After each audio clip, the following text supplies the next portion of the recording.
Oh yes, welcome back then, Racing Post Live in conjunction with the Betfair Exchange. We're back as promised. Super Saturday, Independence Day, however you're looking at it, we've got back-to-back classics for you at Epsom. That's what we're concentrating here on. Myself, Dave Orton, back in the chair. Absolutely thrilled to say that one of the best minds in racing, Bruce Millington, is back with us. Where's the best mind in racing? Well, I was going to go to Neil Hubbard, but... You thought you'd get me out of the way first. I was going to go to Neil Hubbard. Bruce, fantastic. We had a great Royal Ascot, didn't we? The Guineas meeting before that was special. We're going to keep up the energy. This is Sunday, isn't it? Some weekend, isn't it? 2 sensational days. I mean, Derby and Oaks today, and then Sandown and Haydock tomorrow. Just absolutely superb. Cannot wait. And I think the Derby is about as fascinating a Derby as I can ever remember. It's going to be brilliant. Yeah, often when you do shows like this, people come up to you and say, ramp it up, ramp it up, ramp it up. There's no need for that today, is there? I mean, ever since English King, the anti-post Derby favourite for Ed Walker, Frankie Dettori coming on, what a story that was drawn in stall 1, the dreaded stall 1. Out he went. Mogul, everyone thought with Ryan Moore on, that would be the Ballydoyle buzzer. Stall 2. Stall 2's never won the Derby. All of a sudden, all of the rags started coming in. It's all to play for in the Derby later on. We'll be getting to that. Neil Hubbard, a sign of the times from Betfair, joins us in the studio. In the studio. Good to actually get out the house for the first time in however long. So, yeah, pleasure to be here. As Bruce says, cracking 2 days racing. Good to have you in. We are. I was going to say, Have you had your tests? Absolutely. Yeah, we're good, aren't we? We can do it now. A sign of the times, which is fantastic. Independence Day, chaps. People with their feedback out there, they love it when we sort of digress a bit. We can do that on this show.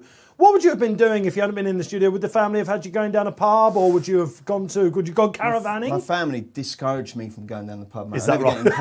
No. After all these years, it's happened. I don't think I would have gone to a pub today because I just, no, not for me. Sure. Too packed. To be honest, I'd have been sat on my arse watching Racing Post Live and punting away on a brilliant day of racing. I really would. So. Yeah. Basically, it's the same, but I'm in here with you two instead of on the side. Yeah, because for people that don't know, Bruce, you're a big Betfarian, aren't you? If you like, you do. You're playing as you're going. It's all real time here on this show. This is what we get. If you're new to us, send in your feedback. #RP Live. You can do it below, whether you're watching on Facebook or indeed YouTube, Twitter. We're all out there. The guys love to answer the questions. Get your social questions in for us. We'll do our best to answer each and every one. And Neil, same thing. Would it have been back up? Pretty much, pretty dull really in terms of an answer to that question. Would have been sat at home watching the racing, plenty of sport going on outside of racing as well, lots of good football happening and stuff as well. So I would have been very tempted to go to a pub today, I think, to watch the Derby. They're saying that you can't have commentary on in the pubs because of people shouting. Which is a bit ridiculous. They'll shout anyway, won't they? You don't need commentary to shout. No, probably not. It's a great point. It all seems a bit silly, doesn't it? But the beauty of it is a lot of you will be watching on your tablets, you'll be watching on your iPhones. You can take us with you. Absolutely. Let us know you're out there. We absolutely love it. And we'll be starting off in the 150, which is a 2-year-old race, the Woodcote, as we know it. A chat just about the cards, chaps. In the second race, we've got the Surrey Stakes. Now, Bruce, this is usually a race of 3-year-olds. It's 3-year-old plus for the first year that I can remember. There's no 3-year-old in the race. The Princess Elizabeth, just in between the Oaks and the Derby for the fillies, is usually open to 3-year-olds. There's no 3-year-old in that. So, again, we're jumbling around a little bit, aren't we? I've got a slight theory about the field sizes today. Normally, on Derby Day, these races are rammed out. If you're an owner, you get a nice free pass to Derby Day, don't you? You get all the scoff, all the buffet and everything. Now you're not getting that. Obviously, owners can go for the first time, but it's not the same as it's. I just wonder whether that might be a little reason why these races. There's good quality in them, but not quantity. But it's a great card. I mean, I'm really, really looking forward to today. And I'm actually someone who quite likes small field racing. I don't need them all to be 15, 20 runners. I'm quite happy to have a little puzzle with You don't believe in that rubbish about the bigger the field, the bigger certainty and all that sort of stuff. I know, it does seem a bit old school, that, doesn't it? But again, a special day for us in racing, especially because owners are being allowed back onto the infield, if you like. And I think you can get 4 badges per owner today. They're not allowed to hang around now, are they? I think you get 45 minutes. Chatted to David Redvers yesterday. We were asking him about this, and I said, "What happens if Kamiko wins the Derby? Their classic winner, their Guineas winner. They're all wearing their top hats still. They're keeping up the standards, but they're going to have to go to the car park and all that sort of thing. How long before? I mean, it's something that we chatted about during Royal Ascot. If an owner's allowed there, the pubs are open today. Surely, I mean, the racecourse is a wide open space, isn't it? Yeah, I would have thought so. I mean, Newbury have put a pub in the paddock, haven't they? I think so. They're looking to be a little bit They've got the clever football and on as well. enterprising. They have. Sorry? They've got the football on Got as the well. football on as well. So, there's no reason why not. Look, I think if we get through the next couple of weeks without seeing a spike, then I think everyone's going to relax a bit more. And hopefully, the stuff we haven't... I mean, today represents a big change, doesn't it? Barbershops, hairdressers, various other bits and pieces. But we need to get theatres, cinemas open, the entertainment areas, and then get crowds back into football grounds. Would you go to a football ground now? Would you just go? Who's your team? Peterborough. Would you go and watch Peterborough? Well, we can social distance, so it's fine, isn't it? I think so. Would you go? Yeah, I have to say I would go. Granted, I'd go Palace. Yeah, granted, sort of, arrangements for how everything's going, because there's terracing at Posh, so that'd be quite an interesting one to how they handle all that. So flip that to racing. We think that annual members, that's the rumour, that will be the first allowed back in. There'll be, obviously the scenes of watching Cheltenham on Gold Cup Day and Royal Ascot like we used to, the scrums around the bars. For the time being, probably a thing of the past.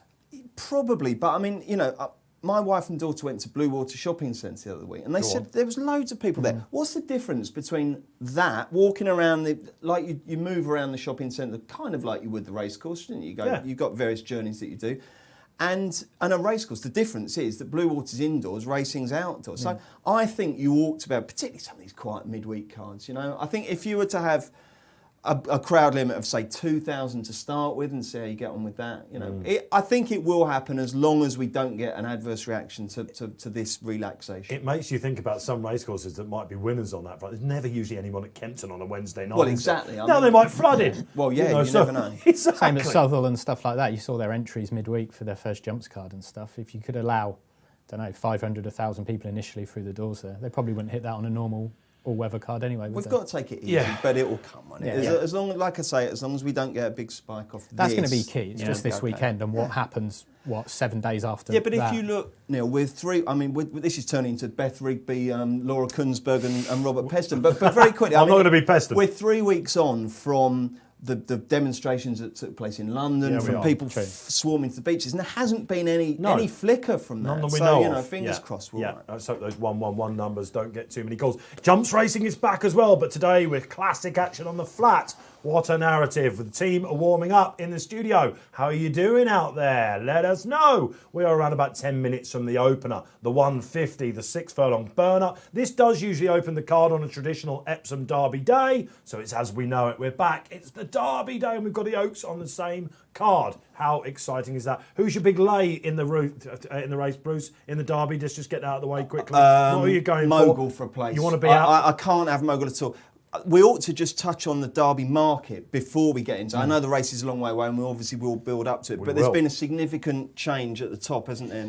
Yeah, Kamiko is now clear favourite. So it was between sort of him and English King first thing this morning, and in the lead up to the race, English King's been pretty solid at the top of the market and is probably as short as around 9-4 at the top of the market. But as you can see now, Kamiko 4.3 on the exchange, so 100 to 30, and English King's on the slide, so he's out to 4-1.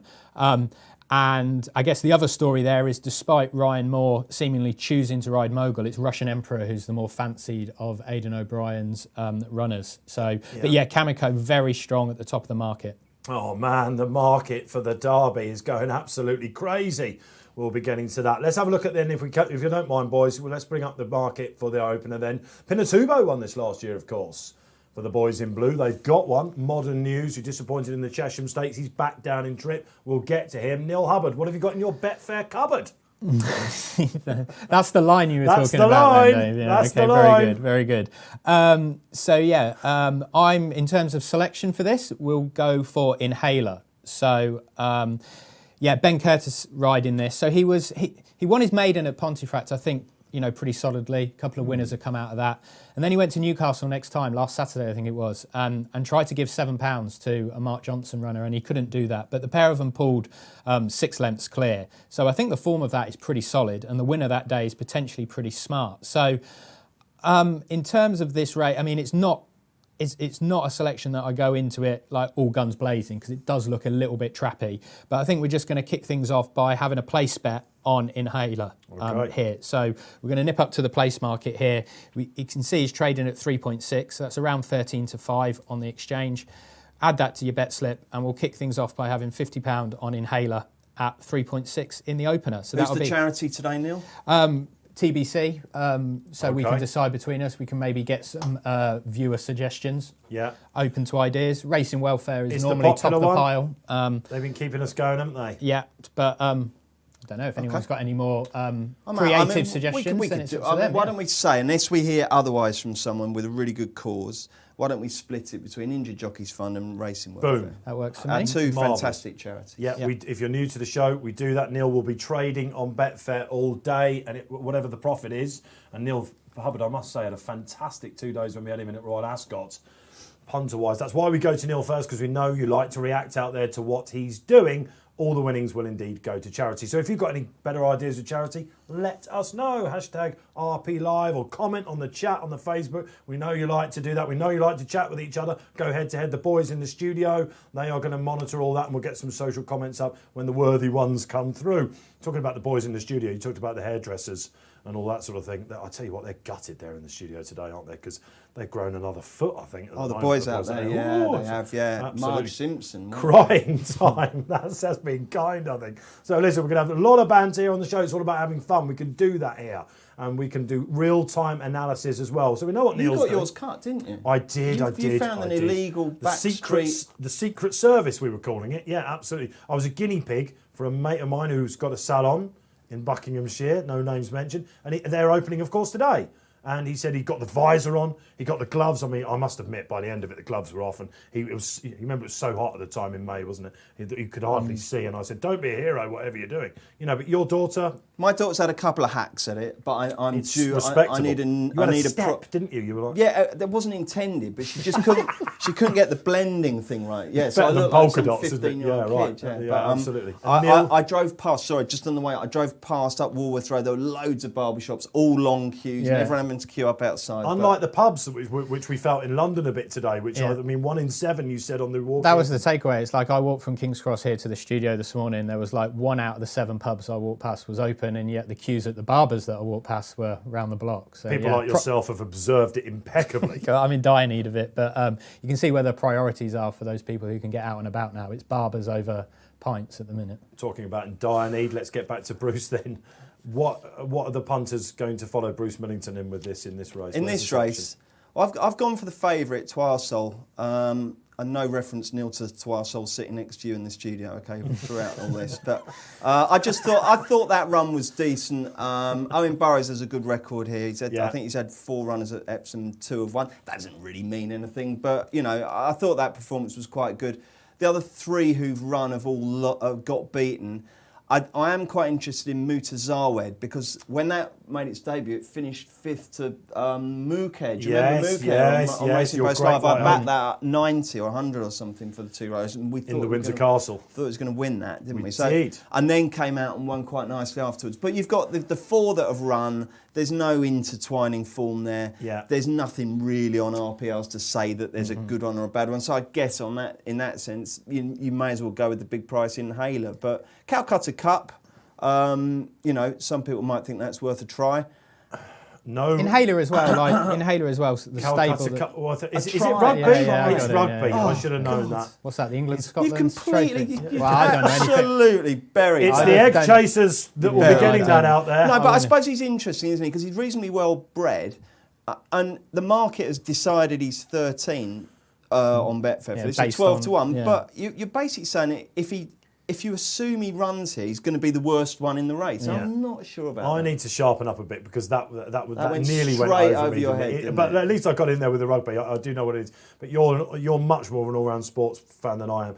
I was wondering about the name of the favourite, I have to say, and you've kind of just told me exactly how to say it. Bruce will be doing all the comms today for us, and that'll be an interesting one. But I've gone for him as well. Martin Harley, great to see him back. I think he's so underrated, Martin. He went down under. You'll remember if you've watched your Australian racing, especially the lockdown as well. Not quite the success that Tom Marquand had in New South Wales, but he did very, very well in Victoria, which is notoriously difficult for European jockeys to break through.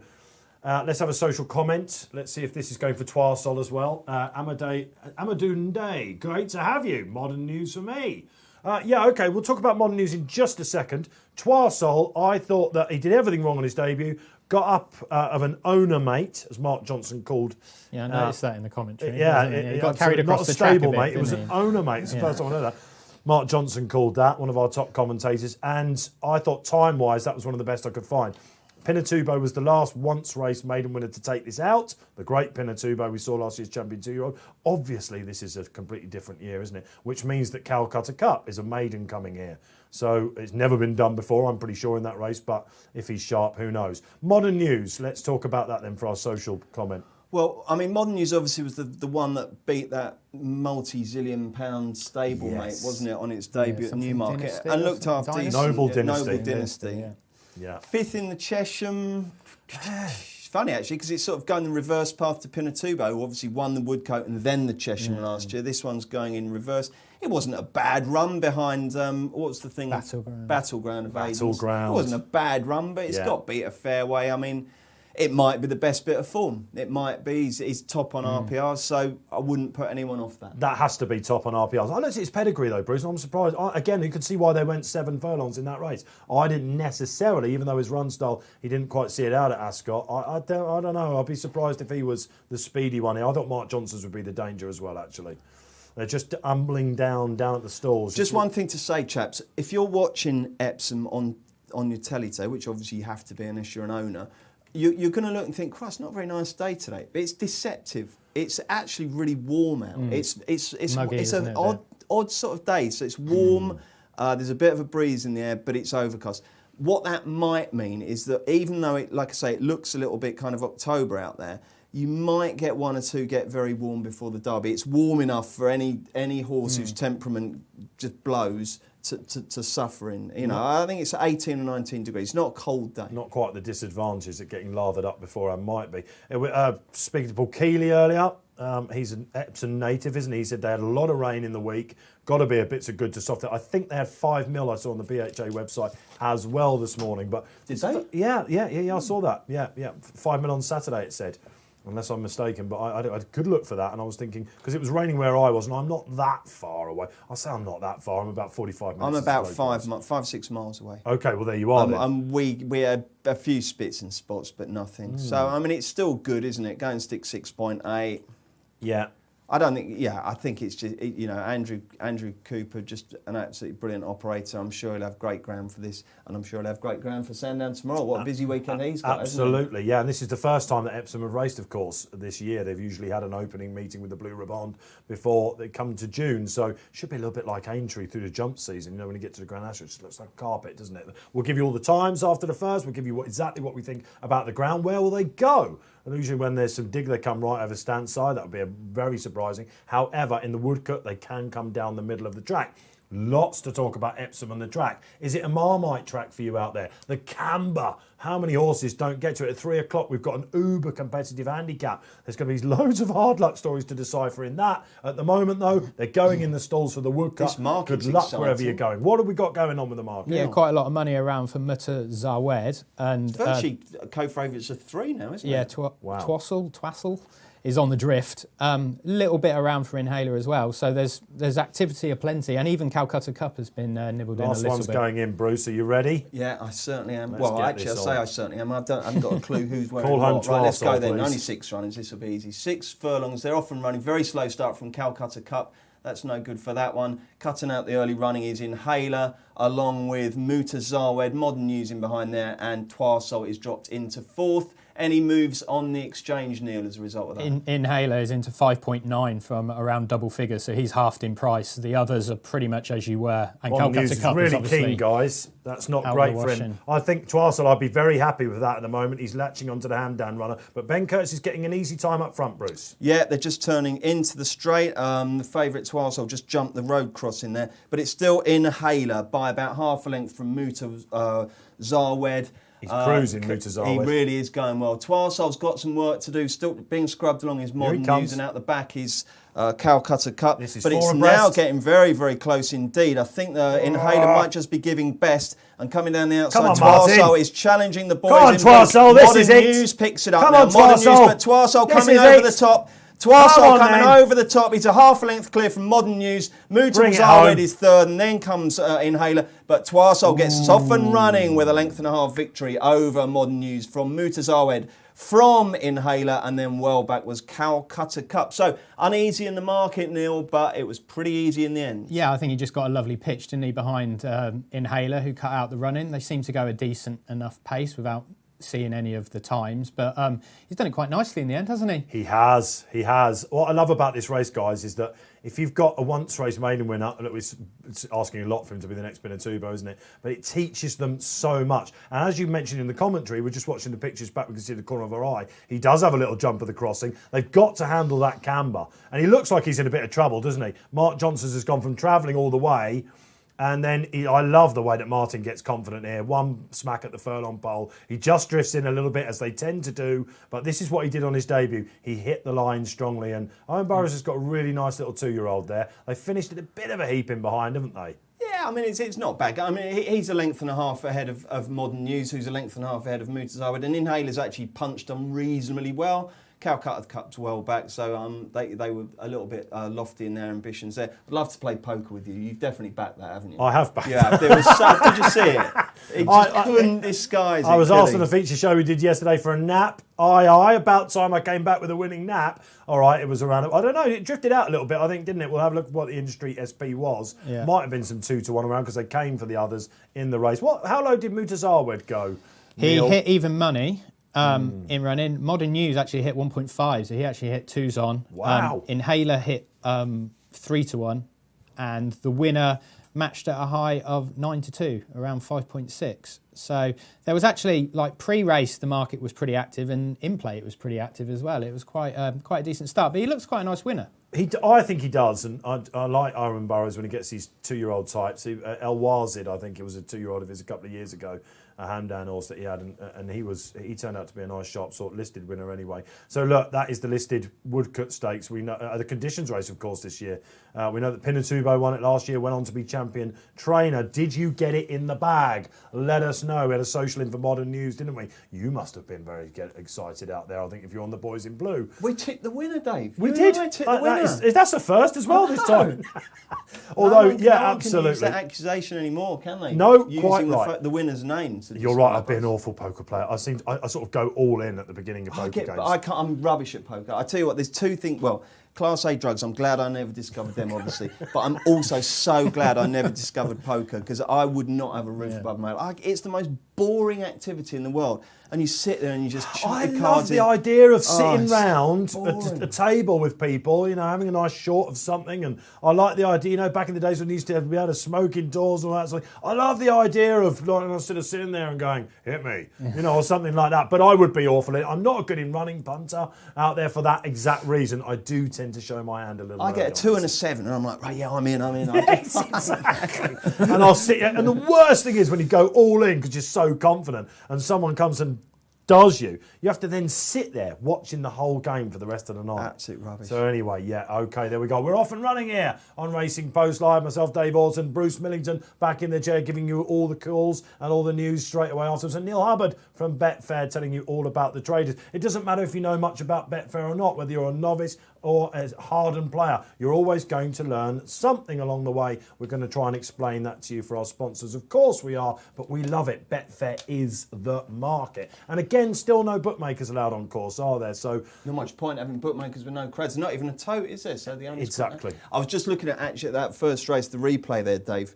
And as they come down the straight, there's no buses, there's no people on the infield, there's no funfair, there's no nothing. It's really sad. Now that was interesting. Again, talking to people from the Epsom area, and again, you're not that far away from there. Paul Keeley said he was walking his dog up there the other day, saw the fencing going up. There's no dash this year, of course, because it's outside the exclusion zone. Exclusion zone. It sounds crazy, doesn't it? So we've got no 5 furlong burn-up, but they were still a little bit afeared, weren't they, of people like Frankie Dettori got on his social media the other day wearing a top hat. I saw saying, please watch it at home, be responsible. So I guess they got a little bit lucky with the weather, but usually people flock, we know that, to the infield, don't they? You can get on there and it makes Derby Day, as we know. When was the last Derby Day you went to? 2 years ago. I go most years. Didn't go Massa. last year, but yeah, that's Massa. right. Yeah. What's the story from the time there, Dave? It's actually not too Fast, bad. that, wasn't it? It's not too bad at all. I will get you exactly that, but it looks like kind of good ground time. We'll get you the exact time. The boys in the studio It's a will bit come blustery. I wonder which way it's a tailwind as well. I'll It tell might you be what, helping a little bit. Okay, I don't know. at Great shout. Epsom, I think you're running kind of northwest at Epsom. Grey matter was tested I think there, you're running wasn't it? northwest, and I think the wind is from the west today, so it might actually be into you slightly and slightly across. Probably even a quicker, even a more decent time there. We shall try and get some comments as well. We get all the quotes here at the Racing Post. We get that first. Don't forget in your members club, you can see all that. Here we'll give it to you if you're watching on FaceTube or indeed you FaceTube. FaceTube On FaceTube, FaceTube and YouBook, which to me would be a better one. But there you are. Snappergram, that's good as well. Are you on Facebook and all that sort of thing? Do you I'm do not all on that? Facebook. You're a big tweeter, or you have been a big tweeter. I'm reining back on Twitter. You're trying to. Yeah, no, I'm not trying to. I just am. I don't know. That kind of surprised me a little bit because I've always known you as being since I've known you. I have been, yeah. But to be honest, during the pandemic, I just found I was wading through so many bad takes poisonous to get to too strong a interesting word? stuff. Yeah, a little bit. No, it can be. It can be. I don't know. It's not as. I'll tell you what. If you want my Twitter analogy, it's like a pub, okay? And you used to go in there with your mates and you sit there and a few other people would interact and it would all be good fun. And now you're sitting there and all of a sudden someone will come up and jab their finger in your chest and insult you or say you're an idiot. Right. Or you'll hear an opinion over there and instead of just letting it go, you're You have to engaging bite with them. it, don't you? What Yeah. are you doing? That's what I mean by poisonous. It does seem a little bit, doesn't it? But listen, if you're out there, we love your comments. Let them coming in. We like to know you're there. I know you're watching out there. I've had a couple of messaging. A few boys are on Twarsol as well. We've got that name sorted now. Where do we think Twarsol will be going? Keep it clean, if that's possible. But let's see where he might go. I mean, you might think about Glorious Goodwood now with that horse, wouldn't you guys? Vintage Stakes or something like that. Glorious Goodwood we've got coming up. That's going to be great, isn't it? This month, unbelievable. We've sort of caught up now, haven't we? Because tomorrow you've got, although it's not quite the same as the Eclipse because you haven't got 3-year-olds and it's on a Sunday, but effectively it's the same weekend. Yes, and then it you're is. into the July Cup next week. So it's kind of like we've caught up, haven't we? The only other bits we've got carried over that we haven't seen yet, is we're still going to have a Dante on. We've got York on Thursday or Have we got a Friday. Dante? I'll tell you what, we've got a Dante and a Musadora, Yeah. which is usually a trial, if you like, for the Oaks. Actually, the Musadora's one and the Dante's one because they're great races in their own right. I was worried a little bit that with the Dante coming after the Derby, there would be a few horses that maybe skip the Derby to Like go highest to ground. the stout horse. Yeah. But actually the Derby field has actually held up really well, hasn't it? That's a really interesting point, Neil, because if you think about someone like Sir Michael Stout, someone like me who was on highest ground for, I took an anti-post price after his Leicester, but listen, so many go by the wayside. I knew he was a good horse. It was lovely to see what he did at ADOC on his comeback. But someone like Stouty who can now actually take the time to go to a Dante his hand and isn't bring them on forced, is it? slightly Yeah. slower, unlike something he might have had to do in a Guineas weekend, etc. So really interesting. York comes back, I think, on Thursday, isn't it? Then we go to the July course Exactly, on which is Friday. where we normally are. So we're Yeah. kind of caught up then, haven't we? Of course, because these classics are a month back, basically, aren't they? They're usually on the first weekend of June. I've solved the issue of the wind, and so Epsom is the home straight at Epsom points pretty much due west, and that's obviously into the prevailing wind. But the wind is slightly from the south today, so they're kind of going into the wind, but it's across them from the left. if Put a that little, makes sense. put a little compass, little Actually, like we north should do view that. on that Yeah, map we view. should. Yeah, that's a good shout. That When you do the comments in running, the boys that do them and the guys that do all the, you have to insert the wind in, and it is one of the worst jobs to do because because getting it right, because you have to go to the Met office or something like that, you have to try and work it out. And there's always someone there that says, no. Slight across, for example, is kind of what you just mentioned. Right? So sorry, so Lots say of people again. are like, So "What's normally slight it'd be across?" normally it'd be into your face. Well, not normally, but I mean, generally Yeah. speaking, the wind in this country during the summer comes from the west. That tends to be the prevailing wind, okay? But it's actually from the southwest. So it's just going to blow so if you're riding down the straight, the wind's going to kind of come at you from the left, if that So makes at the sense. start of the Derby, it will be blowing behind you then, because it sort of loops exactly. round. Yeah. Which a tailwind helps front runners, as we know this, because they've got the wind behind them, whereas into your face, you want to come from behind slightly. And I love this show because you never know what's going to come at you. I mean, we're talking about Twarsol and we're talking about wind, so the two are going hand in hand beautifully, aren't they? But he overcame whatever wind he was faced with, and we look like we've got a nice one there. And was he Fav? He was Fav, wasn't he? So the punters are absolutely... Joint Favs, thanks, Rob. Yeah, joint Favs. Okay, that's a big surprise. All right, so listen, We're motoring. How are you getting on out there? Where are you watching us? Let us know. Send us in your pictures. We love to see them. I've had a few go on my phone and I haven't really had a chance to go yet, but I've seen a few people in bars and pubs. I hope you're having a great time. Try and be responsible with it. Try and gamble responsibly as well. We've got 48 hours. It's a punt fest. But listen, discipline. If lockdown hasn't taught you that, when will it? Just take your time. There's so many opportunities out there. We're going to try and point you the right way. We've got another social comment, actually, before I throw to the guys. And Carey Skates, who is a regular contributor now. Art Power, Love, and Russian Emperor, the treble today. Art Power running in Nace, isn't he? In the Lacken Stakes. Has that been a bit of a curveball? Well, I must admit, that kind of took me by surprise. Someone mentioned it yesterday, and I was like, Art Power's running in Ireland. Wow. Yeah. That's it's very clever by the Easterbees to go for that. It's a great target, and I'm really excited about him. He's one horse who blew everybody away at Royal Ascot. Yeah, and time I was think good, it'd wasn't be it? great to see how he goes. He's up against Mill Isle, who's on a bit of a recovery good mission shout. for Jessica Harrington. But I mean, I think he looks absolutely superb. So that's at 5:45. And long after we are gone, but indeed we will be watching. That looks like a pretty good treble out for you, Carey. Now, that's also exciting, isn't it, before we go on to the 225? Horses travelling again a little bit. It's great, isn't it? It's really, really good to see. We've got the French Classics tomorrow, of course, Aidan O'Brien represented there. Something that we didn't see so much. And while they've been coming here, it's great to see one of our big horses targeting a sprint over there. We do so well in Ireland with sprinters. Now, obviously, it's Derby Day. We're going to keep touching on the Derby throughout the show, aren't we? Because we're not just going to do all the other races and then do the Derby. So you asked me about Derby. We touched briefly on before our first race on Derby Lays. I've gone with Mogul. I'm going to go into one here a little bit, okay? If Mogul wins, it's going to be the most... There's loads of fabulous potential stories in this Derby. Absolutely tons. There's angles everywhere. If Mogul wins, I'm going to be like, really, Mogul? Oh, God. Now, lots of people think, well, OK, let's concentrate on this. OK, I'll play devil's advocate a little bit. He's going to improve loads, isn't he? He's the choice of Ryan Moore. What about Stall 2? Well, Stall 2's a terrible draw. But never won it. I know. It's actually worse than Stall 1 statistically, right? But so it's got this bad draw. But the trouble is, where we are with Mogul is, you look at his form and you look at that last run and you look at his price and everything stinks. But then you look at who trains him and you just think, hang on a sec, this horse is... I fancy it so little that I actually think it's going to win. You're scaring yourself into the winner. For Aidan, just to kind of do my head in. But I'm going to stick with my principles and stick with what the form book tells me. And the relationship between that horse's form and its price is such that I have to lay it front four. I have to. And I know I'm going to be doing the commentary. I'm going, here comes Mogul. But I'm doing it. So Mogul is my lay. Who's your lay, Neil? I sort of look... I don't know, I don't want to skip the question, but I always sort of see it as a race where you can make so many cases for so many horses.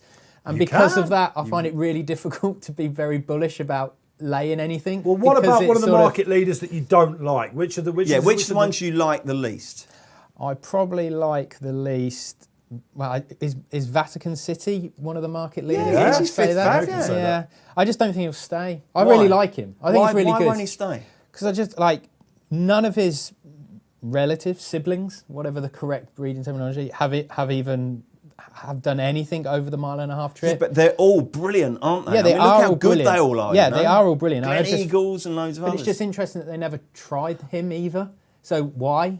Because he was probably so good a miler, they didn't have to perhaps, chance their arm with him. I just think that, his run in the Irish Guineas, I backed him in the Irish Guineas. Yeah, I did. It was really good run, wasn't it? Really, really good. And so, but it's the type of run that sort of lures you into thinking the next time. Whereas, let's say, hypothetically, he'd have got out half a dozen strides earlier. He'd have ran down Siskin and just have been held, say, by Probably, Siskin. Yeah. I think too much was made of it personally. But yeah, but if he'd have done that and just been done by Siskin, we wouldn't all be sitting here and going, he needs to go up half a mile in trip. We'd just say he's a really good miler. I think it was just the way he finished the race. It just makes you sort of get tempted that he could go again. I am a sucker for an eye-catching run or a slightly unlucky horse. I fall for them every... My horse tracker is full of unlucky horses who just go on to carry on being can he win the unlucky. Derby? Of course he can win the Derby. He's really good. But it's just... I guess I'm one of those punters where I'd sooner see him do it before... Yeah, but I mean, that's the Derby, isn't it? There's loads of... apart from English King, none of them are guaranteed to stay, are they? Well, let's see what the public think about Mogul, whether they're with you or against you. Sulphur Music 100 is bumping it up. Lingfield Trial and on to Epsom has worked for me before. So lots of ticks for English King. I'll have a little rant about English King in a minute. And I think we've got another one, haven't we? Mogul around somewhere. Abinay Patil says this derby belongs to Mogul. So going head-to-head with Bruce Millington on that one. Well, Slogul, as I call him now. What was your lay then, ride. Dave? I didn't take an anti-post position about English King, and as I've been saying this week, as soon as the draw came out, I've been really, really busy this week, moving house, things like that, so I didn't see the draw when it came out, and I've had to catch up a little bit, but my phone just kept buzzing in my pocket, and it was a lot of good judges I know going, yes! And as soon as the draw came out, English King in 1, Mogul in 2, who were the 2 anti-post favourites at the time. Stall 1, not since Oath, as everyone now knows. If you don't know, not since 1999, and Oath 1 has Stall 1 been conquered. But if Shergar was in Stall 1, he'd have won, wouldn't he? You know, let's put it this way. I mean, so I'm sure he would. Being, I'm sure he would. And I can't really explain why, from a race reading perspective, it's got such a bad record. We were talking about it yesterday. We crunched the numbers, and I think I don't know what it is, since the 90s or something. It's not just the Derby, is it? It's all over double-digit mile and a half races. It's awful. I think in the last 21 races over a mile and a half at Epsom. Now, whether they're rags or whether they're short prices, it's 0. But it has been done 3 times since starting stalls were invented in 1967. Stall 2, never with Mogul. I think that the horse, if I could take one horse to own in this, it would be English King in this race. I love the horse. Berkshire Rocco did nothing but enhance the form. We've seen what Santiago's done, come out and won an English Derby. Now, on form, yes, he's still got a bit to stand because we've got a classic winner in the race, and we've got Vatican City, who was, for some people, arguably unlucky not to have won an Irish 2,000 guineas. But the way he travelled through that race, he's got the colours, hasn't he? The Stradivarius colours. Frankie's on. But Stall 1, listen, I'm a big one for stats, a big one for trends. I just cannot have him. So you can't have him. I can't have him. I thought you just hang on. Yeah. You just said you loved him. You think No, he's brilliant. Just take him home if you could. That's an absolute Listen, love letter to him, and now you can't have him. Which is what the draw has done to me. Okay. I did. He was 5-2 this week, guys. 5-2. I know. What price terrible. would you back him at then? He's Well, 5.2 now. Everything has its price. It's 5.2 absolutely. now. When he goes second favourite, I'll have to have a little bit on. I'm on Mohican Heights. I've been shouting about this. We'll get it nearer the time, but you're laying the fat. I'm thinking I'm against the first 4 in the market. Russian Emperor I don't like. I did like his win at Ryan Ascot. I think he's probably a bit slow. I think he's a grinder. I'm not totally sure about that. He was the one for money, wasn't he? I think when we were looking at that. Of the Aidan O'Brien lot, yeah. I mean, I quite like him. He's my sort of horse. I quite like those grinders who just keep going and just keep on churning it out. And the step up in trip just looks like it's going to be ideal for him. I guess the only problem is he's a bit slow, and so if he gets behind and he runs on too late. I'd be worried about the track for him slightly as well. I think if you're a grinder, Epsom, unless you're going to go from the front, it's probably not for you. While we're still on the subject of the draw, can I just do my Derby draw joke, please? Please. The number equals 1 when it comes to Epsom, doesn't it? You do not want to be drawn. Did you go to bed last night and your wife was like, no, please, please? I thought of that on Thursday, and I rang the office. I've got a brilliant headline. The number. What did they do? Just like, ooh, went the phone. No, they're like, oh, he's not editor anymore. I don't have to pretend. Yeah, I'm exactly. Right. Got a shout out in the title of the podcast as well, didn't it? Yeah, Okay. Don't worry about that. As soon as I could get it out there. Okay, fair enough. Right, so everyone calls it the dreaded Stall 1, but Stall 2, actually, statistically as well, I think Stall 16's never won it either. 10's best, isn't it? 10 is best. Yeah, actually, I've got it here, actually. Massar in 2008 made it 10 wins since 1967. So that's mythical then. The least successful draws, 2, 11, 16 or 20. No horse has ever won. So we know who's in 2. Come on, let's do this, Mogul. Who's in 11, Neil Hubbard? 11 is... go down. 11's Kamiko. Kamiko. Wow, so that's gone under the radar, hasn't it? What about 16? 16 is Gold Maze. Gold Maze. Gold Maze who's the rag of the lot, and obviously we don't have a 20. So 11. So this something's going to give maybe. But doesn't it make you? I mean, look, if 1, 2, 11, and 16 are the worst boxes, all right, there's a definite worry that you don't want to be on the fence. But being in it, if 10's the most successful and 11's the least, you don't Does need that to worry much about difference being in make? 11. And we talked about Massar there, the brilliant winner for Godolphin in 2018. The last one you were at, can you remember the favourite in that race? I can, because it was a very expensive double that I had. I had an anti-post double and it landed in the 2,000 guineas. He turned out to be a bit of a red herring horse, actually. It was Saxon Warrior. Oh, yeah. And he Well, he was went in the off one odds on, poke. didn't he? He was in the off odds one on. poke. And if you remember, a lot of people sort of criticised Ryan a little bit, Ryan Moore, on that, as is so easy to do, that people like to do in betting shops, etc., with Ryan Moore. But you have to manoeuvre straight off, because what they do, Bruce, is it's obviously a unique test. We should talk about the track a little bit for people that are new to Epsom. They go up a hill, don't they? And they almost go. The reason why the wide stalls do well is because you can posse a little bit sooner. That's actually the straight path, isn't it? Because the track kind of goes. There's an indent almost, isn't there? Yeah. So it's Like almost an like the elbow. opposite of a cutaway, really. When you're watching the Derby, great races, if you think all the great Derbies, isn't it great when they get down to the start?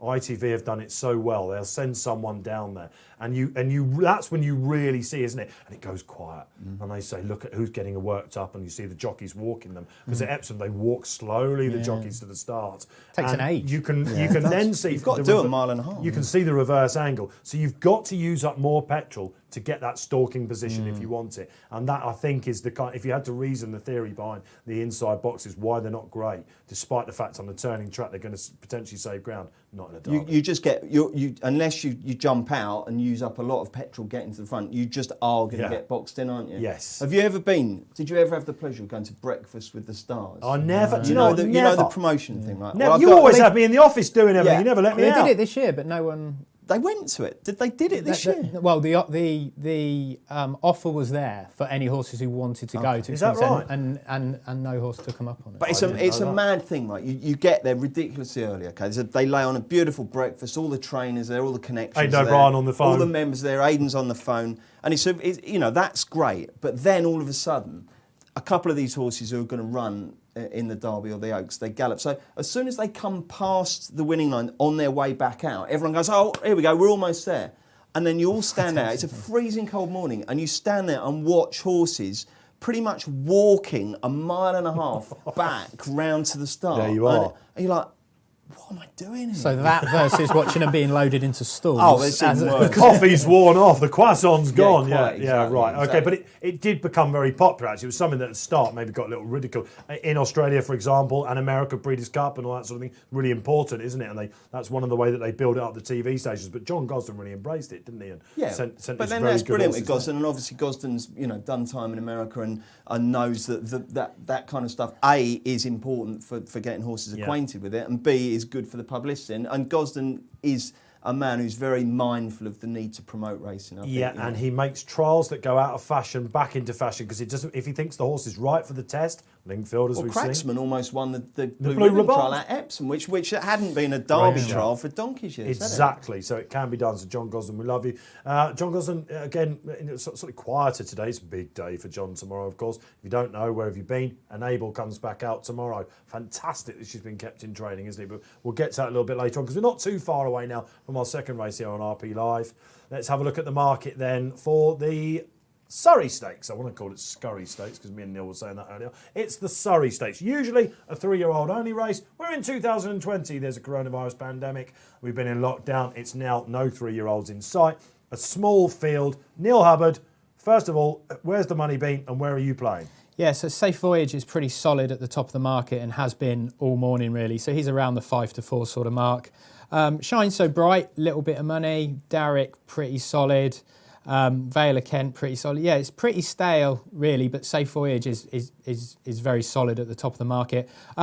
Couldn't put you off back in Safe Voyage. As I say, I do think he's probably the one to beat there. But I'm going to chance This Is Us. I think that this will be run really quick. I mean, I think the pace is going to be hot here. Vale of Kent likes to get on with it. Shine So Bright likes to get on it. I know This Is Us just likes to be dropped out cold and come with a right rattle at the end. So I want to back him to win, and I think we'll probably get a slightly bigger price in running because he's going to be dropped out so far. So he's currently 8.8 on the exchange, so that's around the 8 to 1 mark. But what we're going to do is, so we're going to add him to the bet slip, and I'm going to take that up to probably about 10 to 1. So the thing with when you're backing in running and trying to get a bigger price in running, you have to try and be a little bit cute with it because, I mean, you could put whatever price you want in here. You could put 50 to 1 in, you could put 100 to 1 in, but the likelihood is if you're going to get that match, you ain't going to win. So you need to sort of just choose your price where you think he could drift to, but is not going to like forego his chance of winning. So I'm going to put in there 10 to 1, so that's 11 with the fixed odds. I'm going to put in £50 win. I'm going to place that bet. The bet's going to be what we call unmatched because it's above the market rate. But then you get your options, it will tell you. So when it goes in play, what do you want to do? And we just want to keep that bet. So I'm going to update that, and that bet's in the market now. So what we've done there is, in effect, place an in-play bet, but pre-play. Lovely. Okay, so I'm sure you learned something out there. We were listening to Neil about that, and we know you like to react to what Neil's doing. Just missed out with a inhaler, really. Just. I think he ran all right. I mean, like, the stable's been doing quite well with its 2-year-olds. It won, the Albany? Dandala? Yeah. So, yeah, I think it ran okay. It ran okay, and the Johnson horse that beat it is probably no mug, really. I'm going to jump in here, Bruce, if you don't mind. I love Safe Voyage, and I think he should probably be odds on, to be honest with you. I think 11 to 10 is perfectly fair. I mean, I see where Neil's coming from. Oh, This Is Us is a 7-year-old light Safe Voyage. But I just think on level weights, if he doesn't beat him, Neil, I'm going to be really disappointed. I've got no problem with Safe Voyage. I'm just trying to be a little bit more creative in terms of and trying to nick a bit of value there. But I couldn't put you off Safe Voyage at all. The only thing that he would love a bit more is a bit more juice up the foot, I think. And just the point I wanted to make about that, it looks, I think we can say, I've just seen a couple of colleagues have come up on my chat and they've said, Dave, it's probably good ground. So I think it was just under 70 seconds, wasn't it, the first? So Pinatubo was 69.22, I can see. So and that was on a slightly drier day. So look, we're talking about good ground. Andrew Cooper's got it right. Surprise, surprise. Yet again, fair for everyone. I'm happy with Safe Voyage here. Bruce? Yeah, I mean, I originally thought Safe Voyage, safe bet, but and you know, he is a really, really solid, consistent horse. It's going to be very surprising if 2 beat him. When I looked at the market, Shine So Bright was a bit bigger than he currently is. So I've gone for Shine So Bright. I can forgive that run in the Golden Jubilee. It wasn't brilliant, but it was Diamond Jubilee. It was all right. The form last year is, you know, I think just gives him a bit of a value potential, but the real thing I love here, and it is one of my maxims, is Sylvester de Souza at Epsom. He just rides it unbelievably well. Now, I think in these small field races it's a little bit easier to ride Epsom well, but I do think that he's just the absolute master of this gaff. He's like Kingscote up at Haydock Park. So I'm always happy there, happy to be with Andrew Balding, who started the season superbly and has continued that situation. So if I look now at 2.4 Safe Voyage and 5.5 Shine So Bright, there's probably not much in it, but I'm just going to go, as with Neil, just slightly try and take on a little bit of a bit more flamboyant tip and go for Shine So Bright. But probably the sensible play, if you're backing Shine So Bright, is to have the forecast Safe Voyage to beat you. Fair play. Which I'm going to do now. All right, happy days. And while you do that, let's go to the screen because we've got another social comment coming in. Let's see if someone's agreeing with you. This is Chris Meister 77. Safe Voyage surely wins this. Well, that's exactly what I think. I know there's only £1 officially, according to handicapper, between him and Shine So Bright. But as Neil's point, if you've probably been listening to, with Jack's point in here, Vale of Kent, he's going to, I think probably the races looks like it'll be set up for one of the closers, of which Safe Voyage is. I'm hoping that Jason Hart, a jockey that gets on so well with Safe Voyage, can just take that stalking and from stall 2 and pounce. So yeah, Safe Voyage from me as well. So we're sort of spreading it around here, chaps, a little bit, aren't we? A little bit of money for Shine So Bright as well. Safe Voyage, a little bit weak in the market. He's still favourite, obviously, just a little bit weak. Vale of Kent, a little bit of money around. He obviously was quite well punted last week at Newmarket as well, wasn't he? He really was against Limato, wasn't he? And just ran a little bit. Drift on Limato, wasn't it? Because Vale of Kent, all the money there, and he's just one of these horses, Vale of Kent. Unless it's a massive field handicap, I tend to. But he's also one of those from the stable that, because he ran so flat last week, it wouldn't be 1,000 to 1 that he bounces back here either, would don't it? they do it all the time? Well, that's Braveheart for you, isn't it? Yeah. There's a nice liquid forecast market here today, so I've managed to get 8 to 1 on Safe Voyage to beat Shine So Bright. I'm very pleased with that bet. Fair. I mean, Shine So Bright, I suppose if the handicapper would suggest that he ought to be a little shorter if they could do those sort of things, because there's only £1 between them. But like I say, I think everything maps right for me. Let's see another social comment here, because Shine So Bright, I think, is one. Stephen Klein, another regular contributor, says, "Shine so bright for me. Great that you're with us. Great that you're letting us know." Independence Day, Saturday the 4th. We go all over the planet with this show as well. If you're watching in America, I know some people. Oh, we've watching. got our friend in California.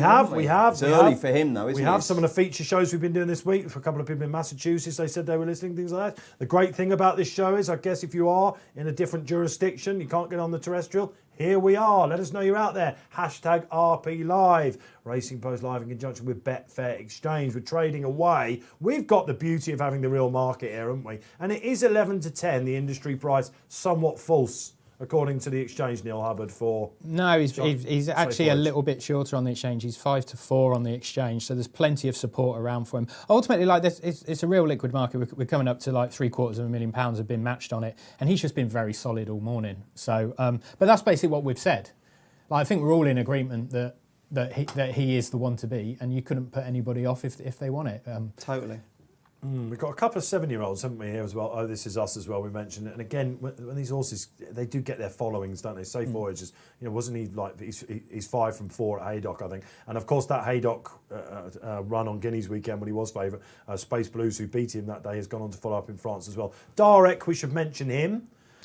Yeah, he was really disappointing at Ascot, wasn't he? I mean, he finished behind Jack's Point, who had a couple of runs at Royal Ascot. Yes, he did. Second, and then didn't run too badly on Saturday in the Wokingham as well. So, on the far side. Yeah, exactly. So, I mean, I think with Jack's Point, I've just had a silly tenner on him. I think he's 20. He's actually gone. There's been a bit of money for him now. But I just thought in a 6-runner race like this that I could see Jack's Point outrunning his odds. And again, he might be a good one to speculate as a forecast to finish second to Safe Voyage. You know, we talked on this show plenty of times. There's so many different markets, standard place, 2 places, 3 places, you've got match bets, you've got the forecast. There's loads of ways to make it play. And I'll tell you what, I find with the exchange, that when you've got races that are fewer than 8 runners, which we have a lot this weekend, because the Eclipse annoyingly is only 7 as well, there's a lot of different ways. You don't just have to say, oh, I fancy this long shot, but I'm not going to back it now because there's only 2 places. Yeah. There's ways and means of doing it, isn't there? And as well on the exchange, it's worth pointing out as well, like the place mark, when we always talk about 16 runners and then there's a non-runner and, it's gone down from 4 places to 3 places. On Betfair with the place market, it sticks to whatever the original place terms were, so you can still bet to 4 places in that exchange. Because the 3 o'clock's gone down to 15 runners, hasn't it? Of course it has. But you'll still get 4. Yeah. It will still be the to-be place market will still be the first 4. Because the big fav is out. If you're looking at the market leaders here and you're thinking, well, why not back Jack's Point? Just back you up something. Huge day for Willie Muir, pile driver. I like Mahika Knights. He beat him, of course, at Royal Ascot. Pile driver, a Derby runner for Willie. He's also got... Jack's Point in here. He's had 1 runner in this, chaps, in the last 10 years. It won Code Red in 2015 at 14 to 1. So I guess he didn't run that badly in the Wokingham, did he? No. So if you go back to that run when he was second, lengths, exactly, he was beaten 3 lengths by it was the thing that Hay Jonesy, wasn't it? Hay Jonesy. Hay Jonesy, yeah, of course. In the Wokingham, in the Wokingham, but in the Buckingham Palace. He only got beaten about 3 lengths in the Wokingham. It's incredible how close it was 3 lengths in the Wokingham. And he was 2 lengths. He was second in the Buckingham Palace. He's just a nice, honest horse, isn't he? Exactly. Yeah, I mean, on official ratings, he's got it to do, but Willie Muir, I think, probably has been underestimated. Like we talked, didn't we, Dave, about all the great storylines in the Derby, and Willie Muir winning the Derby would be fantastic, wouldn't it? And the owners are stuck in Wales because you're still not allowed to travel more than 5 miles. The narratives are mental. I know we will get more in depth on the Derby, but I will say this about Pile Driver. If he won, a lot of people go, well, it was all there. He's beaten Mohican, he's beaten Mogul. Why wouldn't he? It was 20 to 1. Belintango, the horse that he was tied in with, ran well at the meeting as well. I spoke to Alistair Down this morning, and I thought I'd catch him before the pubs open. And I said, who's your tip for the Derby? He said, Pile Driver each way. He's some judge. He is, absolutely. Yeah, he annoys me because when he puts a snidey one up against you, it always comes and does you if you're on the obvious one. Great to have Al back in the game. All right, so 2:25 is our next race. It's the Investec Surrey Stakes, as we normally know as a 3-year-old race. But this year, no 3-year-olds. It's 2020. Older horses all the way. It's been great to hear from you out there so far. Do keep them coming in. We absolutely love it here. Let us know where you're going. How's your bank looking so far? Have you started with the Fav in the first? Trois Sol, me and Bruce tipping a winner together. Who knew? Well, it can happen, but we're all going separately here. Just a quick reminder, guys. I'm on the Fav Safe Voyage. Bruce? Shine so bright. And Neil? Oh, This Is Us. Oh, This Is Us. What can possibly go wrong? Oh, This Is Us is one of those horses that would have a really big public following, isn't he? Yeah, Because he's definitely. old, he's had loads of runs, but he wins a lot, He's doesn't ran he? on this day They're in. twice before as They're well. in, Bruce. Yeah. Call it away. Okay, here we go then. 7 furlongs for the Surrey Stakes. It's a fairly level break, slightly slow away on the outside is Darrick. And cutting out the early running is the grey Shine So Bright, along with Jack's Point. Yeah. Settling in third is Vale of Kent. Any exchange ripples, Neil? No, Safe Voyage still your market leader as you'd expect. Shine So Bright a couple of points shorter now. He's into 7-2 because he's got on that lead there. Your Oh This Is Us hasn't your 11 keep bets up there, but they haven't bitten yet, have they? A little bit of it you've got has. a bit We've got of it. half of it matched and all of it matched now. Sylvester's had to go on here, guys, because he doesn't want to get taken on. It was Jack's Point that led him up. I think he's gone a little bit too hard. This should be absolutely great for Safe careering Voyage, along, yeah. aren't they? They really are flying along here. They've come down Tattenham Corner, they straighten up, and Shine So Bright is sprinting He might clear, be gone 2 here. lengths clear of Vale of Kent. Jack's Point in third, and Safe Voyage is being scrubbed along in fourth. A long way back is Oh This Is Us. Darrick's out the back. Shine So Bright still going okay. think Vale the of winner's Kent in giving front. chase. Here comes Safe Voyage. Safe Voyage looking to take second I don't place. think he's gonna But get Shine there. So Oh This Bright Is is Us. absolutely flying. Shine So Bright from he Vale might of get Kent. there. Here comes Come on. Safe Voyage. Can Come Shine on. So Bright hold on? Shine Here he So comes. Bright. Oh! Favourite Safe Voyage from Vale of Kent. From Shine So Bright. Oh, This Is Us runs on to be fourth. It's another fav. Got it done in the end, but it was a sweat. Oh, Bruce Millington, great call there. But isn't it interesting, Bruce? You must at one point. It's such a long home straight at Epsom, isn't it? You can get deceptively caught in. We're talking about in running punting. If you're doing that at Betfair, let us know exactly where you went there. How short did Shine So Bright go, Neil Hubbard? Because Sylvester took the bull by the horns, Gallio, the cavalry's behind me, and he had him bang at it. Yeah, Shine So Bright hit 1.7 in running. Safe Voyage hit a high of 5.5. Interestingly, Vale of Kent hit 2.22. And Oh This Is Us, we got our bet matched at 11 at 10-1, and he has actually matched as short as 2.5. That's Wow. insane. Yeah. That's impossible. Wow. He was never on the premises. Two things that surprised me there. I thought Shine So Bright would have gone shorter than 1.7. That's about 4 to 6 on, isn't it? And Oh This Is Us got matched. How on earth did that happen? I mean, Like 2.5, crazy land. yeah. Okay. 5 Darrick out the back. A second just very never- disappointing run by him. He's Yeah. an all-weather horse, isn't It he? looks that way, doesn't it? It does look like Darrick. And John Goslin's actually not got a great record in this. He's now one place from his 6 runners in the Surrey Stakes, although this is a different model. We're watching it back. We see in the corner of our eyes. What is the fav touch again? He must have Neil? gone big. 5.5. Sorry, the winner, 5.5. Wow. 'Cause he looked Sorry, a bit- Safe Voyage. Yeah, Safe Voyage. yeah. He looked in a bit of trouble, didn't he? And that's what I I'm love guessing about there this was horse. there where Oh This Is Us, maybe. I don't know. Like, I mean, maybe he does about furlong out. Actually, he's not actually totally gone for him, has he, Ryan Moore? But he's never. I mean, it wasn't in the That's parish. incredible. That's Yeah. absolutely Vale of astonishing. Kent's won another stormer because he's just an honest race. This is what he does. Probably that Newmarket run. they actually probably came a finished bit pretty soon for much him. next to each other, Shine So Bright and Oh This Is Us. And just at the off, that they were a match bet on the exchange, and it was even money the pair. And they pretty much did finish like pretty much next to each other, Let's didn't get they? a social. Let's get a social, Bruce. Commander Von Roerich, who's always got a word or two to say. Get in there, woohoo! Absolutely. Yeah, I'm 2 from 2 at Epsom. You knew. But listen, 2 favs. Okay, I'm sure you'll be screaming at the telly about that. The value was though with Safe Voice. What I love about this horse, guys, is when you see him winning at Haydock, it's some very bridal stuff. You know, you see him in the forays and things like that. He's a proper 7 furlong specialist. He's really had to put it out of the bag there, and I don't think he had that in his locker as a 3-year-old. You know. No, I think you're probably right, and it's actually really good for connections that a decent 7 furlong prize has materialised now out of the lockdown readjustment because. But 7 furlong is a funny trip, isn't it? I always think of Paco Boy as the sort of patron saint of 7 furlong horses. Horse, yeah. And there isn't, I don't think there really is a proper 7 furlong. The Lennox would be. Well, it's the Lennox. foray, isn't it?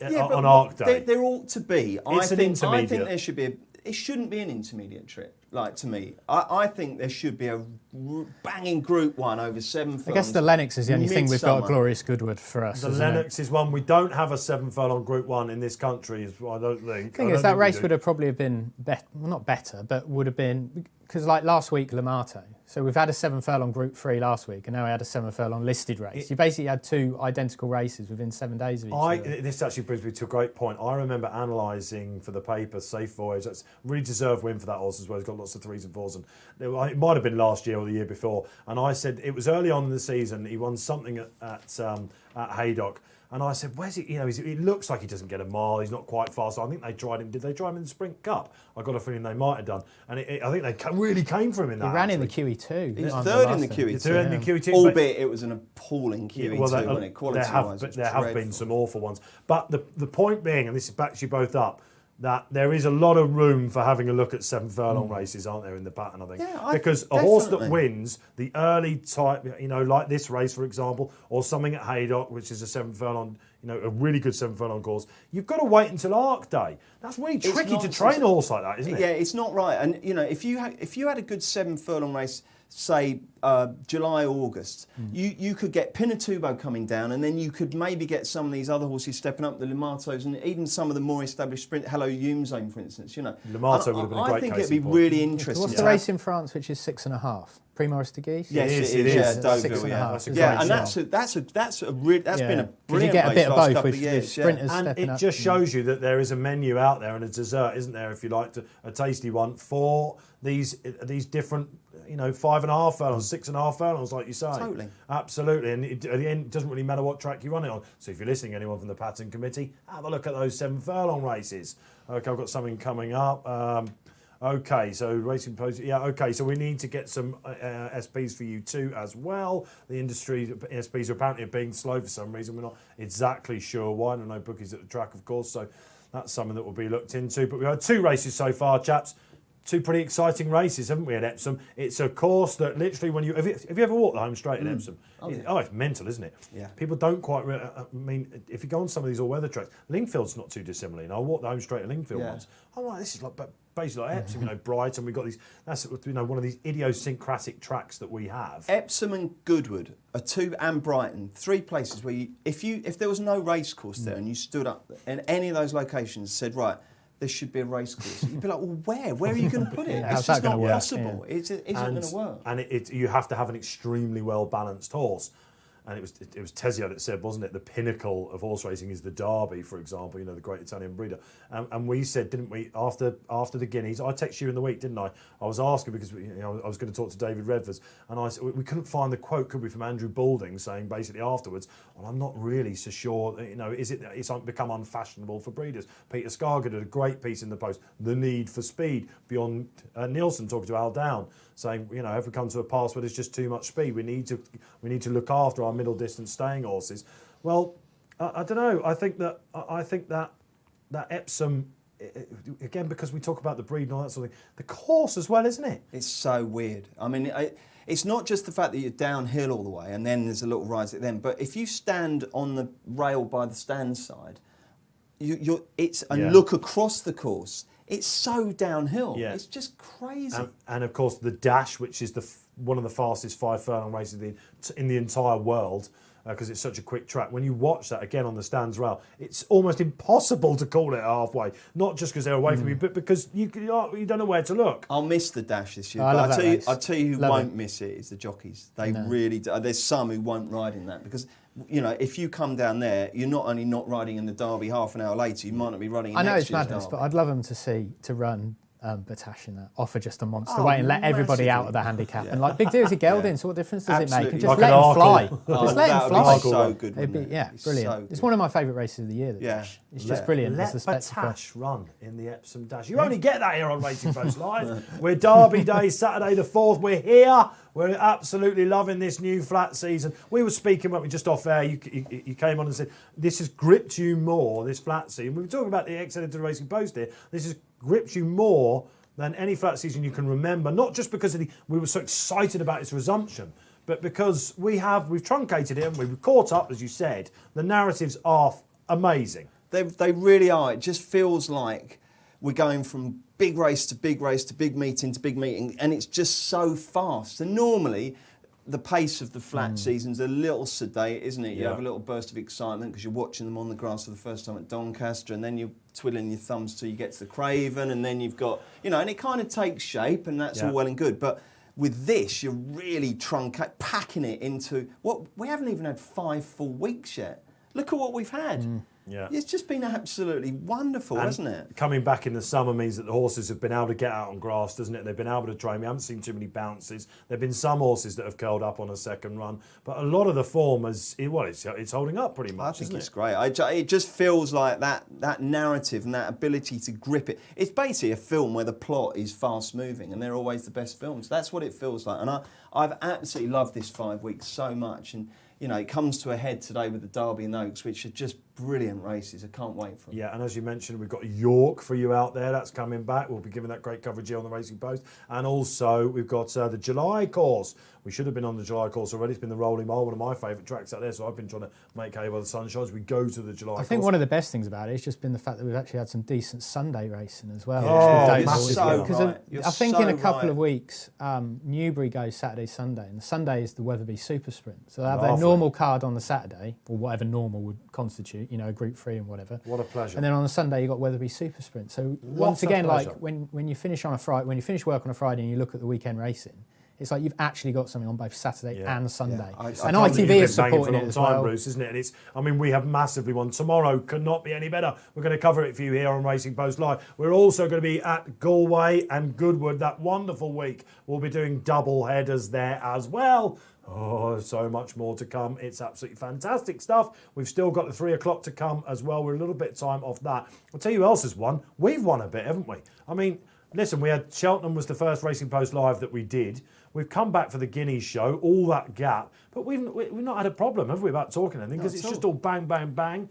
We've never had a problem. And all the questions that are coming in, all the feedback, we've been winners from this as well. So 48-hour decks back in play. We're hoping that will stay for the jumps. Have you watched the jumps race yet, by the way? I watched a couple of races at Southall. Yeah, it's good. Yeah, I think I did see a finish at Southall, but I just haven't had time. I tend to think, Dave, that the summer jumping's all right. I mean, it doesn't really, and I know that people go, oh God, please don't go on about all roads lead to Cheltenham. But for me, jumps racing, all roads do lead to Cheltenham. I'm totally unashamed about that. So I think what happens in the summer is generally not. It's a kind of separate little arm of the sport. But I do enjoy it. But I just think with the flat season having been so exciting this year, I haven't missed it that much. I quite like the jumps during the summer when you get a decent. So you have like the summer plate or the summer hurdle or the summer national or something like that, and so it's just quite nice because you normally get so into like the zone of flat racing. But when you get a half decent jumps race come along, it's like, oh, that's a bit of a novelty, and you'll pay attention to it. Totally and it's the same during the winter. You're so sort of in the zone of jumps racing. So when you get the winter derby, you're like, oh, that's actually quite a nice change just to have one race. And I think that's how I look at jumps racing during the summer. Yeah, really. I agree with that. Yeah, and listen, we're going to have jumps fans out there who are probably going up in arms now at the minute. But yeah, so you talked on Monday, would you believe, you got the summer plate. So what I was, just while we keep going on about the jumps race, we've still got, another 15, 20 minutes until our next, 20 minutes until the big handicap. There's a big plunge in that. We'll get to that soon, Hugo Palmer source. I wondered whether, because they didn't get to run at Aintree, because they didn't get to run at Punchestown, whether there might be some of the better class of jumps, can we call them that? So I wondered whether Nicky Henderson was going to, they've got all these horses. Some of the bumpers are going to be absolutely magical, aren't they? Because they're going to be hot as you like. There's going to be an awful lot of mystique to them though as well, because there's a lot of horses out there that we don't, we haven't seen them play their full hand yet either, have they? So Nicky Henderson in May, for example, he's got an amazing record in bumpers in May. So it's now going to be July or August. It's going to rip it up. So when you're looking at someone that's basically coming out into a Grade 1 novice hurdle or making its debut at Exeter in the winter or something like that, don't dismiss it just because it's been winning at Newton Abbot or wherever. If I'd known we were going to have a great big chat about jump racing, I would have re-familiarised myself with it, Dave. No, exactly. It is tough. Trying to think who won the Gold Cup. We are back. We are back. The Racing Post, you're back as well with your wonderful supporting of racing, some wonderful supporting of this show as well. We've been loving the feedback, loving the numbers so far, and so much more to come this year. We'll be back onto the jump season proper. Well, probably at Galway actually. Let's get back on track at Epsom, the 3 o'clock. It is the Investec Handicap. Now, we've seen some small field races so far. Neil Hubbard in your Betfair cupboard. Lots of runners here. Yeah, we've got 14 actually, because there's actually another non-runner, so the bottom one has come out as well. But yeah, really competitive sort of handicap, which we would have on Derby Day anyway, so no massive change there. And Ironclad is pretty strong at the top of the market. So Desert Icon, who won at Newmarket last week, was your market leader, but he was a non-runner this morning. So Ironclad, who was actually like second or third favourite anyway, has just naturally assumed that position at the head of the market. So he's in there at 4.3, so just a little bit bigger than 3-1, around the 130 mark. Johnny Drama, 7.4, Caradoc, 7.8, You're Hired, 9.6, Tinadali, 12.5. So yeah, really competitive race as you would expect for this sort of big field handicap. So my selection, which I did actually put forward when we put these in last night, was Johnny Drama, because I was hoping he'd be a lot bigger price. I think he was like a double figure price when I did that, and he's currently second favourite now. But we'll stick to our guns with Johnny Drama, and I'm going to back him win and place. But he's sort of got into a bit of a habit of, I almost feel like it's last chance saloon for him a little bit now. He ran over 1.5 miles at Royal Ascot last time out. He was sort of caught up for the lead, you know, on hard on the pace, and he didn't really see it home. So he's back down to what I would consider his perfect trip here today. I don't think there's many excuses for him today. So we're going to back him win and place, but unlike, which in essence is like an each way bet, but unlike an each way bet, we're actually going to weight it a little bit more toward the place part of the bet, just because of the nature of the race. So we're going to back him in the win market. So he's 7.6, which is 13-2. So we're going to have £20 on him at 7.6. So that's just your traditional win bet there. So we've backed him there. That's matched. Then we're going to hop across to the place market, which, as we sort of just spoke about, there's a couple of non-runners taking this down from 16 to 14. But on the exchange, you're still getting 4 places. So he's 2.06 there. So I'm going to have £30 on him to finish in the first four. In the first 4. So in effect, we've had a 50 quid stake. Instead of having £25 each way, we've weighted it more to the place part, where we've had £30 with £20 on the win. So a little bit technical there, Bruce, wasn't it? It was, yeah. We got very technical there. That, though. No, I mean, but again, it just shows, doesn't it, the versatility and the flexibility you have these days as a punter. You don't just have to have 20 quid each way or a tenner each way, and I really like that. I think that play is really important, and that also extends to multiples. Yeah. People do Yankees, or they do Lucky 15s, or they do Super Yankees and more exotic bets. You should really be having more on your doubles and less on your trebles and fourfolds, I think, because the doubles have got far more chance of winning. And you've got the options to choose. Now, if you do a Yankee as opposed to a Lucky 15, you lose that double, the odd single winner bonus. But you've got to look at the flexibility and you know, how you can get the most out of your selections. There's just so many options now. And as Neil showed there, you know, if you want to have a tenner win in 20 place, you can do that. It's absolutely fine. Absolutely. I think it's really important to say that as well. Absolutely. And of course, it makes so much sense, doesn't it? People go for these life-changing multiples, as we call them, don't they? Like shooting stars are more, regular occurrence, aren't they? So do bear that in mind. Target where you're going. Talking of targets, where is Bruce Millington playing in this minefield? First of all, I mean, once Desert Icon came out, the race became a lot harder for me. Did you have Desert Icon? Would he have been your selection if he stayed in or not? He was my idea of the likeliest winner. It was just a question of whether he was any kind of value. But that's by the by. I don't need to answer that now. But I do need to answer who's going to win. And I've gone for what could be a really, really rubbish tip, or it could be absolute genius. You're Hired, who won by 14 lengths last time. I mean, this is a 7-year-old winning by 14 lengths. And you're like, well, hang on a sec, what's gone on there? He's gone up £7 for that. And the thing is, and I saw a couple of pundits earlier today talking about it, and it's just a freak. I mean, the handicapper's not taking any nonsense here. But it did happen. Okay, it did happen. That shows he is capable of doing that, right? Yeah. And I just kind of felt in a race where it's so difficult to differentiate between a lot of them on form that I just thought that might be a bit of an oversimplistic way of looking at the race, but it might also be one of those ones where if afterwards he did come out and bolt up, you'd say, well, look at what he did last time at Newmarket. So I've gone with You're Hired, but it's not a race I was going to have a huge bet on by any means. I was like Neil, I like Johnny Drama, but particularly with SDS, but he's gone very short. I thought Planted Dream was good second last time out, and that could run really well. But then you could say the same for absolutely tons of them. You're Hired became You're Fired for me. I was waiting for you to. I had that coming. He became You're Fired for me at the end of last season. I've followed this horse Oh, well, yeah, cliffs, absolute cliffs. And of course, when I picked up the results the next day, he beat a horse called Scottish Summit, who had run really well on his previous start. He's rated in the late 80s. The handicapper actually gave the second a mark about £20 lower than what he normally runs. So the handicapper thought it was a bit of a fluke. We gave him a race post rating of 99, which is probably a little bit better. So according to that, off a mark of 92, he's still got some pounds to play with, but he's a 7-year-old, isn't he? But he's got form with Caradoc as well. Yeah, he has. But Dave, although he's a 7-year-old, at the start of his 5-year-old career, he'd only run 3 times. Of course. So it's possible something might just have clicked into gear. He might have had a few setbacks. He's over now. I like him a lot. He's one of those horses that he was often in the frame, and you back him each way, and he looks like he's going to win. But the 14 lengths thing is just absolutely. I remember the morning of that Newmarket race because I went through it, and he just leapt out from like a form perspective, and I went through it and it's like, he hasn't won in 4 years. Exactly. He's like had so many opportunities from this mark. Why would today be any different? This is pre the Newmarket race. So I was like, I'm going to leave him, not bothered.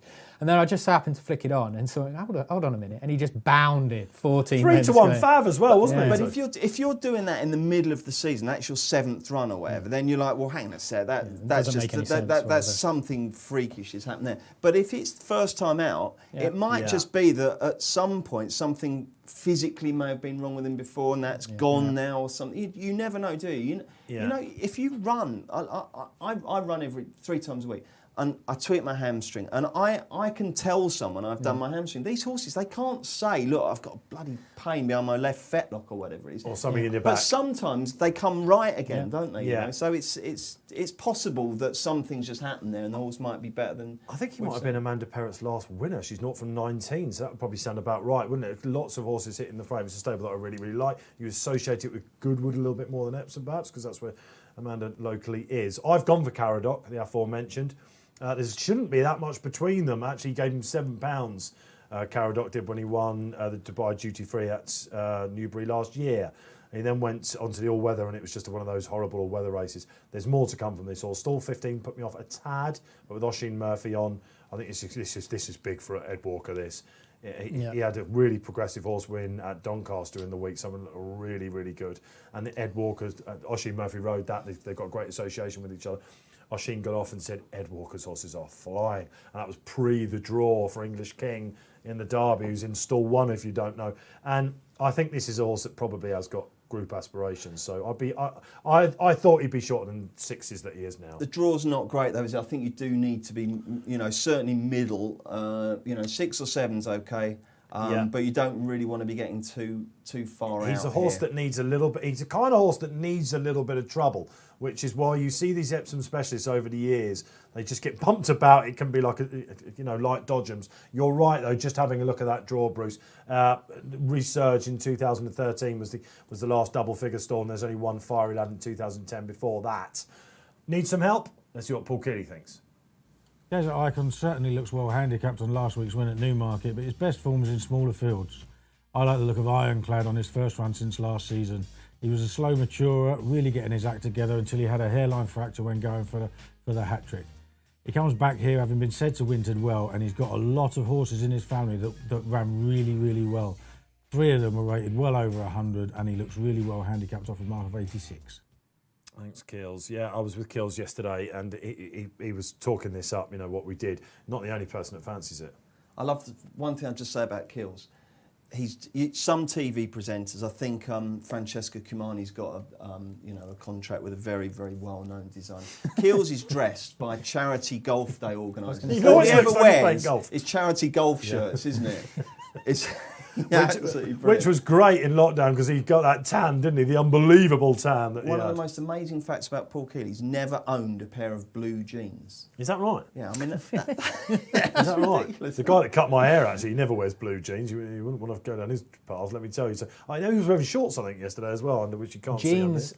In general, okay, but just not blue. He wear black. He has been known to wear black jeans, but never the blue jeans. Never worn a blue denim. Bucking the trend. It's incredible, isn't it? Well, there we go. So let's get back onto Ironclad. A lot of love for Ironclad amongst the tipsters. Yeah, I mean, this is one of those Racing Post jobs where they've all kind of homed in on the same, not just him, but the same two horses. And they did so when Desert Icon was in the race as well. So Ironclad was a bigger price at the time. So you've got Tom Siegel, Paul Keeley and Mel Cullinan, one of our leading Spotlight experts, have all put up Ironclad as their main selection, and they've all gone for data protection as the main danger. So two really interesting contenders. They're kind of slightly opposite because one's Ironclad, looks ultra progressive. Hugo Palmer, Andrea Razzani, I think, has won this 3 of the last 6. Yeah. Normally for Rog doesn't have a run in it this year, which is quite surprising. Yeah. And then data protection is William Muir, who's obviously got pile driver, and has a really good Epsom record. He does. Those are two, and again, I always bang on about it, but when... There's an old saying in racing, isn't there? If you can't be a good judge, be a good judge of judges. Yeah. And when all these Racing Post good judges all home in on them, I always give them extra attention. So Ironclad and data protection, really interesting. Yeah, just to back up that point, someone who's not been in racing that long with the punting and that has been quite successful, but I'd say a couple of years or whatever, said to me, he likes to get every newspaper. It's one of these things, everyone has their formulas. Formulas used to be the thing in racing, didn't they, before the algorithms and stuff. And the formula was he'd go through all the tipsters in all the papers and get them together. I used to work for a betting syndicate before I started the Racing Post, and one of what they put into their algorithms, we would have to collate all the tips. And the reason being was let the good judges do half the work for you and then work around the market, basically. So, data protection, 14-1, as you mentioned, is his Epsom record. Just to give that to you, form figures reading 1-3-1-2, all at around 1 mile. So look, he stays 1 mile too, I think, and from stall 6 with John Egan on. Again, slightly bigger than you would expect, shouldn't you? And I will say one thing as well to punters who maybe say, well, hang on a sec, it's all very well you pulling out this 1-3-1-2 record at Epsom. How do you find that? It's actually quite simple. If you go to racingpost.com and you go to horse's profile page, you've got all the form lines there, and at the top it will say date, course, going, etc., SP, and you actually click on them and you can see them. So if you click on the course, it will give you each horse's record in alphabetical order by course, so you can actually highlight it. There's so much you can do. It's really useful as well for going.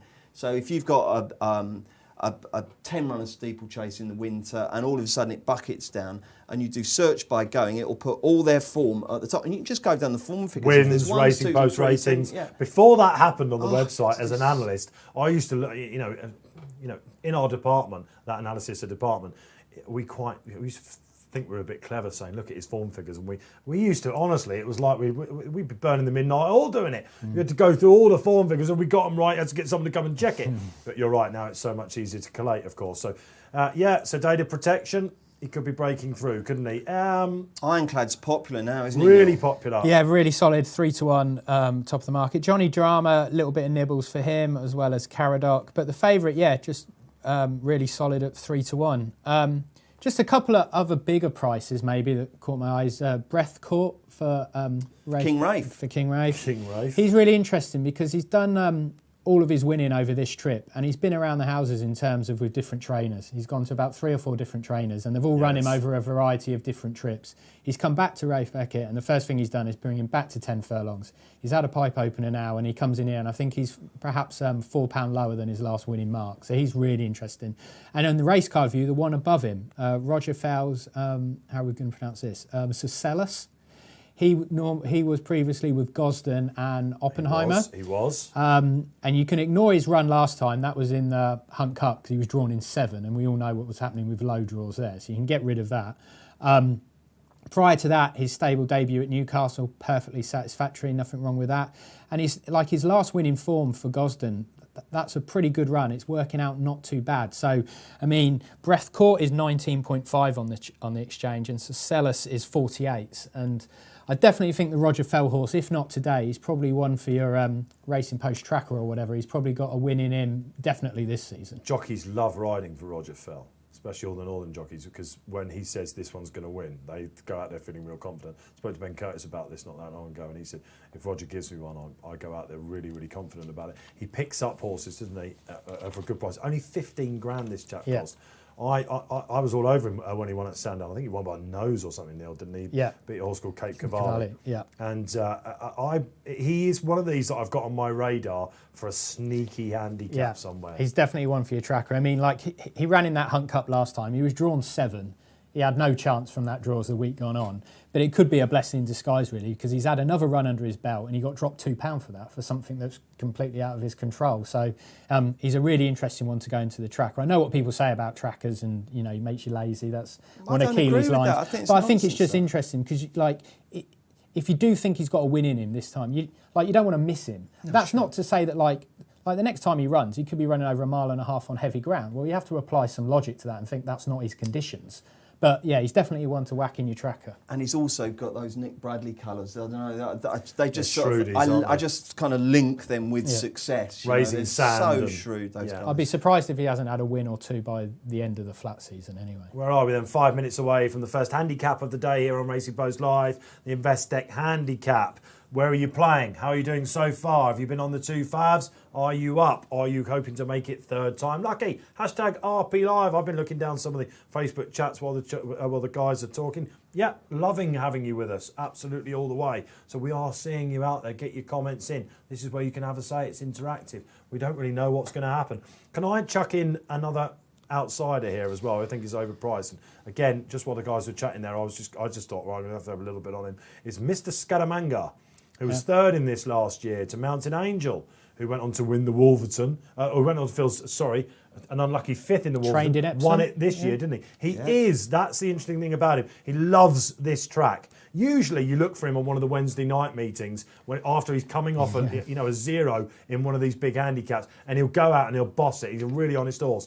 He's only £1 higher than when placed in what probably, it's hard to say this is a classier, edition of the handicap. He was in stall 5 that day, though. He's a horse that likes to get on with it. Stall 11 slightly puts you off, but at 25 to 1, I'm happy to take a bit of a chance with that. Simon Dow, it's been quite a quiet resumption usually for a man that has a lot of runners at Brightons, your Epsoms, Lingfields, for example. So don't worry too much about the form figures. He'll be bouncing for this. There's always a little bit of me that I get a little warm glow every time there's an Epsom winner, because it should be the most wonderful training centre. Jim Boyle. It's so close to London. If you're in the city, you could go and watch your horse on the gallops and then get the train straight into London and go to work. I mean, a lot's been said about that over the years, hasn't it? It's really frustrating. What's the reason for it then?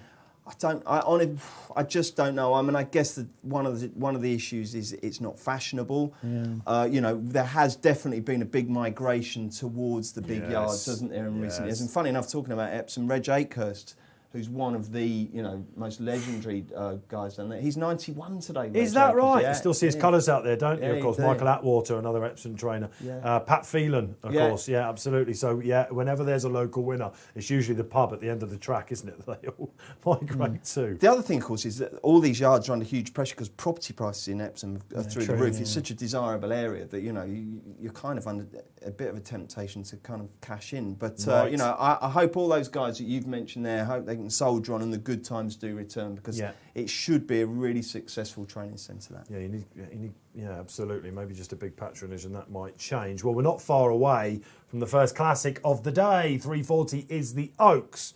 We're ramping up to the Derby on the card as well. So much to talk about the Derby as well. I want to talk about the Derby a little bit and what it means to us. And the Grand National, like you, Bruce, and probably Neil as well, is the one where you hear from people you've never heard from all year, isn't it? What's going to win the National? The Derby used to be like that for me. My phone hasn't really, apart from some punters that I know, it's no one, I don't know, my son's teacher or something like, I don't know, anything like that, or someone that, who knows nothing about racing but wants to go and have a bet on the Derby. Maybe has gone down a little bit. It definitely has, hasn't it? And, I think some people wrongly attribute it to the move from Wednesday to Saturday. I think if it was on a Wednesday, it'd be even less attention, to be perfectly honest. So I don't think it's that. I really don't know. I mean, as you say, it used to be the Derby and the National that were the two races that cut through and everyone knew they were on. Funny enough, it was Mark Langdon, our fantastic football judge. He said last year, the only reason I knew it was on this year is that my wife saw it on Chris Hughes' Instagram. There you go. The cross appeal, absolutely, that perhaps it needs. Listen, we'll get to that. It's coming up at, 4:55? I've just had a quick look at the market, Dave, and it's pretty static. I'll tell you who's not popular is Mohican Heights. That's taken a big walk out to 26. Mogul's just about to touch double figures on the exchange. But it's still very much Kamiko at 4.1, English King at 5.1 of the big two. Russian Emperor is definitely, well, I say definitely, unless the lads pile in. You'd think Russian Emperor will be the shortest of the O'Brien sextet. There's been bits and pieces for some of the outsiders. Worthily has come into 34. Kills likes him.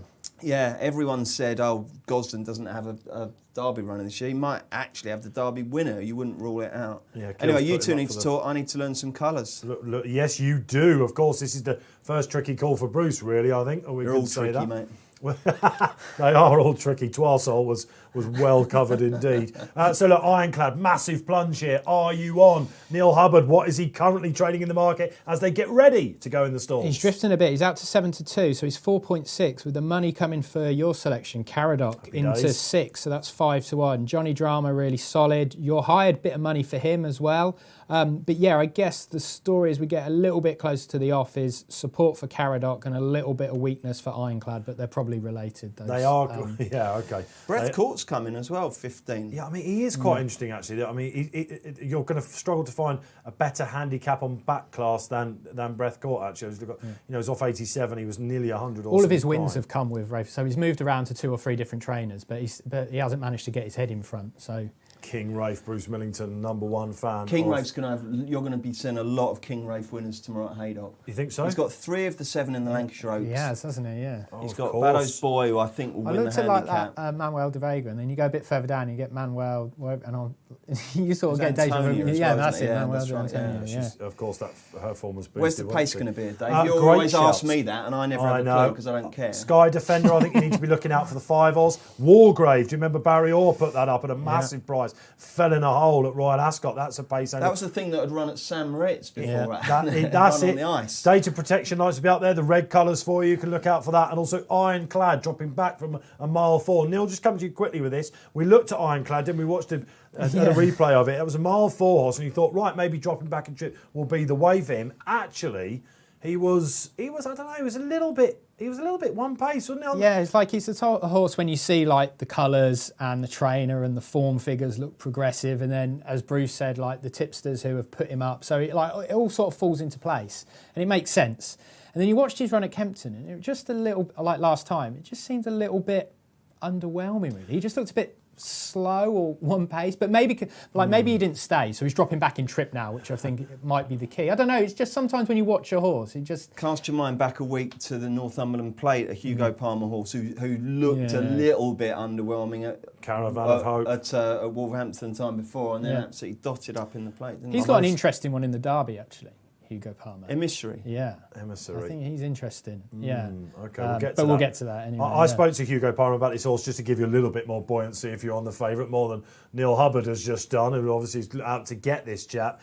This was a horse that they thought a great deal of earlier in his career. He's been backward, he's had a little bit of a hold up, and I think from 3 to 4 they're thinking he's got around about, well, I don't want to say it, but maybe even a stone under his locker. Been gelded as well. So. He gets lots of weight here as well, doesn't he? But he has, I know some bookmakers that have seen a lot of money for this horse in the past and told me it would win, and he hasn't delivered. So he came good a little bit, underwhelming in the bid for that trick. They're coming back in trip. He's got the 2 poke. We're expecting him to be up there early. I think Andrea Azzini, big ride for him, Mohican Heights in the Derby. He will be looking to stalk, I think, Bruce. They're going in. Just quickly on the subject there, the hot favourites well drawn here into another 2 furlongs back in the Derby, and Mogul is hopelessly drawn Crazy, into. isn't it? The simple reason is that they taper in. The course tapers in for those first 2 furlongs. So if you're on the inside and up with the pace 10 furlongs out, you're sitting pretty on it. So it looks like low numbers are the way to go here. Breathcourt is one of the last ones to go in. They're also trying to get Wargrave in under Pat Cosgrove, and then we will be Pat Cosgrave even, and then we will be ready to go for the Investec Handicap over a mile and 2. Any late money for anything, Neil? Ironclad very solid. Caradoc very solid. I guess your hired is a little bit of a story. He was pushing double figures and he's into just bigger than 6-1. So a little bit of love for your selection there, Bruce. Good, glad to hear it. Neil Hubbard will be giving the story straight after the race of exactly where your money went on the exchanges. Who's going to go high? Who's going to go low? Expect some bumping about here. This is good. These handicaps, especially these double-figure handicaps over a mile 2 at Epsom. If you're on the inside with 2 furlongs, they're going to go without Wargrave. We're going without Wargrave. Go without Wargrave. 13 run. They're off and running slightly slow was Planted Dream. Well away on the outside is Sky Defender. Also well up there is Johnny Drama. Coming up on the inside is the favourite to try and get an early position. That is Ironclad. Also well up there, You're Hired. But as they settle down, waggling his head around very dramatically is Sky Defender on the outside. But he takes them along. Who else is that? Who's that? Is that Dolphin Vista? Mr. Scaramanga, is that leading? Yes, it is. Actually, it's Mr. Scaramanga who's not settled. Johnny Drama's gone very wide, but he's very prominent. Also, right on the heels of them is You're Hired and Ironclad. Any market moves, Neil? Yeah, Johnny Drama is the one that's that the market likes immediately. Ironclad's still favourite, but Johnny Drama and Caradoc pretty close behind him. He's got a lovely sit, Ironclad. I think if you're on him, you're really happy if you're Andrea Razzini. Caradoc, Oshie Murphy, my hope. They've just looked at the draw and gone, we'll take our medicine, we'll try and come wide. You're Hired, Bruce, going well He's also as they come literally in. right out the back, Caradoc. Last of the 13 runs, but still only 7.8. The Betfair market does love these horses out the back. Mr. Scaramanga as they begin the descent of Tattenham Corner. From on the outside, we have Johnny Drama. Behind them, we have Sky Defender, and then You're Hired, and then the favourite Ironclad. Also going well, Data Protection. So all the market leaders, all the market principals, apart from Caradoc, are up there as they get to the bottom of Tattenham Hill and begin the final left-hand turn into this long straight. And we've still got Mr. Scaramanga leading them along. Coming under a drive now, Johnny Drama going really well in third. He's that Sky Defender. You're Hired and Ironclad are trying to plug on. Also trying to make ground from the back is Data Protection. But hitting the front now is Sky Defender from Mark Johnson. Breath Court down the outside. Breath Court is coming on the outside with a really good run. You're Hired, but they've all got to catch this. They've all got to catch Sky Defender. Caradoc, Breath Court is coming late, but Sky Defender's still got 2 lengths. Sky Defender from Breath Court. Can Breath Court get there? No, I don't think so. I think Sky Defender and Joe Fanning have nicked this.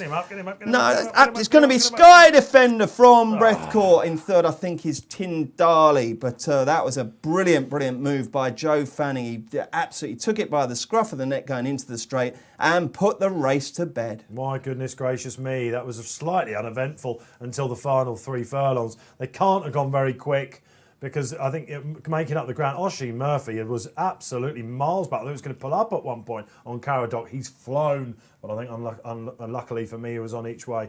I think he'd come about 6th in the end. Massive eye catcher. Ironclad, Neil Hubbard. What happened there? Yeah, I mean, he hit a low of 3.5, but I mean that was relatively early on in the race. When you called out what a good position he was in, he pretty much hit 3.5 then, and that was as good as it got. Breath Court hit a low of 1.74 in running, and you could maybe see that more than you could with Oh This Is Us earlier on. The winner, Sky Defender, matched at 75s in running. 75. Okay, wow. And an SP of 22. Yeah. So again, it was up there all the way, wasn't it? It's That's hard the to key. see where you would have got so pessimistic. You want to start laying at 75. You must have thought that the sexier horses, if you like, were coming. This is a horse that, how many runs has he had this year? He's going to be a lot, because we saw him on the all-weather before lockdown quite a bit. 6, I think. Just trying to come down. I mean, it's Braveheart, isn't it? It's Mark Johnson. It's slightly more than that. Oh, no, 6. Yeah, it is. Because he had a couple in November and December as well. He'd been really well beat. Okay, he ran well behind West End Charmer, who ran really well at Royal Ascot. I guess that's the form he's come back to. But at Doncaster last time, led and dropped out. That was a race where the big guns were either badly positioned, weren't ready. It is the big guns in the market. And I think he's in stall 16. It makes you wonder why when you're drawn over a mile too high over Epsom, you don't just just say, come on, let's just see how we get on with it here.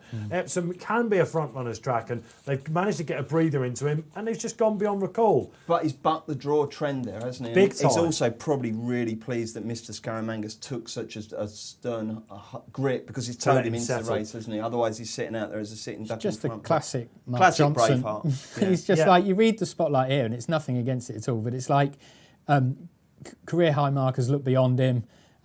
Others preferred, and like form seems to have levelled off, and he's like, you can totally understand that, but you can just never write one off from that stable, can you? It's just the nature of it. I think it's his first run at the track as well, and just looking down, he went really close at Goodwood actually on his debut in August the 4th, 2018. He just got denied in that decent maiden at the Glorious meeting behind a horse called Duke of Hazzard, who ran in the Queen Anne. So look, maybe these tracks bring out the best in him. We'll probably see him back at Epsom, I would imagine. He's a 4-year-old. They're going to target races like this again going forward. So we've had a blowout here on Racing Post Live. The first 2 favs went in. Were you with Sky Defender? I think he was like 33s into 22, so there were nibbles out there somewhere. But the draw put you off. Joe Fanny's just so good on those sort of horses, isn't he? Yeah, knows when to kick. He's a proper operator, and he rides Epsom very well as well, actually. And Johnson has a lot of runners at Epsom, you know, not just at this meeting, but he sends them down on those Thursday night when Kachagugu are playing and there's not a lot going on, and he goes and nicks wins. 1-2-1, 4-2-4. Those are your classic Mark Johnson form figures. Put a 1 on the end there now. And again, as you say, Neil, there's no right. If you fancy how can you fancy Sky Defender? You're like, well, you know, his form's okay. I mean, he's Racing Post rating is one of the lowest ones. Yeah. He's not running particularly well. He doesn't look like he's got a lot of scope. But he's trained by Mark Johnson, and that's what those He'll go horses to do. There's a result on the screen, guys. something, Breathcourt ran a blinder. He was up there for a long way as well, wasn't he, Neil? Yeah. And Tinadali also at 10s as well. I think Breathcourt is back with Rafe Beckett. He looks ready to win that. I mean, I don't think the handicapper can be too harsh with him there, and he was £4 below his last winning mark there, so he's still going to be competitively handicapped. Rafe's going to find a race for him somewhere on the line. Look how far back your Caradoc was, Dave. My goodness, 3 furlongs to go. He's still plumb low. Breathcourt is only like 3 or 4 places above. I was moaning. I mean, Breathcourt has made up a lot of ground. Actually, he's an icon. You watch Caradoc here, guys. My eyes were just on him the whole way. I actually thought he might get up for third at one point. It's just. Which point was that? It must have been before the race. Well, no. Look, you watch a furlong out here. You're mocking it. I'm thinking, surely not. We've seen a couple of front runners get curled in. Keep looking. Keep looking. He's absolutely flying here. All right. I mean, he's so far back. Oisin Murphy will probably go in and say, "I took my medicine." I think he got stuck behind the tiring Dolphin Vista at one point as well, who was also joining 14. Just going back to Sky Defender, did you take some of the big prices out there? We talked about forgiving a Mark Johnson horse a run. Let's go back to that West End Charmer run at Newmarket on his comeback from lockdown. He had Good Birthday in third. It was that race. In fourth was Desert Icon, who would have been a really warm order for this race. So, okay, that probably wasn't the Desert Icon we saw at Newmarket last week, but West End Charmer ran really well in that handicap at the Royal Meeting. Look, some people will reason that the form is there, and Mark Johnson, when he has these horses, the tough ones, lots of people do back them, but they're outside of the field. Oof. Couple of bits there, Dave. Again, for the third time today, the time suggests we're bang on standard, good ground. And just to clear up, if you backed each way and took some of the firms that were offering 4 or 5 places, I think Data Protection has just denied your hired for 4th, and I think that you've just got 6th. I think it looked like 6th. Yeah, so. It's a race that will probably be. You'll see loads of winners coming out of. I think these are the type of races so far, aren't they? On a turning track, if you like, that we haven't had that much of. And if you think about your John Smith's Cups and your, the Golden Mile at Glorious Goodwood, these are the 4. By now we've had a London Gold Cup, we've had Newbury meetings, and you get your eye catchers, don't you? And you're like, that's going to be perfect for York or perfect for Goodwood. These are the races that are so informative at the moment. But tomorrow, Dave, you've got that fantastic 1 mile handicap, haven't you, at Sandown? I mean, that Dark is going to be absolutely superb. Old Newton Cup exactly. up at Haydock. So many of the horses that either won or look really impressive at Royal Ascot are clashing in that race. That Sandown card tomorrow, my goodness me, it is good. We were talking about brilliant. the 5 furlong sprint that I think opens it. Coral Charge. That's an absolute Liberty Beach against. That looks an awesome race. Yeah, do you know what? I'm really keen on Liberty Beach tomorrow. I think she'll. Is it? I forget the name of the Les Darley. One of the guys will tell us. You can join us for it here on Racing Post Live. We'll be back. Double header tomorrow. Sandown, the Eclipse. The Group 1, we'll be keeping an eye on the French Classics for you as well, giving them a mention. And up at Haydock we go. Really good card there, the Lancashire Oaks and the Old Newton Cup, which is one of the biggest usually one of the biggest handicap betting races of the entire year on the flat.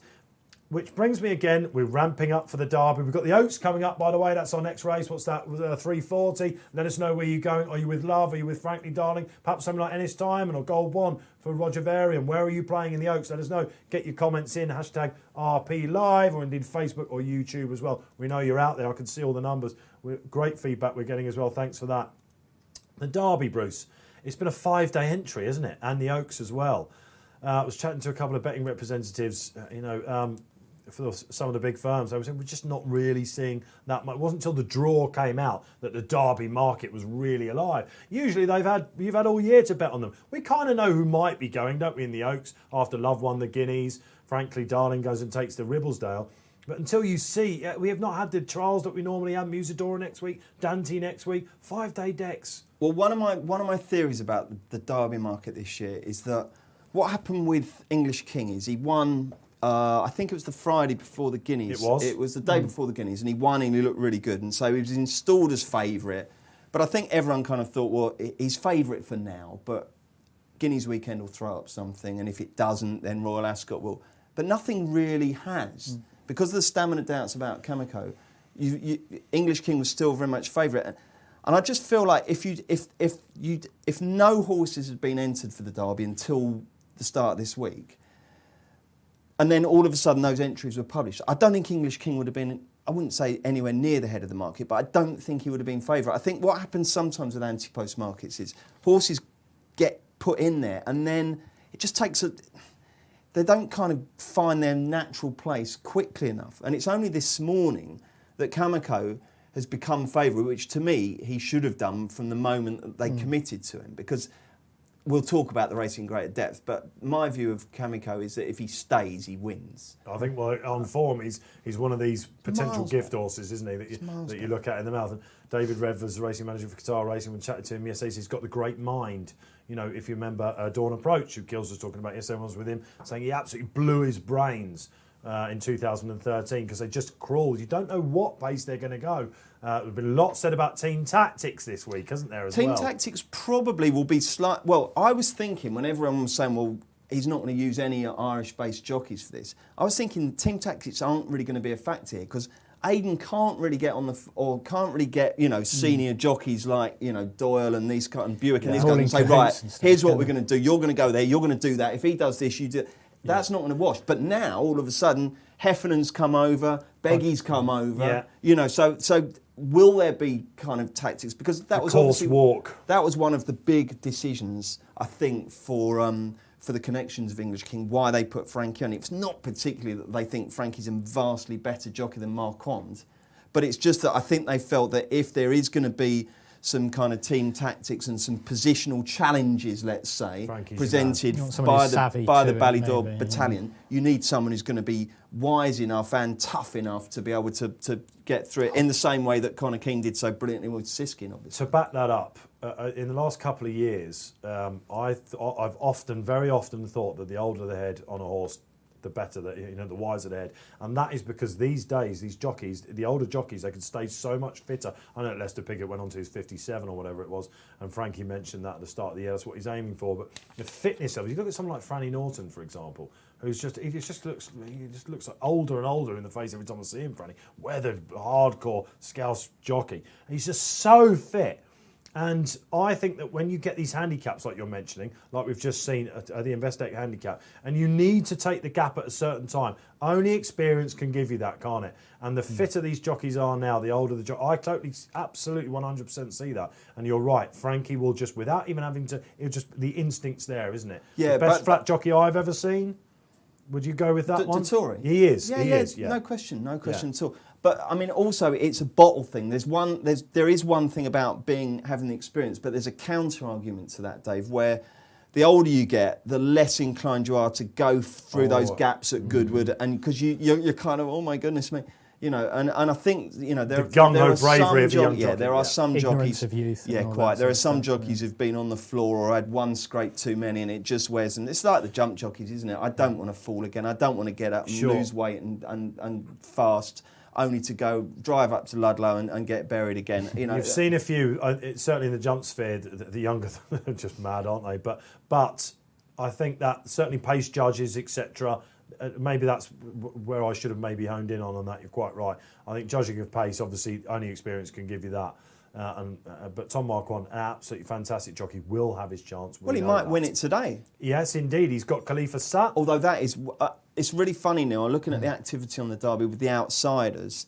There's a whole load of them who, if you look in the price-wise table in the Racing Post today, they're kind of all between 25 and 50. Yeah. But they're starting to really elongate. And Khalifa Sat I was all really the way out to surprised 85. by. Yeah, he was around 50s this morning, and he's out to 85.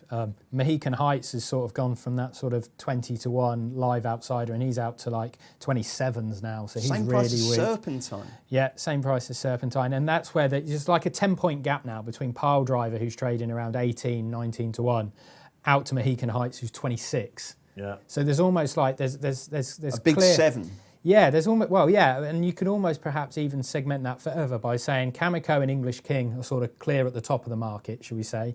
Then you've got Russian Emperor, Mogul, Vatican City, Highland Chief, Pile Driver, who are sort of next in, and then you've got everyone else. So there's almost like 3 tiers, really. Should we do our best long shots while we're here? What, for the Derby? Yeah, we can do that, can't we? We can reiterate I've them. gone for one. I mean, so shall I start? I'm on Mohican Heights because when I looked at the race, Keith Melrose asked me to do a piece of today's paper saying, from the form point of view, 6 ways to pick a Derby winner was the piece in today's paper, and I was chosen as one of them.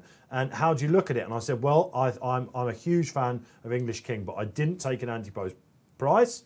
And when the one draw came out, it was enough to put me off. That's when he was still around about 11-4 fav, actually. So that's usurped. And you mentioned earlier what price should English, everything has a price, etc. So I just looked for something. Highland Chief was one that came on my radar because I think he'll stay. I'm a big one for pedigrees over a mile 4. That was something also I mentioned. This is the chief test. One really, profitable betting angle that I and a lot of people in my analysis department have had. At the start of the season, when you get a mile 3 or mile 4 handicap, all aged handicaps, half of them aren't going to stay. More than half of them. If you find the breeding and the run style and something that looked like it wanted a trip at 2, it's been really profitable. My worry with Mohican Heights is whether he's going to be too slow for the Derby. And if you look at the pedigree and if you look at his run at Ascot, we know all about the Simcox stable. They were, in lockdown. It really affected them. Dave Simcox said, if any of mine win at Ascot, it'll be a surprise. And he ran an absolute blinder, didn't it? But is it that he wants a little bit further? Is he the ledger horse in the race? Worthily, I think, is another one at a price as well. That Paul Keeley made a great case for him yesterday when I was talking to him for the St Ledger, around about 33s at the moment. They would be Highland Chief, Mohican Heights, and Worthily. They're my rags. Bruce Millington. Well, I mean, I've already said that. I mean, if you're building a book here, and by that I mean, trying to calibrate your stakes, and you're having a lot of smaller bets to try and build a position that reflects your reflective, rather than just going, oh, that's the one I'm going to go for. You don't have to do that. You can graduate and calibrate your book so that you win different amounts on each horse or lose different amounts on each horse. And I just feel that probably if Pile Driver's to win it and you weren't on at, say, 18 or 20, you might think to yourself, well, hang on a sec, I should have done that. So that's interesting. Worthily, for me, probably, it's got so much to find, but it might not be a brilliant Derby, so that's interesting.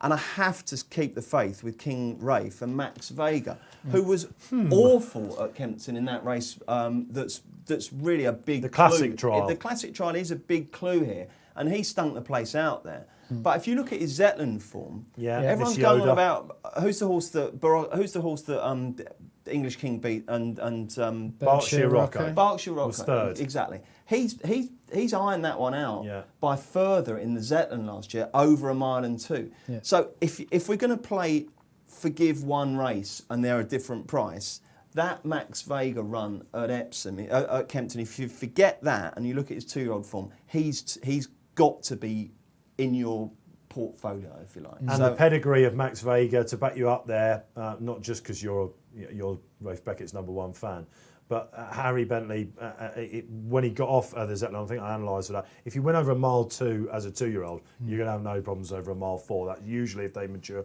along the right lines. Is he the big rag for you then with Pile Driver? No, I honestly don't know, because I've had a bit on Mohican Heights. I didn't think he was going to come into the rag category. I've got varying positions on all sorts here. I mean, if you're looking at Vatican City at 14, that's a long shot now all of a sudden. I think that's the most wrong price still. If I was having a fresh position now and I looked at the prices, I would say the one I have to back there, based on value, is Vatican City. It is just such an absorbing derby, isn't it? The lines in. And again, exactly why I started to look for a rag when I put one up in the paper today. Mohican Heights looked like he was coming in. He's coming back out. Before we move on to the Oaks, Neil Hubbard, is it Khalifa Sat for you? Is that the one that you think? I like Khalifa Sat. I think he looked really tough at Goodwood last time. His half-sister was runner-up in a St Ledger, so you shouldn't have any problems with the trip. And, if they ride him the same and he gets an easy lead coming down the hill, you don't know if he might nick a couple of lengths out of him. I'm going to set myself up for a fall here, but the top one, Oranavian, is that about right? Oh my goodness gracious me! We need Barry Orr for this, don't we? Oranavian, yeah. Okay. It's the name of the Irish national anthem, isn't it? Oranavian, yeah. So his sister was. So she won the Oaks, didn't she? And Nothing like I knew that, by the way. Yeah, and I'm just writing down your pronunciation phonically so I can do it in the commentary. And that Oranavian. Can someone who's listening out there please text in a phonic pronunciation for number one in the Derby? Because Bruce is going to call this. Yeah. And by the sound of it, he could be the pacemaker. He could well be the pacemaker. Mythical's in this race as well, before we just move on. He was supposed to win the Zetland, wasn't he? You remember that? And he came over and then he went to France. And ever since the Zetland, the wheels have come off. And he couldn't have run any worse on his return at the Curragh when he was really strongly fancied. And Aidan O'Brien said in the week, you're going to see a different Mythical. He's wearing colours, the pink colours of Sue Magnia, who have won this before. And James Doyle, the spare jockey, the big name spare jockey rider, is on from stall 10. Interesting one with him from a geeky pedigree perspective. He's by Camelot, who obviously won it, and he's out of a Cape Cross mare, which is the same as Australia and Massa. So look, it's he's bred for the job. We've got a great stat pack for you before the Derby as well, which we're going to show you, which talks about sires, and I think 6 of the last 10 have been sired by a previous Derby winner. I've got Rob Lee in my ear, one of our producers, saying, "Yeah, let's talk." What was the pronunciation of the horse phonically? Ordon Naveen. Ordon Naveen. Or he's saying it like Ordon Naveen, like it's some sort of mantra or something. Not that he's trying to put me off at all, but you got that Ordon Naveen, almost like Orton Naveen. But anyway, we must move on to the Oaks. It's the first classic of the afternoon. Are you in love with the Oaks? Are you in love with the favourite? Bruce Millington, when he called the Guineas, love is all you need, love is all around us. Is this going to be another easy headline for everyone? Frankly, darling, I hope so. Because, I really like Frankly Darling. I thought I was going to come into last night, and all week I've been looking at this and thinking the market's probably about right. I don't really see much in it, but let's have a look. I chipped away at the form yesterday, and I've come to the conclusion that the 1,000 guineas is just absolute rubbish. And I'm all over Frankly Darling now. You're getting quite close to. Guineas. I mean, I don't think joint favourites is too much of a stretch, but 2.24 Love, 2.7 Frankly Darling, they're quite close in the they really market. Are, yeah. In terms of team tactics, what about Tiempo Vuela then and Frankly Darling? Tiempo Vuela is Oppenheimer's. I don't know. He's in the ownership there. So the rag we're talking about. Is that going to be the hare to go out and set this up? Martin Harley was favourite for the Pretty Polly, which we covered here on RP Live on Guineas weekend. Far too keen, so maybe they're just going to let her be the hare for Frankly Darling to go at. Well, they need something to make sure Frankly Darling doesn't get too lit up, because she did at Ascot, didn't she? And that's the thing you were saying about the track, the way that they climb coming out. And if they're climbing and she's pulling like she was at Ascot, that's not going to be a great sign for her trying to get home here. I wouldn't have thought. I am against her now because I just Frankly Darling against. Neil, I'll tell you what. We'll go through all the big two in the market, but this is the order of things here. We need some protocol. That's the word. My father-in-law loves that word. Protocol must be observed, and which is something I'm always trying to buck. But tell us your selection, because people like to react to it and play out there. Neil Hubbard's got a great strike right here on RP Live. Where is Neil Hubbard in his Betfair cupboard playing? You're still going to tell that one. I love it. 3 now. I love it. It wasn't even good the first Start time. ring the bells. It was first time. It's better than the R number. The R number was much better than Hubbard's cupboard. The R number, still one. Yeah, so I think Love and Frankly Darling, they're obviously the right two at the head of the market. That's pretty obvious. But I find it really difficult to split them personally. And so I'm going to play at much bigger odds here. I'm going to back a couple in the place market not against them as such, but just because Love could win. So I'm going to side with both Passion and Barani Star at huge prices. The reason why I say that, Neil, I put her up as my eye catcher of the whole meeting at Royal Ascot. Who, Barani Star. Yeah. So I think I'm going to back them both in the 4 places market, because I think they're well capable of finishing the frame in that respect. So yeah, both Passion and Barani Star in the 4 to be placed market is what we're going to play here. Should we see that on screen? So we've gone to the 4. So the standard place market would be 3. If you want to be more aggressive, we've obviously got the 2 place market, but I've elected for the 4 places, and we're going to back both Passion and Barani Star. So we'll have £30 on each of them to finish in the first 4. So if one of them does, then we'll turn a profit on the race. And I think that's just because I can't really split Love and Frankly Darling, but something's got to finish 3rd and 4th behind them, and I think both of them are well capable of doing so. How are we feeling about the Oaks as a whole? 8 runners.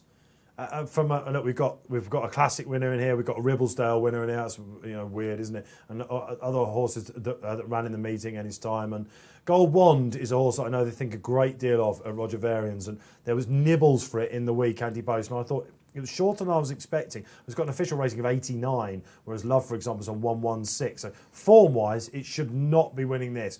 It has drifted out a little bit now, but it's a really, really strong traveller. And if you go back to its Doncaster debut win, it got nutted on the line by a horse called Domino Darling, who was my anti-post bet all winter. Hasn't made it out onto the track yet for William Alice.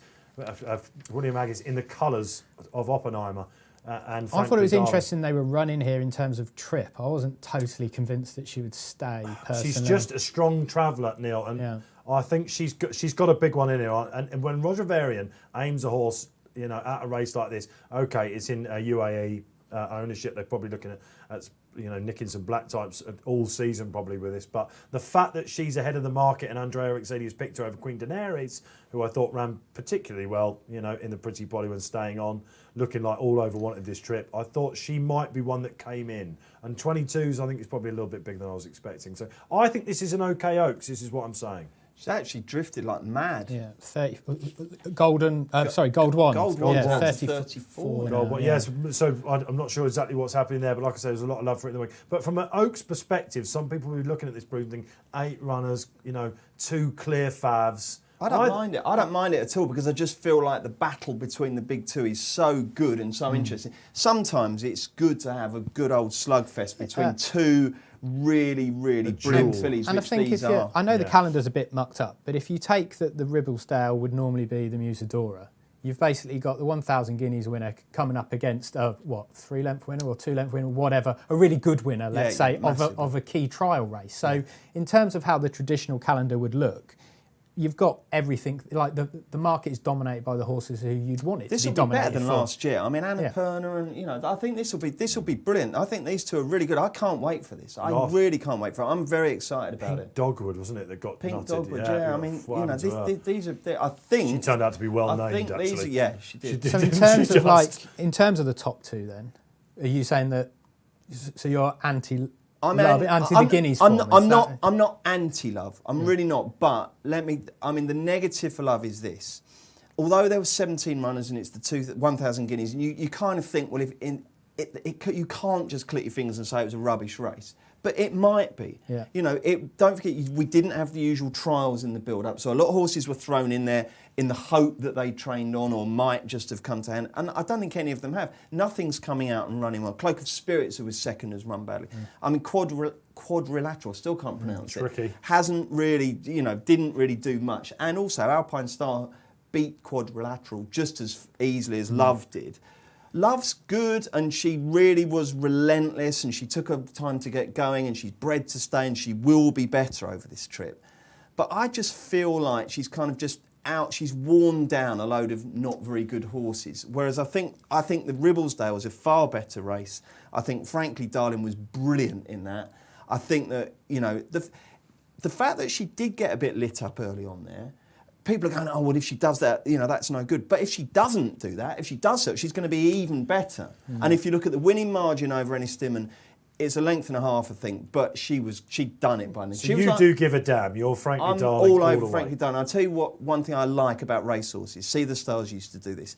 From 2 to 1, they put the race to bed, and then they just cruise through the final 4. And that's what she did in the Ribblesdale. Yeah. And I really like that in a horse. And I think Frankly Darling is on the up, and I think she should be closer in the betting, and I think she's valued at 2.7. Now, and that's my issue with her. You're on anti-post as well, right? I am on anti-post, but that isn't really bothering me. And I'll tell you one thing as well very quickly, guys.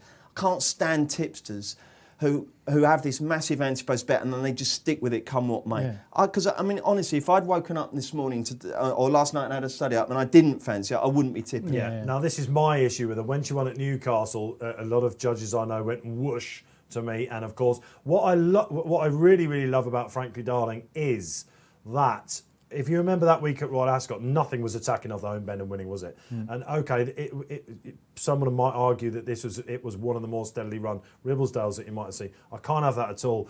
I think some really good horses attacked off the bend at Royal Ascot and didn't get home. She did, and she actually looked best at the line for me. So I think she probably is a bit of a star, but I think I loved her Guineas win. I think she will be the answer here.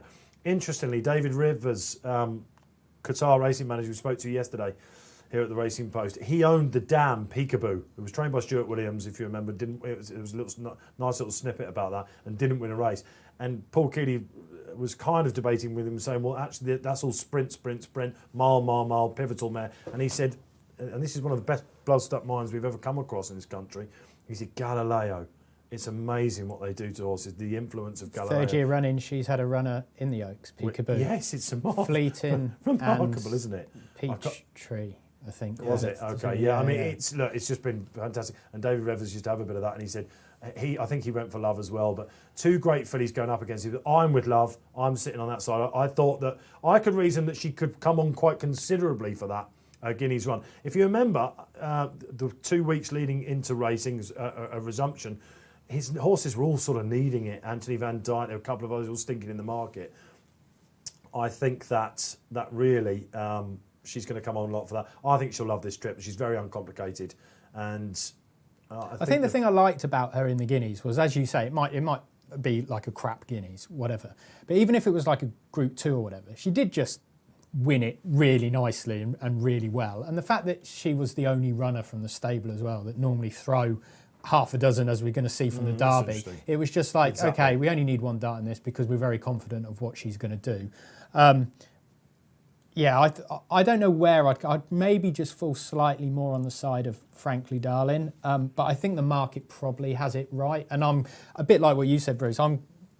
Without already having a vested interest in this, I'm quite happy just to let this sort of play out and let them duel down that home straight. It could be a brilliant race. Oh, it could be. Morvey to Tory, slugging it out down there. I mean, and it's time and he ran one at Ascot as well. It could be the narrative. This could set the narrative for the rest of the season as well. It wouldn't be 100 to 1 that these turn up in the Arc with their big weight allowance. 100% going to. The ground, I think, is interesting. Well, Frankly Darling for me does have a bit of an knee action, and a good judge I spoke to yesterday sent me a message saying the more rain, it's going to sway it her way. We think it's good ground, don't we? That's a good judge. Let's go to another one. Paul Keeley.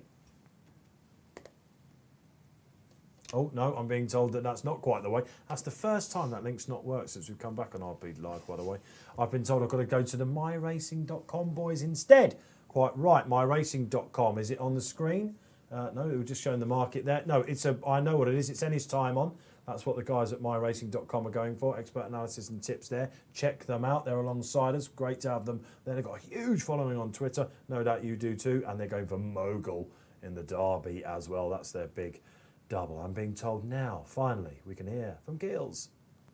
This looks a straight-up match between Love for Aidan O'Brien and Frankly Darling for John Gosden. The two trainers have combined to produce the last 6 winners of the Oaks, and one of them's going to get another one. Love won the 1,000 Guineas. She did it really well, but I'm not convinced the form of those behind is all that good. And I think Frankly Darling has looked really, really good in her 2 runs this season. She's won both of them easily, including the Ribblesdale last time out when it took only 1 flick of the whip, and she went clear of her rivals. She could be top class. There we are, and Frankly Darling, Kills has been singing about that one all the way as well, hasn't he? And I think he's actually really bullish about this. Ennis Timon, shall we go to this? Ennis Timon, do you remember, we just said a name there. Barry Orr gave us a little sermon about this. Ennis Timon it is, I think it's... A little village in County Clare. There we are, very good, Bruce. And her chance, I thought the fact that they rushed her so much. You remember last year, she was one of the biggest eye catchers. I remember Dave Jennings going on about this a lot. She caught, it was in a Curragh Main, she came 7th. But she caught the eye. And then she had all sorts of problems. She's supposed to run at Galway from memory. They rushed her out to Leopardstown. She just got over the line that day. And then she went to the Ribblesdale. And I thought at one point when you were calling that, I remember on the show thinking, here she comes. And she just flattened out a little bit.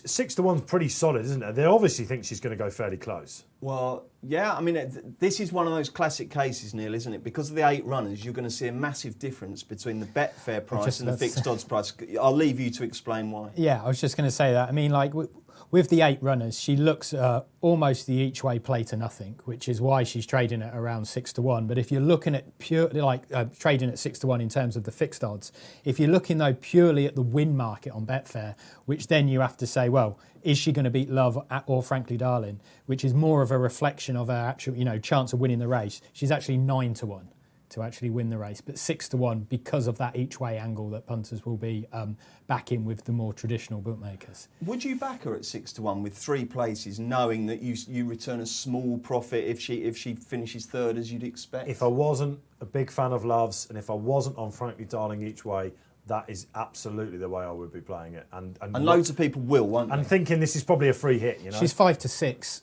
in terms of the place market on Betfair to finish in the first 3. But Frankly Darling really weak now, out to 2-1. Yeah, just looking at her on the screen there, the daughter of Frankel, she's she looks. Would you back her each way then? Because she's allowed to wear the hood in the preliminaries. Of no, course. because I wouldn't back Ennis Diamond each way simply because I think her chance. You've obviously got a mega chance of getting the place money, but I don't think you've got a great chance of getting the win money. I think she, anything can happen. She was only a length and a half behind Frankly Darling at the line, and if I fancy Frankly Darling to win it, she's got to have half a chance. Yeah. But I just think she might be able to beat one of them, but not both. So no, I wouldn't. And also, I've had too many of these each way bets to nothing that become nothing. As was the case before the Guineas. We watched them just amble down to the start. What we talked about at the start of the show, they just stroll down, trying to keep as calm as possible. They usually got a big crowd down there. Dave, there's a massive this is a big gamble on Queen Daenerys. Now, this is quite an interesting horse. As I mentioned just about 5 minutes ago, I'm surprised that Andrea Zaney isn't riding this one. David Egan is on. You remember in these colours, he won with De Gea. He won the Albany, his first ever Royal Ascot winner, so he's got an association with the owner. But she's a daughter of Frankel. She really caught the eye to me behind Run Wild. She was outpaced on a day when she just kept going as well, didn't she? With that tailwind. And I thought she was relatively eye-catching. She's rated 103, so Gold Wand is 89. I don't know. Again, is this each-way money? I mean, no, this is in the win market. So she was 50s this morning, and she's into 22, 23s in the win market now. So I'm with you. I was a bit surprised that Azzini chose Gold Wand over her, because I quite fancied her as a sort of like each-way play in this. It's a second run after a wind-up as well. I think she's really interesting in that. Well, and the market thinks so as well, obviously, because she's halved in price. She's not cast iron to get a mile for. She's out of a Stormcat mare. That's a lot of speed. Frankel's just couldn't do anything. A bit like Galileo, an unbelievable. She cost a lot though as a yearling though as well. She was like $500,000 as well. So they don't muck about these connections. What they buy at the sales, do they? So we're not. What are we? We are around about. Well, we're just slightly 2 over minutes the time, past post time, aren't we? Yeah, that's just beginning the loading interesting. process, and they've got the old removable hood on. Frankly Darling, the red hood. Love looked really good to me as I saw her walking down. I assume she's hardening up now, is she, Neil Hubbard? Yeah, 2.16 in the market, so that equates to 6-5. Frankly Darling's sort of gone the other way, 2.96, which is 2-1. So when we first started previewing this after the last race, they were a lot closer in the market. But Love's the one being backed, and Frankly Darling's just slightly on the drift there. Tactics will be really interesting. I reckon they'll be upside as each other, a little bit. I know that Frankly Darling's proven over the stamina, but she's quite uncomplicated, isn't she, Love? So I think they could be eyeballing pretty early. Don't forget to like the streams out there, YouTube, Facebook, whatever you're doing. Great to have you on board here, RP Live. We react as it's going, get to watch us. The goggle box, if you like, you're seeing us. Bruce Millington is about to call the first classic here. It is the Oaks, the 340. We've gone over by how much now, Bruce? 3 minutes. Yeah, absolutely. But I think with tactics, Dave, one of the key bits is going to be how Frankly Darling settles early on. And obviously all the O'Brien 3 jockeys will be very conscious of that. So will Martin Harley, who's riding John Gosden's other ones. Only 4 stables represented here, and we haven't even mentioned the odd one out who's only got one runner, which is Peter Chapelheim, dual Derby winning training with Brahmi Star. But the last one's almost going in, that is Gold Wand. Good luck, everyone. Here we are, 2020. Investec Oaks, they are off and running. The first thing to see is Is Frankly Darling settling? Yes, she is. Yeah, the head is Oh, slightly mind you, I high don't there. know. It's slightly high, Bruce. Kiss of death. As you Yeah, called Neil immediately Hubbard, no. Tiempo Vuelo goes on, Bruce Millington. Yeah, Tiempo Vuelo, who is the stablemate of Frankly Darling, is pushed on. Passion, the stablemate of Love, goes into second. In third is that the pale Barani colours Star. of Barani Star. She and is on keen, the you know. outside is Queen Denies. Yeah, she really is pulling. And Ryan Moore has taken position up just to her left, to her right on Love. So they're in fifth and sixth. Any market moves, Neil? Yeah, Love's into even money now. Frankly Darling's same price, but yeah, Love has been clipped into even money now in running. Yeah, I think Frankly Darling's okay now, Dave, don't you? She has settled down a little bit, absolutely. It's that, and again, she did this at Ascot, didn't she? Don't worry too much about that. Surprised to see Ennis Timon so far back. I thought that she didn't look like she had a turn of foot, really. They're very confident, obviously, about Love, because Ryan Moore doesn't ride them like this unless he's really, really confident. Gold Bond out the back as well. Two now going well clear, Bruce. And I've just seen Passion is into 20. This is one of those races where the pacemaker could just about nick it. They're absolutely miles Bear in mind clear. that she's a brother to a St Ledger winner as well, Passion, Exactly. so she's going to stay. They're 15 lengths clear. Neil here. Hubbard has had a bit on this They're as 15 well. lengths clear. Tiempo Vuelo and Passion have gone 15 lengths clear at the top of Tattenham Corner. Wow. Barani Star is in third. On the outside in fourth is Queen Denies. There's two races here, and they are so far clear. And Passion is now 13. Yeah. I tell you what, we could have something funny going on here. Frankly Queen Darling's Daenerys out to making a 7. run. Frankly Darling's out to 5 to And 2. it's Ennis Diamond. Diamond has been sent on. So the Wow. big two are eyeballing My each other, Lord. but they're in 6th and 7th as they turn in here. They're still 10 lengths clear. Passion takes it up from Tiempo Vuelo. Ennis Diamond's comes been Love. sent on in third. Barani's in fourth. Here comes Love. Frankly Darling's just been caught napping a little bit, she and doesn't look Frankie's happy. really getting going there. She didn't come down the hill Now very well. Ryan's But confident, the field Bruce. is coming back together. It's Passion, but Ennis Diamond is eyeballing her. Love's Here offside. comes Love. Love is absolutely Frankly cruising. Darling's not Frankly done with. Darling's not done with by any means. The big two are about to Here take they it up, go. and say Ennis Diamond's Come going on, well as Love. well. Love hits the front with 2 Come on, furlongs to Love. go. That big white face. Love on, is Love. kicked On you on go, now. girl. Love from Ennis Diamond. Frankly Darling struggling to get there. Love is going clear. Love by 5. Happy Love by days. 6 Whoa. lengths into the final furlong from Ennis Diamond and Frankly Darling. Love has Oh, put the race to my. bed. Love by 7 or 8 lengths is close for second, Whoa. but Ryan Moore is sitting there and lighting a cigar. He has won the Oaks by a mile on Love. Ennis Diamond is second. It's a 1-2 for Aidan O'Brien. Third is Frankly Darling. I mean, what do we say about that? Hello, we have got one. Is she just the best named horse of all time? If you're backing this, the love affair continues. Love is the answer. It's hard to remember a more impressive Oaks winner than that. Why? Yeah, she's an 11 to 10 favourite. She was the Guineas winner in the field. She had the form. But my goodness gracious me, as Bruce Millington was calling in the call, yeah, I mean, they just went so far clear, didn't they, Bruce? And they all had to get on it around Tattenham Corner. Ennis Timon was sent on. I thought, right, Shamie Evan has done the right thing. Not sure what happened to Frankly Darling. Looked like she got bumped about. Maybe she didn't like the hill. She has run a little bit flat, perhaps a bit too keen. Is this the fact that she's had a run in quick succession? Something David Revers mentioned yesterday, whereas Love's nice and fresh.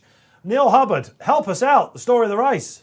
Yeah, it's quite a lot going on there. Passion and Tiempo Vuelo went obviously miles clear. Passion was matched at a low of 8.4. Frankly Darling at a low of 2.44, but I think that was just the pre-race odds. I don't think she traded any shorter than that. Love only as big as 3.9. Where else? Barani Star as low as 12.5. Queen Daenerys as low as 10. But it was, yeah, I mean, once they started to come back, Love was always in a good position. And the warning signs are out quite early on Frankly Darling. Yeah, just at the top of the hill, Frankie, as you mentioned, Bruce, in the call, he's really not happy with her at all. Queen Daenerys held her in a little bit, but she didn't have that natural pace to get to Love. And when you're seeing Ryan Moore get first run, that's not how I saw it playing out pre-race at all. I thought Frankie would be the one to stalk. Do you think Frankie's gone a little bit too far back, Bruce, in hindsight? Not really, no, because as they come 2 out, I mean, she's only about a length and a half down. Do you know what I'm going to say here? Not very often in your racing life, you get performances and they literally blow your mind. They blow you away with how spectacular. That's unbelievable. Frankel's Guineas and, Corto in his pomp. We've just seen one of those there. That's unbelievable. She does it what easy she's as well, done. doesn't That's she? unbelievable. If what I was she's done. analysing the race, right, and every analyst worth their salt tries to tell someone who's not looking, you've got to look away from the obvious. You've got to try and temper. I remember, you won't remember this, I remember when See the Stars was up against Fame and Glory, and you said to me, I came into your office one day, and you said, it's always resonated with me this, you said to me, who's writing up the Arc? And I went, Stephen Edwards is doing it, who's still in it. So I went, he can gush. You went, gosh. And of course, See the Stars, we know what it was all about. That is probably a gush performance there. I think if you're an analyst, you're going to find it extremely difficult to knock in any way, shape or form. Frankly, Darling hasn't confirmed the Ribblesdale form with Ennis Diamond. Again, if you were looking for a negative in Frankly Darling at the prices, it was that she made her debut at Newcastle and Racing's resumption. She was then Ribblesdale. Has it come a little bit too soon for her? Potentially. I wouldn't jump off her at all. But if there's ever a rematch, this is going to start extremely short. And she glided home there. Yeah. She's an absolute, she's just soared above them and enable, well, we might have just seen another queen here. People will, because of the purists in racing, they will continue to knock her 2-year-old season. Yeah. But she has been talk about turning a corner. And something that Paul Keeley said to me yesterday when we were chatting, these O'Brien fillies, they can just have the runs. Yeah, Peeping Fawn, do you remember her? Improve. What price for the Arc are we going to be talking about, Neil? I'm just waiting for the prices to come in. But we'll 9 lengths she's won by. 9 lengths. We'll look at the time, see exactly what that was. Ennis Diamond, for me, is a decent benchmark. I think the Rags finished out with a washing. Calling that. She's 5-1 from 20s. For the Arc? For the Arc. I could back her at 5. Yeah, I could definitely back because her the at weight 5. for age, right? And exactly. And 3-year-old the filly. fillies. 3-year-old fillies absolutely dominated. Another Oaks winner, Tagruda. Do you remember when she went to the King George and she's was basically 9 on the Exchange? She had a featherweight for the Arc. Is she? Yeah. The one doubt that you would have 6.4 now. sitting on the fence about the Arc is she's soft ground is something of an unknown for her. Has she not got any not really. She that was one thing that, as I mentioned pre-race, I know a good judge that said to me, if it keeps raining, I'll be swaying towards Frankly Darling because she's just got that glide action, isn't she? We're talking about Cadillac. We saw a horse called Cadillac win for Redvers and Co in the week, that 9 lengths, and whoa, my goodness me, what superlatives can we give this? We've also, so important for racing, we've had a Guineas winner that's now followed up in the Oaks. All the bloodstock will be going absolutely crazy for her. The valuation's through the roof. You can argue it fell apart. You can argue it was a bit of a messy race. But as Bruce says, we have just seen something supreme. I don't think it was that messy, Dave. I honestly don't. I mean, I think we look towards it. The trouble with trying to follow the market principles down the hill on telly was that the front two were so far clear. The poor cameraman had a job keeping everything in a single shot. Do you want to know the time?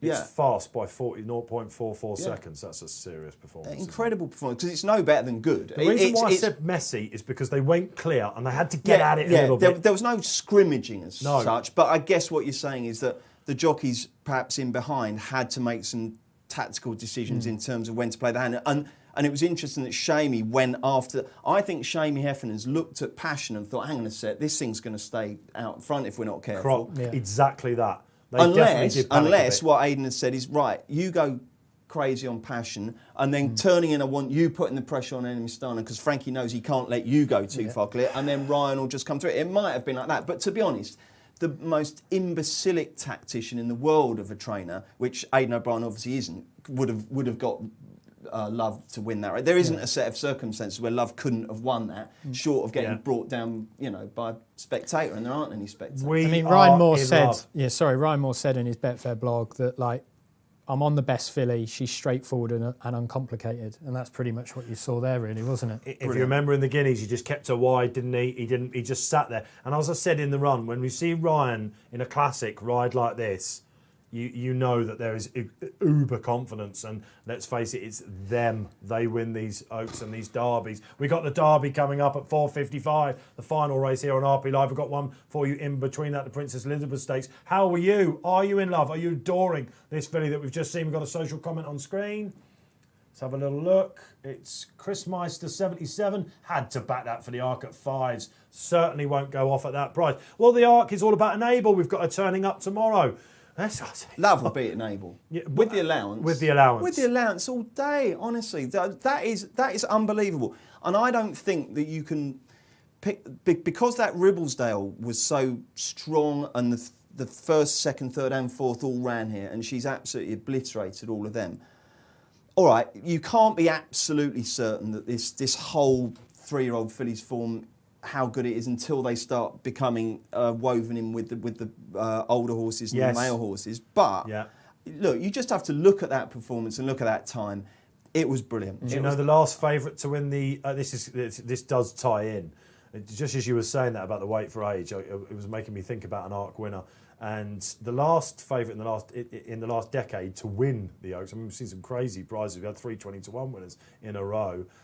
With Annapurna 8-1 last year, Forever Together before that for Aidan O'Brien 7s. Enable was 6s when she won it. It was Minding in 2016 who went off a shade of odds on at 10-11, who of course, as we well know, went on to win an ARC. So look, we have seen an ARC performance here, a royal, regal display, and that got us really excited. Same as Minding though. She's by Galileo, won the Oaks. Won the Guineas and then the Oaks. That's exactly what Love's done by the same sire has done the Guineas and Oaks double. If she turns out to be Minding, then you're going to be over the moon, aren't you? So, listen, wow, ramping up. We've done exactly that. You're watching Racing Post Live here. Myself, Dave Orton, Bruce Millington and Neil Hubbard from Betfair in the studio with us. Neil, it's been great to have you so far. We're about halfway, chaps, just over that mark. It's actually flying through this, aren't we? We are indeed, yeah. I've just realised that when I had a call to back Frankly Darling, who I'd never heard of, she was 33s for the Oaks. Was that Kills? Yeah, it was, yeah. And I thought, 33, what do I do? Win each way? And I thought, there's no point backing each way. Because if she's not going to she's either going to be what they expect her to be, or she's going to completely blow out. So why do I want to back her to finish exactly second or third in the Oaks? So obviously I didn't, but that's all right. I was going to ask you about that straight off because I knew you had a big price as well. I know loads of people. I had a couple of calls this morning saying, I can't believe, have you seen Frankly Darling? We're on at such big prices. Of course, Domino Darling in the same ownership was thought to be the one. She didn't make it. Frankly Darling did. And wow, I think we've seen, really, it'll be fascinating to see what the Racing Post rating is. I think it's going to go through the roof potentially. It gets you excited, like Stradivarius in his Gold Cup, 125 for a cut balls. That's absolutely marvellous. That's Yatesville. Like the streams out there. Let us know you're there on Facebook and YouTube as well. Send your comments in. We love to go through them, all the feedback as well. We know you're out there. We know you're watching. We've still got tomorrow to go. Wow, super Sunday, sizzling Sunday, superlative Sunday is coming. But we've still got 2 races here on Racing Post Live. Neil Hubbard, let's go towards the Princess Elizabeth Stakes now, which is at 4:15. Gosh, we are 20 minutes away. Yeah, just interesting, just very quickly on the ARC. Enables 9-2 and Loves 5-1. So pretty okay. together at the top of the market. Enable out to 9-2. Long way off yet, October, of course. More immediately, fillies, we've been talking about them. This is a fillies race. It's usually for the older horses, just the 3-year-olds. And Furat, Neil, this was really short in the morning. I'm surprised to see it around about 2.72 at the moment. Yeah, but was 2.2 this morning, so he's drifted out to around the 7-4 mark now. Cloak of Spirits, really solid at 4.3, so 130. Love and Thunder, which is another John Gosden, Frankie Dettori combo here, 6.8. Summer Romance, 9.2.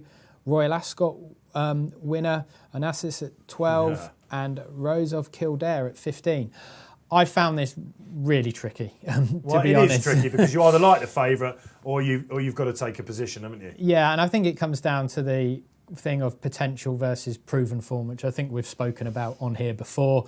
There's no doubt in the varying form of Furat, like the potential, of her. That's for all to see. Cloak of Spirits is pretty solid though. She was placed in the Guineas and 5th in a coronation. She was second in the Guineas, and because Love's just done that, I guess there's going to be people saying, well, you could also, 2 and 2 together. But coming back to what you said prior to the Oaks, you were saying that potentially you could throw a few stones at the Guineas form. You'd probably say that her 5th in the coronation is a perfectly acceptable run as well. Behind Alpine Star. So it's a race for me for keeping stakes pretty small. She is the sort of standard bearer in here that the others have got to get to and beat. It'll only be a small bet, but we'll back her in the win market because of both Furat and Love and Thunder could improve past her. But we'll keep it just nice and simple as a win bet on Cloak of Spirit. So we're going to back her at 4.3, which is 100 to 30, and we'll have £30 on her at 4.3. And as I say, there's a couple in here with potentially a little bit more up their sleeve than what we've seen so far. But we'll go with a proven form angle at the minute, and if she's not quite good enough, then so be it. But a much smaller bet than normal here. I'm with Bruce. A lot of people will be jumping onto this. She probably wasn't disgraced at Royal Ascot, was she, Cloak of Spirits? And this sharper mile might be exactly what she wants, I think. So she's certainly going to be up there early, as will Furat as well. Before I go on and talk about my selection, Bruce Millington? I'm going to go with Furat. I didn't think it was a particularly appealing price, but we've seen some of these variant horses who are all about potential rather than Calusi. Yeah, exactly. And there was what was the thing on the Wednesday at Ascot that he had that was short but absolutely bolted up? Fujiwara Prince. Yeah. So, you know, I think the win at Chelmsford was obviously a much, much lesser quality race than this, but the time was excellent. Yeah. I think that's the key. I think the time stood it up. Yeah, it was, yeah. So you've got the visual impression of the thing absolutely dotting up, but then if the time backs that up, then you feel a little bit more confident. The RPR is pretty high for such an unexposed horse. I've gone with Furat. The drift is in her favour. That's absolutely fine. And she's bred to be good as well. Her dam one is a Group 1 winner as well. So she's obviously, it's no surprise. She's very closely related to Ben Battle, I think, isn't she? So, you know, that's very encouraging. I'm going to go with Furat because I think Cloak of Spirits, well, you know, I was very down on the 1,000 guineas form. Obviously, you have to look at it in a slightly different light there. But I still suspect that it's a race that had half a dozen half-decent fillies in, a lot that aren't very good, and one superstar. It's really tricky with fillies. With the Colts division, you can, time has shown me that you can be a bit more reliable, I think. Fillies, you never quite know which filly's going to turn up, really, sometimes because it can be in season, or we're not exactly sure. Again, it's not always reported when horses are in season, which can be a little bit annoying for people out there, and certainly form analysts as well. Talking about Furat, she beat a horse called Maria Rosa of John Gosden's on her debut by a neck when sent off just 5-1 at Newcastle. That was on the 25th of October last year. A horse called Tulip Fields was down the field in that, or down the pack a little bit, has won its next two since. Maria Rosa reopposed on the 8th of June this year when made 5-4 favourite. Despite conceding the penalty, Furat was really strong in the market that day, and she absolutely slammed her. Now, even if Maria Rosa hasn't trained on and took a step backwards, it was hard not to be impressed with that. The reason why I didn't put her up overnight in my selections was the price thing. I thought 5-4 in a race where she's, others do. There's a Cloak of Spirits. Gosden's got a great record in this as well. Like the way that Love and Thunder won. I thought as a price, I could see maybe Frankly Darling winning notes. I thought she would come in. So from a trading angle, I was happy to be with Love and Thunder. So, Neil, I'm surprised that Love and Thunder, it hasn't come in the market. So when a Gosden horse isn't backed in from what looks like quite a generous price, it does put me off a little bit.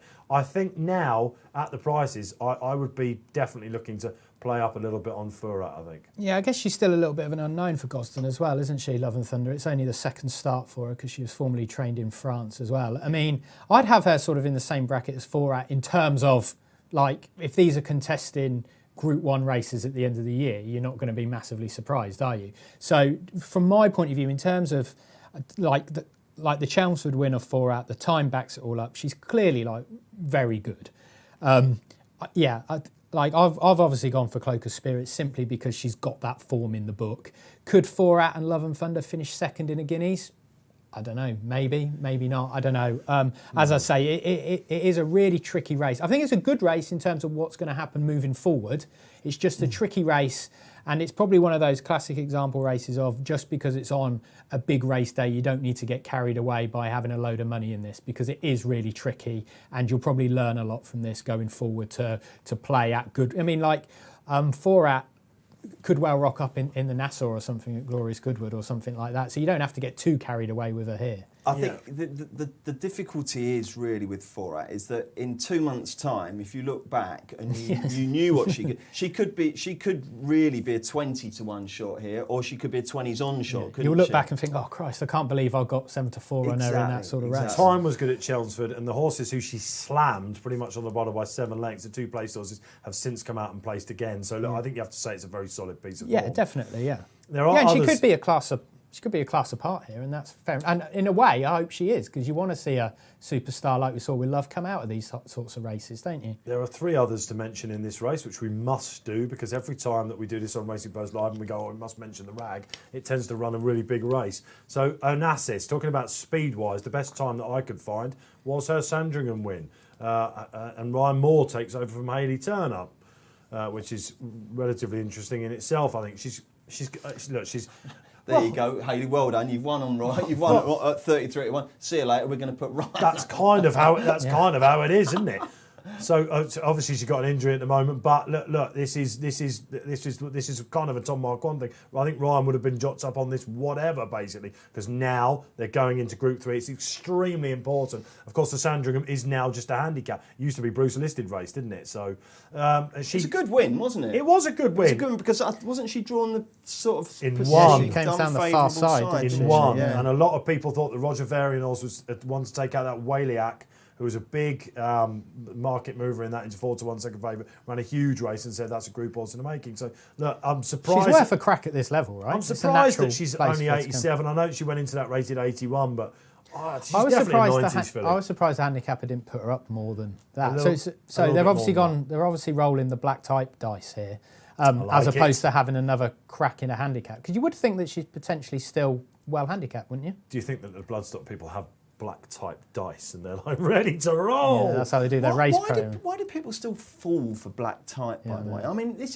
2020. Why aren't sales catalogues much more advanced, much different? They're still the same old thing as they've been for donkey's years. And you nick 3rd place in a 4-runner race, and you get black type. It does stand out. Whereas you finish 6th in an arc or something. And but then they're still buying horses in a currency that went out 300 years ago. So the whole thing's. What you're saying, you should be a bit more detector than that, basically. Yeah. Wow, black type. I think there was Did you see the? Let's pay another 10 grand. Yeah. I think it sums up. There was a quote this week from one of the sales about how the prices are down or whatever at the latest sales, and one of them said, I think we've been hit by what's happening in the real world. That's right. Yeah, someone said it was a disaster. They only got 310,000 guineas for their year. I think we've been impacted by what's happening in the real world. Which yes, sums of course. up the He's bubble having in to downgrade his Maserati to a Bentley, isn't which is what we don't live in, basically. Yeah, great comment, absolutely. So look, Onassis, Charlie Fellows, he's pulled back-to-back Sandringhams, but as a time perspective. She. I mean, I've got her down as a split second, which is what I'm using on my Race Interactive. Which is, she's better than Cloak Spirits. What Cloak Spirits has done so far. That was on softer ground, but look, she'll be flying at the end, I'm sure. Rosa Kildare, can we talk about her for Mark Johnson? A horse that's had lots and lots of runs. And I'm a little bit surprised that she's the rag, Neil Hubbard. Is she still hovering around 20s? Yeah, she is now the rag, 17.5. She wasn't first thing this morning. She was much closer to Summer Romance, but she's gone for a bit of a walk in the market. But she was 3rd in the German Guineas, wasn't she? So she ran behind Love. She was 9th, I think, behind Love. She went over to Germany, so another bit of probably good place in there for that all-important black type in a German classic. Yeah, finishing 3rd. But yeah, classic one from the stable. So it's not, I mean, you don't really want to write her off because of who she's trained by, but you would think on the face of it, she is up against it here, you would think. And just a word on Summer Romance as well, who was one place ahead of her in the Guineas, I think. Yeah. Dan Walsh is in the studio. This is his big bet of the day. I've got absolutely no idea why. Well, I do know not why. Another one. No, I do know why, simply because at the prices, if the 2 potential fillies haven't got as much potential as the market thinks, then she's bang in this. She could be a little bit better than she showed at Newmarket. And on RPRs, she's only, I think, £1 off Cloak of Spirits. So if you think that there's the possibility that Furat and Love and Thunder aren't going to train on and be as progressive as ever. This is the female mum's tipple, this horse. One after that she went the Newmarket listed race where she blew the clock up. She got a Racing Post rating of the form's not worked out at all, and she went to Ascot the next day. Was it for the Princess Margaret? I think it might have been that. We were all over her, and we blamed James Dorr a little bit for getting too far back. Turns out she's actually not very good. and I'm telling you, this is Mum's tipple, who Bruce also quite likes. Yeah, I have to say, liked. I my faith goes only so far. It's a you're fired on Mum's tipple now. But look, listen. She's got, on RPRs, this is probably egg on face time for me. So what are we? We are around about 7 or 8 minutes away from the penultimate race here on Racing Post Live. The Princess Elizabeth Stakes, Group 3 for fillies, usually goes to an older horse, but just 3-year-olds this year. This is 2020, as I keep saying. Keep liking the streams. Let us know you're out there. Guys, really happy with the numbers at the moment, all the feedback as well. Hashtag RP Live. Let us know. We love to read your feedback, your comments all through the night as well. Tomorrow, we will be back. We will be back for Galway and Goodwood. I say Galway and Goodwood because we're going to be doing double headers at the end of the month, aren't we? At the end of the month, yeah. But I mean, tomorrow's show is going to be a cracker. I'm slightly jealous. just gonna I'm have not to here. go I should be watching you and Ross, isn't it? And Ross Neil. Briley coming down, to give us a That's slightly going to be a alternative cracker take on because that. there's 7 great races on ITV. And you mentioned it something actually, Neil, and at the start of the show, and I wanted to pick up on it. ITV's support for the flat season has been brilliant. Yeah. They've been covering Friday nights that you wouldn't expect, doing Sundays, Ireland. and yet they still haven't been given the contract to carry on. Oh, transmitting. don't tell me What's that hasn't going happened on? yet. I thought How that on had earth can Racing not want ITV to be its broadcast partner? It's absolutely pathetic. Get it signed and get this brilliant host broadcaster on terrestrial TV putting race meetings on like Sandown and Haydock sorted out for the next 5 years. First and foremost, he's got to call the next race and he's still got the Derby to come. And you just banged the table there. We need your voice man to be absolutely crystal. Get back in order. But you are absolutely right. And just quickly, while we've got a point in that, if people are watching and say, well, why not? I thought it was going to be over the line. Was it during Royal Ascot? People were saying, I think it's over the line. Has it got something to do with the fact that they're not going to put the Derby on the main channel? Yeah, it's something as ridiculous as that. I mean, they were supposed to have this signed 18 months ago. It's still not happened. I mean, They met at Cheltenham, didn't they, apparently? I don't know. Maybe it's a bit grandstanding. Maybe there's people trying to show how important they are by dragging it all out. But it would it's be just stupid. Listen, we're ITV are on today, but we're massive ITV fans, aren't we? They've done such a brilliant job since they took it over, and yeah, that needs to happen. I won't bang the desk, but it does need to happen. I'm having a little glimpse at the Derby market. I think we should just keep an eye on it. 4.1 Kamiko, 4.9 English King. So he's solid in his sort of new position as second favourite. There's not a vast amount happening. Mohican Heights is still really unpopular.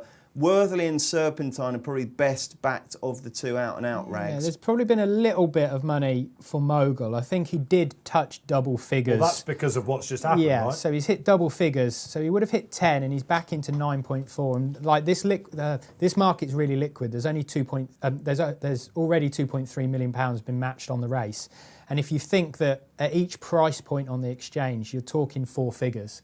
So for him to move from 10 into 9.4, it might not sound a great deal, but you're talking probably 10, 12,000 pounds really for that to happen. So, and that's all off the back of love. So that's the Derby. It's 45 minutes away. Before that, we've got a Princess Elizabeth, just another Group 3 coming your way. Tricky, says Neil Hubbard. What does Paul Keeley think?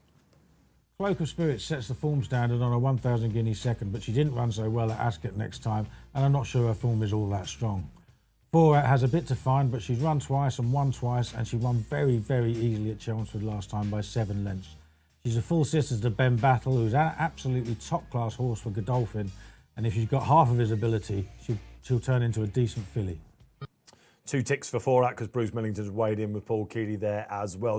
I guess she is, guys, isn't she? There could be anything. I hate that sort of thing, but she is the potential Falmouth horse in the race, for example, a Group 1 later on in the season.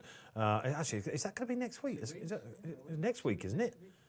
Oh, blimey! You think of that as once you get to the Falmouth, you think we're pretty much halfway through the season. Well, unbelievable. Only just scratching the surface. 9-2 enable for the Arc. Why? Because Love is now joined her. Wow, what a performance that was for the Arc. Neil Hubbard from Betfair said that you can back her at 5-1. Bruce Millington will take that price. I've seen bigger elsewhere. It's going to come in with the weight for age allowance as well. The boys at Coolmore, Ballydor they'll be dining out tonight. Because of course you're allowed to dine out again. Where are you watching us? Let us know. Send your pictures, and it's Independence Day. Feeling the Independence Day? I've got no interest. What's it matter to me? Well, because you Independence can Day. now go wherever you like, man. Oh, so you're talking about Independence Day, That's it. not the July American the 4th. Independence. I thought it was no. Super Saturday. It's Independence Day. It's Independence Day, isn't it? People have got their independence back. That's what people Do you know say. what? 30 years ago today, I was on the Greek island of Ios watching England lose the World Cup semi-final to West Germany. Not Eros. Eos. IOS. And do you remember with the dramatic penalty shootout? I've just thought of that. And this island is very popular with tourists from all around. Fantastic party on it. And there's lots of Americans there. And we were in the village square, and all the Americans are going nuts because it's Independence Day. And all the England fans are just literally crying their eyes out because we've lost the World Cup. And we thought all that, we're never going to win another major tournament. And we were right. And they had their... we're absolutely right. It's not coming home is the thing. But listen, wherever you are, be in a caravan. There's loads of caravans on the road today, as I was going around the place. But listen, the country's seemingly open again, as is Europe and the rest of the world. Well, pretty much all of it as well. Wherever you're watching from, you're most welcome here on Racing Post Live. Looks like it's hardening up a bit to me, chaps, for am I right? Yeah, 2.44, so around the 7 to 5 mark. Still a little bit bigger than what she was this morning. Love and Thunder coming in? Yeah, Love and Thunder's the one for a bit of money. Cloak of Spirits, very solid. Summer Romance, a little bit of a drift. Onassis, there's been support for that from 18s into 11.5, so that's probably the one for money, I'd say, along with Love and Thunder. But yeah, 4 very solid at the top of the market, but ultimately a little bit weak compared to very first thing this morning. Yeah, so trickier. It's just getting trickier and trickier. Even the rag Rose of Kildare, we'd say, must have some sort of a chance. It's Mark Johnson, he's already been off the mark. Sky Defender in our big handicap at 3 o'clock. We're about a minute away looking at an Onassis. I can see her on the screen. Summer Romance just going in the stalls. Pace-wise, this is what we like to do. We've left this very, very late. It's what you like to do. Well, I do. It's like your little to pet do thing, isn't it? Yeah, my little pet pace. So I'll tell you, I've got a massive dog, so a little pet pace would get eaten up in my house. But there is quite a bit of it on here. Rosa Kildare will go on. Furat won't be too far away on her 2-run style so far. And we know Cloak of Spirits from that Guineas, she likes to go on as well. Could it set up for a Love of Thunder or a Summer Romance? He came very late to win. Onassis is the Royal one, Ascot. Ryan Moore full of confidence all of a sudden. So the racing over a mile. And I'll tell you one thing as well, actually, Dave, that we should know is that, everyone's going, isn't it fantastic? So the pubs are open, we can go camping, we can go to Alton Towers, we can do this, we can do that. Racing's been off and running a fantastic show for 5 weeks now. And I've kind of banged on about it on this show. But, everyone in racing has done such a brilliant job to put a show on like this. And it's just brilliant, and we've got the highlight of it to come in 40 minutes. Can't wait, but in the meantime, they are off and running. Go. In the 4:15, which is the Princess Elizabeth Stakes, and going on as expected, Rose of Kildare, along with Summer Romance. Summer Romance has decided to put best foot forward here. Are they settling in behind there, would you say, Dave? Okay? Well, surprisingly, Frankie Dettori's not settled at all. Yeah. He's taken Love and Thunder back and she's fighting him. And Onassis is settled really nicely on the Ryan Moore. Forat's gone back a little bit. She's quite keen. I am surprised by this Summer Romance, Neil. Has the market gone for her? Yeah, 5.4, so halved in price, basically. They're dawdling, I would say. The market hates Love and Thunder. Double figures now and out the back and still tugging like mad as they make their way down Tattenham Hill. And number 6, Summer Romance, leads from Cloak of Spirits.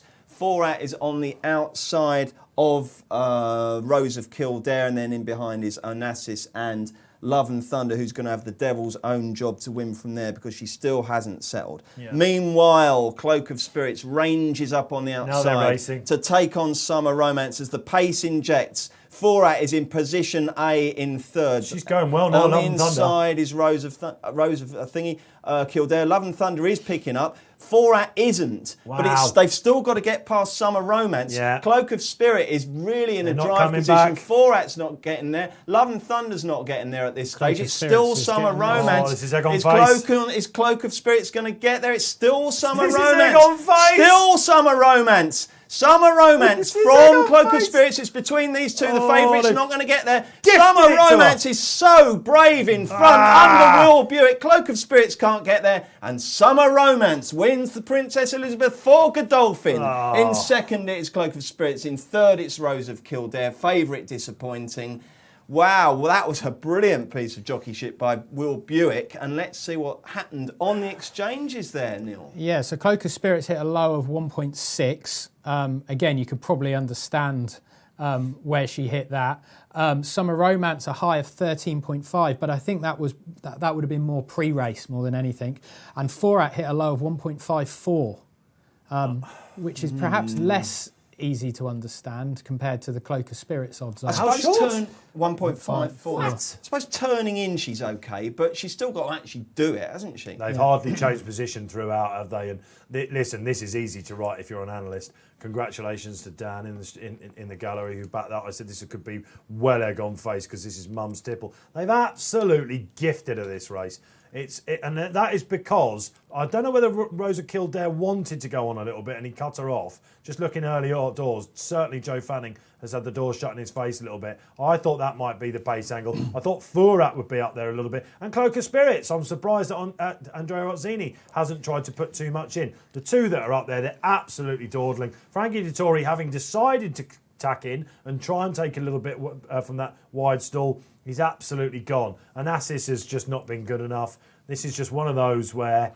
you're just going to, if you I think Cloak of Spirits was close enough if good enough there, I think. Yeah. She's right there. I can understand the point with the others being sat like further back, but I think Cloak of Spirits doesn't have any excuse from there. She just wasn't good enough to go past. That was Dave Orton's pocket talking there. Well, you could hear the bitterness in his voice. They've given it to her. No, they didn't. I'm telling you, they have given it to her. Who's given it to her? They all have. Even Andrea Razzini. Why? How's he giving it to her? I'll tell you why. Because he rides to Sheikh Obeyed. Right, he who must be obeyed. And I tell you, the problem is that jockeys are so scared of cutting each other's throats up front and then something coming and doing them. He hasn't pressured William Buick because he's thought, well, I know that it's going to be me and him fighting it out. I'm on the better filly and I'm going past. But had he put it up to Summer Romance and worried her out of it, yes, she has been brave, but the key was turning in 100%. What are you, Dr. Doolittle? What do you mean worried her out of it? That's a classic saying. I know, but it's bollocks.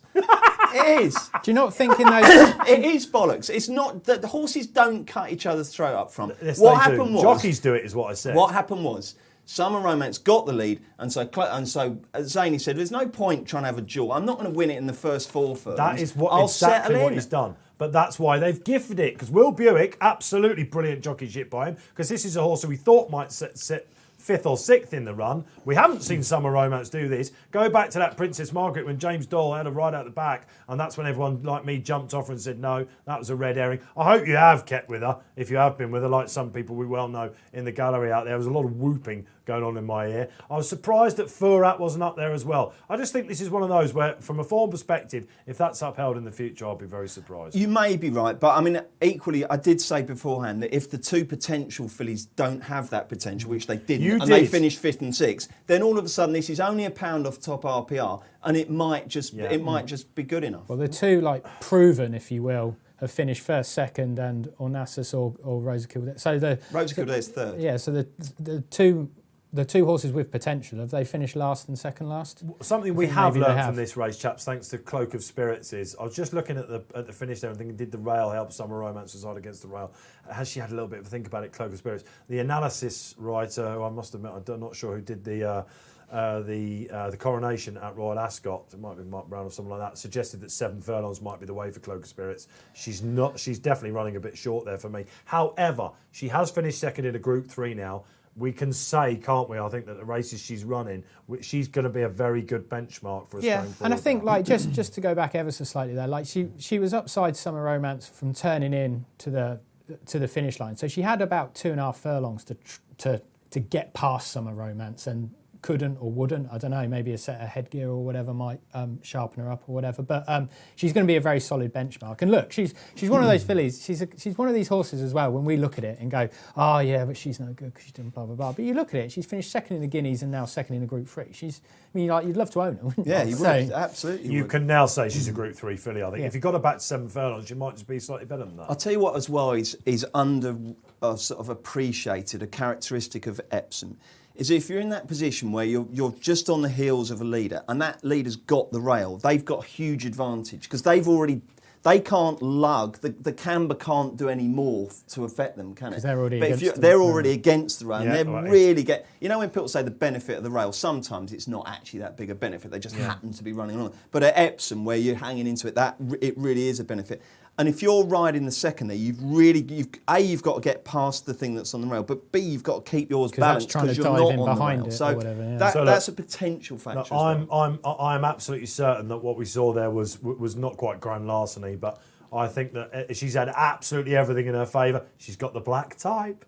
She's got the black She's tie. Group 3 winner now, isn't she? She is, absolutely, and they'll be very happy with that. And Charlie Appleby has a little and she feather won't be in his going to cap the on Derby sales Day. either. No, she won't be going to the sales. She'll be mums tippling it somewhere with some of her children down the line.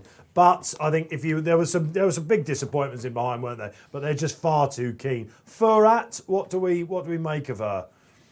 Where do we go with it?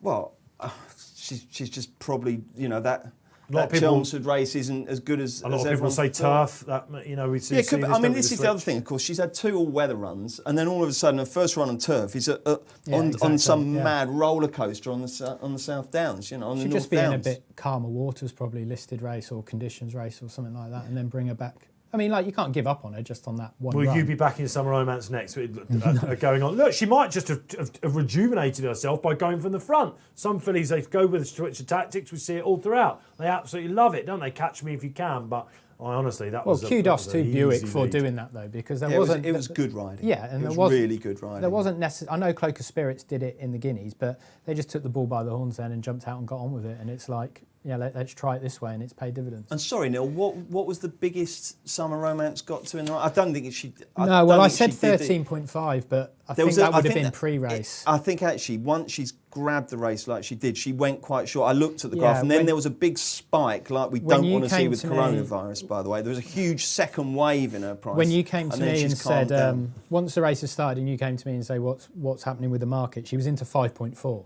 So as soon as they bagged the rail, or the lead, she halved in price. That 13.5 wouldn't have been a in-play price, it would have been pre-play. So for me, that was, and you say that you like these small field races rather than the big ones.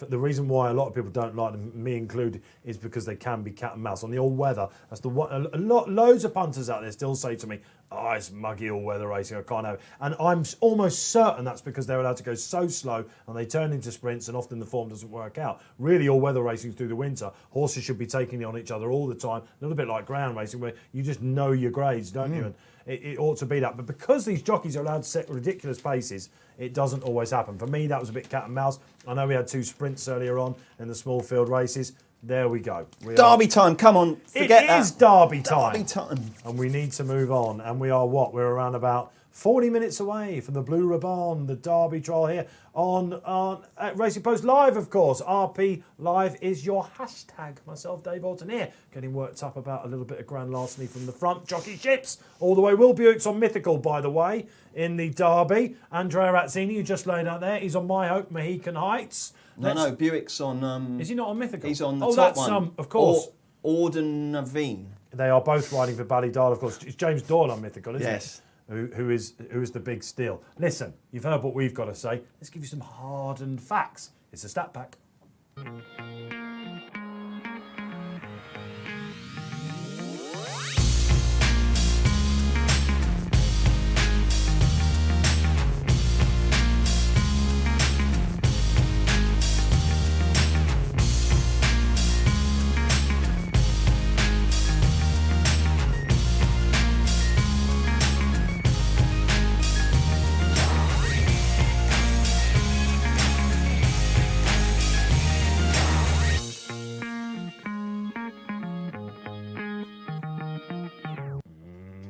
Up then for the Derby here on RP Live. We've been thinking about this race, haven't we, Bruce? Since we knew about racing's resumption, myself and Bruce were told, right, RP Live's coming back. Neil Hubbard was as well. I know that, listen, it's easy to say because we're doing it right now, but we had the Guineas weekend. That was fantastic. We literally had no idea what was going to happen, how racing was going to be perceived, how smoothly it was going to go. We then had the Royal Ascot week, which was just a whirlwind.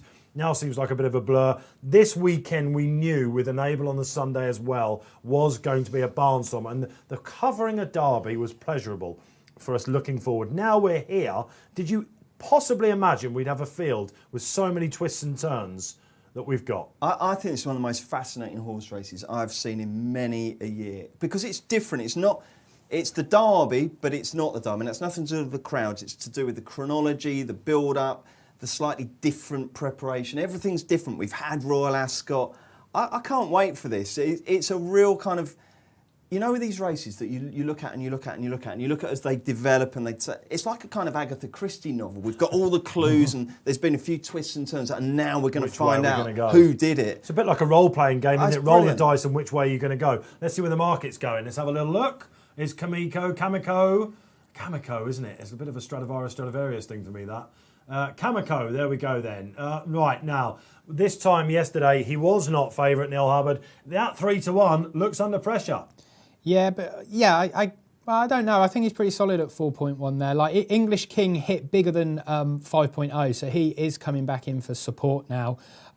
Russian Emperor, very solid as the third place horse in the market at 7.4, still well ahead of stablemate Mogul. Vatican City 13, Highland Chief 20, 23 Pile Driver, and then you're getting into the bigger prices, including Mohican Heights, who's out to 34, having been as short as 19 first thing this morning. Yeah, I'm going to try not to let that put me off. We'll talk about my selection first. Then Mohican Heights, we might have read in the paper today, 6 ways to pick a Derby winner. I was amongst them, and I said basically I want to take on the market leaders. English King would have been my pick, but I missed the fancy because we also had, we had the Guineas to come. Kamiko was the day after, of course. He then went into favourite. They then flip-flopped off the Royal Ascot because the way that Berkshire Rocco ran in the Queen's Vase, Santiago, who beat Berkshire Rocco, came out and won an Irish Derby. What did English King do to Berkshire Rocco? Absolutely laughed at him all the way. This is a hell of a model of horse, but he's in stall 1. You saw on the stat pat there. Kamiko, well, stall 11, that's never been defied. Weird one, that, isn't it? But of course, you also on that stat pat, you would have seen 7 of the last 10 winners had run over at least 1 mile too. Will he do a love and follow up his guineas from the Classic? We're about to find out. Kamiko I'm against, English King I'm against. I'm sticking with Mohican Heights, who ran so well at Royal Ascot. Albeit Pile Driver beat him, I just think it's stank of an improvement. We're hearing great things about him at home. He'll do for me, Bruce Millington, at a big price. Okay, I'm going to go for Vatican City. I thought it was so eye-catching when second to Siskin in the Irish Guineas, which I think is a really, really good race. He's a brilliantly bred horse. He's a brother to Glen Eagles, related to loads of other good ones. The kind of negative is that they're all mile exponents, but David Redvers was saying yesterday that Galileo can actually, find furlongs for these saw it with love. So I'm happy to take the view that Vatican City, if he stays, will go very... the 2 I fancy are both the ones that all the bloodstock experts say are non-stayers. Vatican City and Kamiko. I think if Kamiko settles and stays, he really will win. I think he's a cut above these. But I suspect that he's just so flashy and so speedy that he might just be a miler. So I'm going to go Vatican City. Kamiko is the danger, and I've chucked a few darts at some long shots, but they're the main 2. Neil Hubbard. Russian Emperor for me. I really liked his Ascot, his Royal Ascot win last time. He just looks a horse that just, I think we've already spoken about, that he just grinds, he just keeps going. The step up in trip's going to be perfect for him, you would think, based on his running style. He's got a similar sort of profile in terms of his pedigree to Anthony Van Dyke, who won it last year, in that he's by Galileo out of an Australian mare. That's exactly what Anthony Van Dyke was and what Russian Emperor is. He's 7.4 at the minute on the exchange, so 13-2. So I just think that he has the look of a horse of, what you're going to get from him. Now, if there's 2 or 3 that are better than him, so be it. That could well be the case. But I just think from his style of running and what's in the form book, you just know what you're going to get from him. And I would say that he's pretty solid to be, say, a top 5.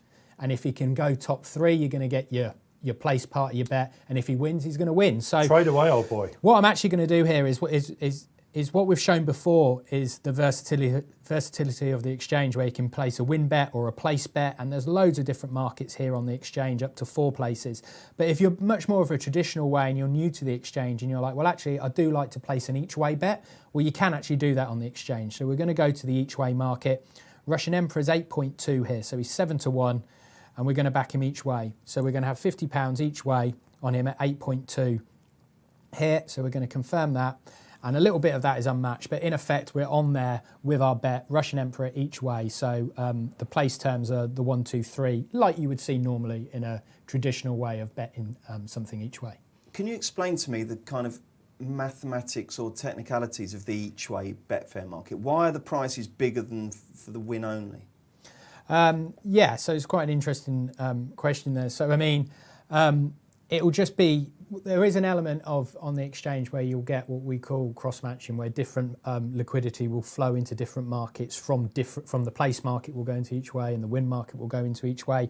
And at the minute, that is just how the liquidity is stacking up in the each way market in terms of why that price is slightly bigger. So it's one of those quirks of the way that liquidity matches up on the exchange, really. So, yeah, it's just one of those things. You may as well have just said, look, don't worry about it. Yeah, there is an element of that as well. I mean, but yeah. Which is like, basically from Neil Hubbard. Let's have a nod to Mogul, talking about don't worry about it. This is the one that you're dead against, Bruce, isn't it? MyRacing.com have napped this. They went for Ennis Time and he ran really well in second in the Oaks. No doubt an each way double they're having. They're hoping that Mogul gets that over the line. You really don't like him. Well, just on what we've seen on the form, I don't think that the 2-year-old form is that crash hot.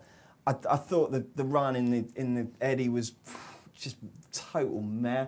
I know that Aidan's been very honest and open and said, look, we just wanted to get a run into him. He was 11-8 on though, or something, wasn't he? I mean, exactly. I just didn't rate it. And all you're doing backing Mogul is putting your faith in Aidan O'Brien. Now, that's no bad thing. He's won this 7 times. I mean, it might be the right thing to do. But if you're going on the form, then and I just can't make a case for the horse. I literally just cannot make a case for the horse. But of course, he's trained by this absolute 24-carat genius, so he may well win. But do you get what I'm saying, Neil? Yeah, Because I want to stay true to the form and what I see and how I always go about analysing races. And all right, he's now 9-1. I suppose it's better than he was, and I've got to judge him on what he is now rather than what he was on Wednesday, which is when I first started looking at the race in earnest. But where do you stand on him, Dave? I'm surprised that he is not the shortest of the Ballydoyle battalion. That does surprise me. A, because of Ryan Moore. Certainly after Love's victory, I'm surprised that that's not the case, because you know what people like? They like to follow the jockeys in form, especially Ryan Moore. He wins these classics. They win these classics. And a lot, we've spoken about this on the show before. Does Ryan get the choice? Well, I think he certainly has told all the options, isn't he, and what's happening at home. And Aidan O'Brien has mentioned, because Ryan's not been able to go over there and ride work, it's been a more difficult choice for him. But well, that might actually accentuate the positive clue there, because if he hasn't been able to ride him himself, and we have to presume that's the case, then perhaps he's just been bowled over by not just Aidan, but he'll have spoken to everyone in the yard, won't he? And they've all said, look, you've got to ride this thing. He's absolutely on fire. I think there's an element as well of they've always thought of him as their Derby horse, haven't they? Yes. Like, from its juvenile years. And it's almost, now it's coming to D-Day. And I think there's just an element of, you know, if you look at what Coolmore and Ballydoyle is, this massive like breeding operation and the marketing side that will go into all of this as well. They've long thought he's the Derby horse. He's been hyped up to be the Derby horse. It's almost like we need to throw everything that we've got behind him being our Derby horse. So Ryan, we appreciate if you would ride him. We recommend you ride him, because if he is what we think he is, we can't have him winning basically as with a backup jockey on, if you know what I mean. He hasn't delivered though, has he? He didn't deliver behind Kamiko in the Verturum Trophy. He didn't deliver at Royal Ascot, and Russian Emperor did. But Ryan Moore rode both of those at Royal Ascot, and he obviously feels that maybe he wasn't that hard on him as well, which a couple of people also did flag up straight after the race that probably took. It's an interesting one with Mogul as well. If you look at, again, like from a breeding pedigree point of view, like his full brother Japan was placed in the Derby. Was he third last year? Yeah. His full sister Secret Gesture was second in a Oak, so it's almost third time lucky for the family. But they do have previous in these sorts of classics, so which again probably feeds into why they think he is the Derby horse. But if that confidence was there, he wouldn't be 10. Yeah, exactly. Yeah. He wouldn't be 10. And by the way, there's a challenge at favouritism here, isn't there? Yes. Yeah, English King is being backed in now. Kamiko slightly on the drift, 4.2.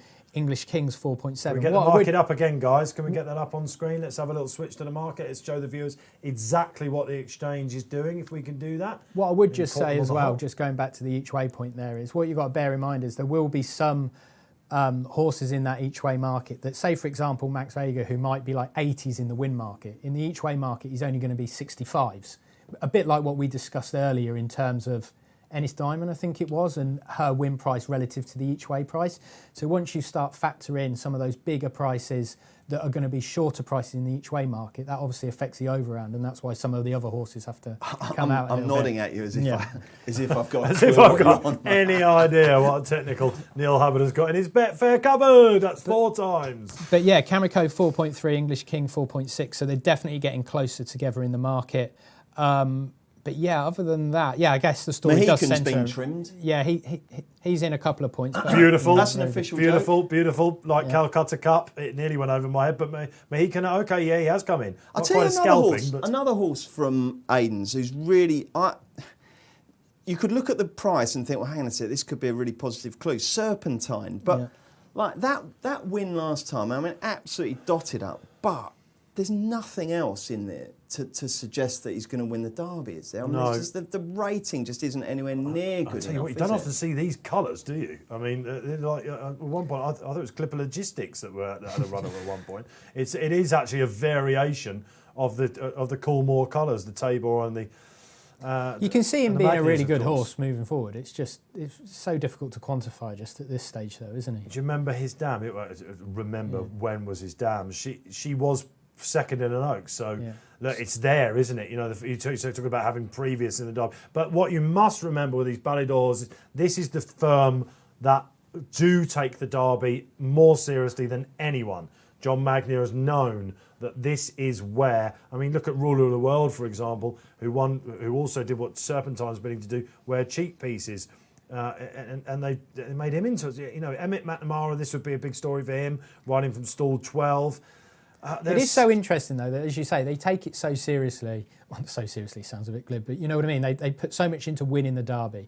And you look down all their runners or all their entries that are normally, and they're bred to be Derby winners. They won 5 of the last 10, haven't they? Which is also interesting why they're electing to run Vatican City as well, because on pedigree, you wouldn't think he would do it. And so on pedigree, they would have much better candidates. Yeah. So the fact they're willing to let him run and take the chance. Well, Barry Orr's very keen on him. Barry Orr, of course, he often sits in Neil's seat, or certainly joins us on the show, the Betfair's big hitter. He was really, really keen on him when we were doing the Royal Ascot week. I'm a bit surprised that Vatican City's so big. What does Paul Keeley think is going to win the Derby? It's no great surprise that favourite English King has been on the drift since getting the dreaded stall 1. It's a terrible draw, and it isn't much better for Mogul in stall 2. Kamiko is a highly doubtful stayer as well, and that's the first 3 in the betting, so maybe it's best to look elsewhere. I'm going to be taking a chance on a couple of outsiders. One of those is Mohican Heights, who's already finished ahead of Mogul anyway at Royal Ascot when staying on into 3rd. He was said to need the run badly that time, and he's sure to come on for it. The other one is Highland Chief, a winner at Royal Ascot, albeit in handicap company. He did so in really good style, though, of top weight, coming from miles further behind than a runner-up. I think both have got a decent shot of getting in the frame, and with bookmakers allowing 4 places, you might as well back a couple each way. Keel's there just before he goes out another charity round of 18, isn't it? 18 holes there again. So, okay, you mentioned Highland Chief there. Mohican Heights we've done now, and I'm with Paul. He's going to come on a lot for that run. I think it's just whether he's actually maybe going to need all of this distance. Highland Chief, Bruce, who was backed in some quarters, wasn't he, for the handicap, the new Mile 2 handicap at Royal Ascot. Won it, just by half a length. He was storming home that day over 1 Mile 2. That was on soft ground. He's by Glen Eagles, with aforementioned, the miler in him, but the Monsieur Mare, so he looked like he's going to get Mile 4, doesn't he? No problems. He does, but do handicap winners then go and win at Epsom? He's very solid. Palace Pier, one of St James's Palace. Yeah, he's a soft ground. He's only ever really shown anything on soft ground. The one time he first came onto my radar was in the Chesham last year when he was a really, really good 3rd to Pinatubo and Lope Fernandez, and I kind of thought I'm going to keep an eye on him there, and it was a good win at Ascot. He went over 5 furlongs in his debut. I'm just looking at his profile now. That would be remarkable, wouldn't I suppose what you've got going for him there, if you were doing a kind of matrix, a tick box matrix, you'd probably put a tick by stamina, wouldn't you? You think he's going to stay, probably. Yeah. And I tell you what, like I say, he's unbelievably solid in the market. He's barely differed from that 19-20 mark. It's really, really solid. Interesting in the market now. We have joint favourites at 4.4. Both Kamiko and English King are 7-2. But you're right with Highland Chief. Like, we've spoken about what Mohican Heights has been doing, what Mogul, like the sort of movement. But Highland Chief has been steady as you go at that price all day. So he's very much the right price based on the market, I think. Struggling to split them out there. This isn't quite the battle royal that we were expecting in the Oaks that didn't really materialise between Love and Frankly Darling. English King now. Could he actually go off outright favourite now, Neil? Yeah, I reckon he could do. Back he goes. Yeah, I mean, Kamiko is just nosing ahead in favouritism, but it wouldn't be, I mean, like, there's nothing between them, so it wouldn't be a huge surprise if English King got back on the throne of favouritism. Poor Agbegi, should we talk about him? Poor Agbegi knows that Wings of Eagles, of course, the Derby winner, and of course he's gone and done it in Irish derbies as well. If poor Agbegi gets out in front, he just stays there, doesn't he? He could be a dual Derby winning jockey. He could win as many derbies as Ryan Moore and Frankie Dettori. And he literally doesn't, for people that don't know out there, he's a work rider at Ballydoyle, basically, often on the pacemakers. And he doesn't, I mean, his stats elsewhere are remarkable, aren't they? Outrageous. When he hardly wins any races. When he won the Derby, I was at Epsom with a load of other racing people. And when he crossed the line, it was the first time I'd ever seen a Derby where even after they'd finished, I'd never heard of the horse and never heard of the jockey. What's going on? Yeah, I'm just trying to think what was faving that year. But actually. Who's that? Wings of Eagles. Totally reliable. 40-1 Wings of Eagles was. Yeah, It was Cracksman, of course, the great Cracksman. But I tell you what, in the Irish Guineas, he was really bold there because he was in a terrible position and rather like Conor Keane on Siskin, he just had to take action, and it was a little bit too late to win the race. But that little injection in the last half furlong there was mega impressive, and I like this horse. I don't know why. I've got a good feeling if he stays, I think he's a real massive danger. So, yeah. This is, I think it's interesting, is it, for the Irish Guineas? I think that's, well, I'm a huge Palace Pier fan. I think that Siskin is a real whoosher. And the form is okay, isn't it? Monarch of Egypt, who didn't get so much of a good run, went very close in a Jersey Stakes. Sinawan came out and won. Fiscal Rules ran okay in Irish Derby. Lope Fernandez, I think, he's just one of those. I really like Vatican City. The thing that really intrigues me about Vatican City, or which seems a bit, not odd, maybe a bit different, is the fact that he had his debut at Newmarket. So they brought him across as an unraced. Right. They brought him across unraced. They tend to do that for the back-end maidens, don't they? Constantinople, you may remember. Behind Kinross, wasn't it? Yeah. Of course, Rafe Beckett's horse, a bit of an also-ran for the Derby. So he obviously strikes me as just being quite a professional horse that he can handle travelling, having not been on. I mean, I know they would have had plenty of work and stuff like that. Here's an interesting question. When finally they decided the riding arrangements, so much was made of this, I was really surprised to see poor Oakbecky on Vatican City. Is that because he rode him in the Guineas? He rode him in the Guineas. I know he did, but I was pretty sure. I don't know. I thought Shamey might have taken the ride on him because I thought that poor Oakbecky, you don't, as we just mentioned, you don't think he's going to. So what are we thinking the tactics going to be on Vatican City? A horse that I think he'll be held up to get the trip. That's why it surprised me to see it, and I don't want to label poor Ag too much, but listen, let's face it. He has not nicked races, but he's won his classics from the front, hasn't he? I just think, in terms of the riding arrangements, I don't know if we may be looking into it too much, but I mean, like Beggy rode him in the Guineas. Ryan Moore rode Mogul at Royal Ascot and in the Racing Post Trophy. Same as I think, didn't he? Shamey Heffernan has ridden Russian Emperor on 3 of his 4 starts. There's an element of like familiarity to the bookings, so maybe it's just a case of because people haven't been able to travel to ride work like Ryan Moore and stuff. So I don't know if it's just a case of, there is a benefit sticking to horses that you're used to riding, and like maybe it's just as simple as that. I don't know. Neil Hubbard, that's why you're in the seat. You've just pretty much summed that one up for us, haven't you? Right, what are you summing up out there? How's your day been? Let's see. We've got lots of social questions I'm hearing. Let's get them up on the screen and we can go through. In Vatican City, crying out for this trip. Gonna walk it. All about the Galileo there from Medi. Good to have you on the show. Evocati, Highland Chief and Serpentine. Long shot each way plays I really like. Well, hopefully we've given them a good mention for you. Andy Sim, welcome to the show. I need English King for my treble. Could this be a few multiples running onto this with the earlier favourites that went in? Soul for Music 100, who we heard from earlier on the show. English King all day. Okay, we've got more. We have. Rista Agario. Okay, I'm going to get caught out with these names one day at some point. Russian Emperor. Come on. Absolutely. Okay, what else we got? The last one I'm hearing. Christian Holmes. Welcome along, Christian. I fancy Kamiko. Finally, some love out there for Kamiko. He might surprise some people with his stamina. Won't surprise David Redvers, Qatar racing manager, or Andrew Balding, the trainer. He is the Guineas winner in the race.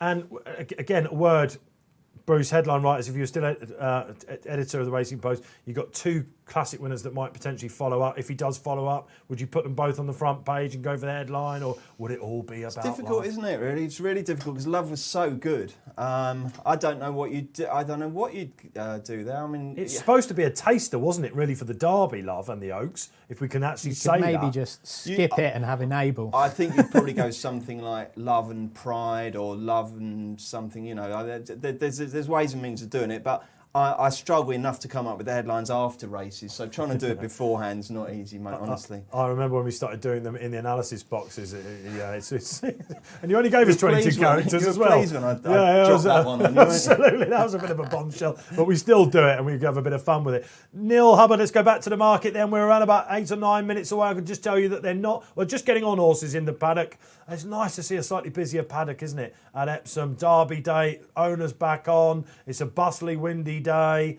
but that's going to help them. They should calm down a little bit, I think. So, listen, we're around about 10 minutes, I think we can say, from the Derby at least. Is the market going to split one of these two at the top? Yeah, Kamiko's now gone back to being clear favourite at 4.1. So just around the 3-1 mark. English King out to 4.7, so around 7-2. Then Russian Empress still solid at around the 7.8. Mogul, perhaps a tad shorter at 9.4. Vatican City, same price. Highland Chief, after we identified how solid he'd been at 19 to 20, has actually drifted a little bit to 22s.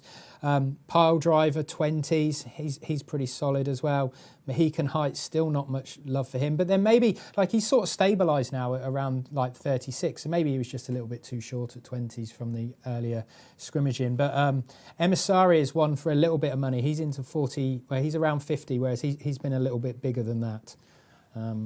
First time cheap pieces, Hugo Palmer, Jim Crowley. What a season Jim Crowley is having so far. I watched him on something at Wolverhampton last night. He's absolutely fantastic on it. Khalifa sat with him. Interesting post-race will be, because we've not got too long once this we go off air after this race. We'll give it, of course, all the analysis, all the real-time analysis that you get here on the show, and we'll be talking about where we might go with the Derby winner. 2 things I want to talk about. You pulled up during Royal Ascot a stat about Derby winners. Can you remember? Is it a 0 from 12 or something? I've got it on my phone. Say the other thing okay, quickly. all right. So also, Longchamp officials will be watching this race, won't they? Gay Paris in October will be absolutely fantastic. It will be l'amour if Love turns up against Enable. But what if we have a sensational winner of this? Will this do to the, because we could talk about 3-year-old wait for age allowance, what will this do to the anti-post market for the ARC? That's right, we're back. Racing is back, and we're talking about all these fantastic future targets. Have you got the stat? Okay, here's the stat. Since Harzand won the Irish Derby 4 years ago, Derby winners' form figures, listen up, Neil, you'll like this, okay? This is the form figures of Derby winners after they won the Derby. 8, 9, 3, 5, 6, 2, 10, 3, 3. So in 10 runs, none of them have won. Anthony Van Dijk was I think I actually need to update that. Where did Anthony Van Dijk finish at Ascot? So that's another one, because that's old hat. So since Harzand. Since Harzand, not a single horse who's won the Derby has won a race since then. Which is quite remarkable, really, when you think about it, because it's become like a Grand National. Wings of Eagles got injured, didn't he? We didn't. Massar got injured. Massar got injured, and Anthony Van Dijk just hasn't been that great. Again, does that? That's really. It's a really tough race, isn't it? Yeah. Unlike an Oaks, these fillies can go on and absolutely soar through the rest of the flat season and beyond. We're due a good Derby winner. We're due like an authorised. I think the thing with the fillies, though, obviously, when the fillies then take on the opposite sex, they obviously get a massive weight allowance as well, which obviously helps to tip it in their favour to actually get their head in front. But it's pretty bleak, isn't it? It is. It is, and is that why it's become slightly unfashionable for breeders, which was a big topic here for us this week at the Racing Post that we know you love reading about. So if Kamiko goes and wins this, and I guess the great thing, if you're David Redvers and the connections, Sheikh Farhad and Andrew Balding, you're thinking a little bit like Roaring Lion, who didn't get home in the Derby. You remember, went on to win the Champions Stakes. Fantastic horse. Of course, no longer with us, but if you don't stay in a derby, it's not the end of the world. No, it's not going to stain his CV, is exactly. it? I mean, it's a free shot. You either suddenly 100%. become a real great, or you say, okay, fair enough, they went for it, that's fine. He's going to come back, he's going to run the Sussex Stakes, etc., which is, he'll go mile apart. And that stat, that hasn't helped the race, has it? Near the top of the show, we said, I'm not getting texts like I used to from my window cleaner or my hairdresser or the people that you used to be allowed to see, or your butcher or whatever, who usually, they know you work in horse racing. What's going to win the Derby, Bruce or Dave, Neil? I don't really get, I don't get it for the Grand National like I do for this race anymore. And is that because we've not had a superstar winner like Golden Horn, I suppose, or something like that, something that the punters can really tag onto? Yeah, possibly. Forgettable race. Possibly, but I just think that the Derby of all racing's done really well to keep all its big days. Like you take the Ladbroke Trophy, Hennessy as was, King George. They're all really big deals. Cheltenham's getting bigger. The National's stabilised.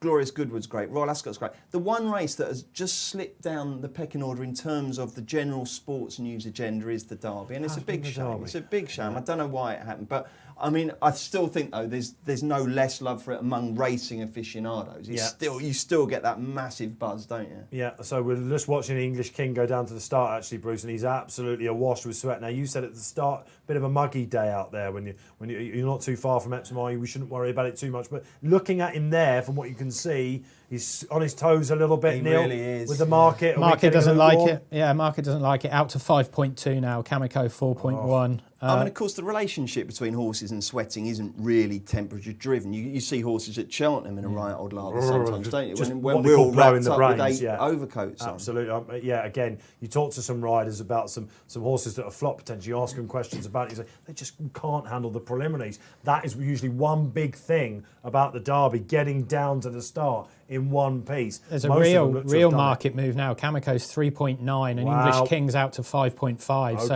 Cameco really being backed here in the last few minutes. And on form, he really ought to be winning this race. It's will he stay? Kitten's Joy, his sire, won over a mile 4, but the dam did most of her best form was in America. It's all mile. And as we saw, in the Guineas, he's a horse that likes racing at a fast pace.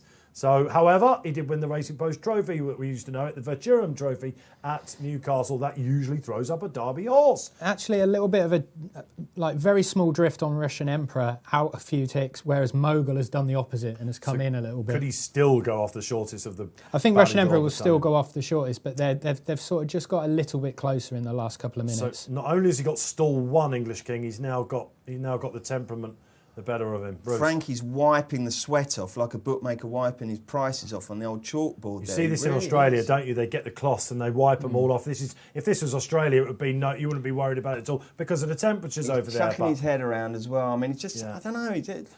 You can read too much into these things, can't you? Some people would take it as a positive that he's on his toes, but he's the first one behind the stalls, isn't he? And I don't know. I would imagine Frankie's probably slightly concerned about this. Cameco's 11 to 4 now. I think this is obviously because English King is showing this sign of temperament down at the start and playing up, getting worked up as he can handle it. The others are all coming in as a result. But also you'll see here. See, this is where the tactics begin. Out the back, taking their time to get to the start, are some O'Brien horses. So they're looking and they're seeing that hang on a sec. Frankie's in a lather. We'll prolong this. He got a bit tetchy, Aidan O'Brien, didn't he, about this tactic thing in the week from the comments we were reading. If you're reading the Racing Post, he was saying to our Irish correspondents, he said, we don't have any such thing as team tactics. And you're thinking, oh, come on, this is... trainers are crying about it. Team tactics doesn't mean they're cheating or they're doing anything underhand. I mean... You have other trainers that are saying there's no place for it in top-class racing. I was really surprised because that all came to light after the St James's Palace, didn't it? And we covered that for Royal Ascot. And I have to admit that when we watched it, it never even crossed my mind that something like that happened. We were all watching Palace Pier, who stayed away from it all. You know what I mean, though? Sometimes you'll see something and you think, oh, Christ, that doesn't look great. But also, the fact is, if you've got 3 Aidan O'Brien horses all up sides each other, all trying to win the race, they're going to be next to each other. It becomes like a peloton, which is, of course, people... And it felt like he's running, in the days where you used to run something in here rated like 70 because the owner wanted a day out. He's not doing that. We've just been through the pedigrees on this. I know that like Serpentine or like Mythical or 100 Pokes or whatever, but they're bred to win a derby, aren't they? Quite. And so... Let's have a reminder of the tip, guys. Sorry, David.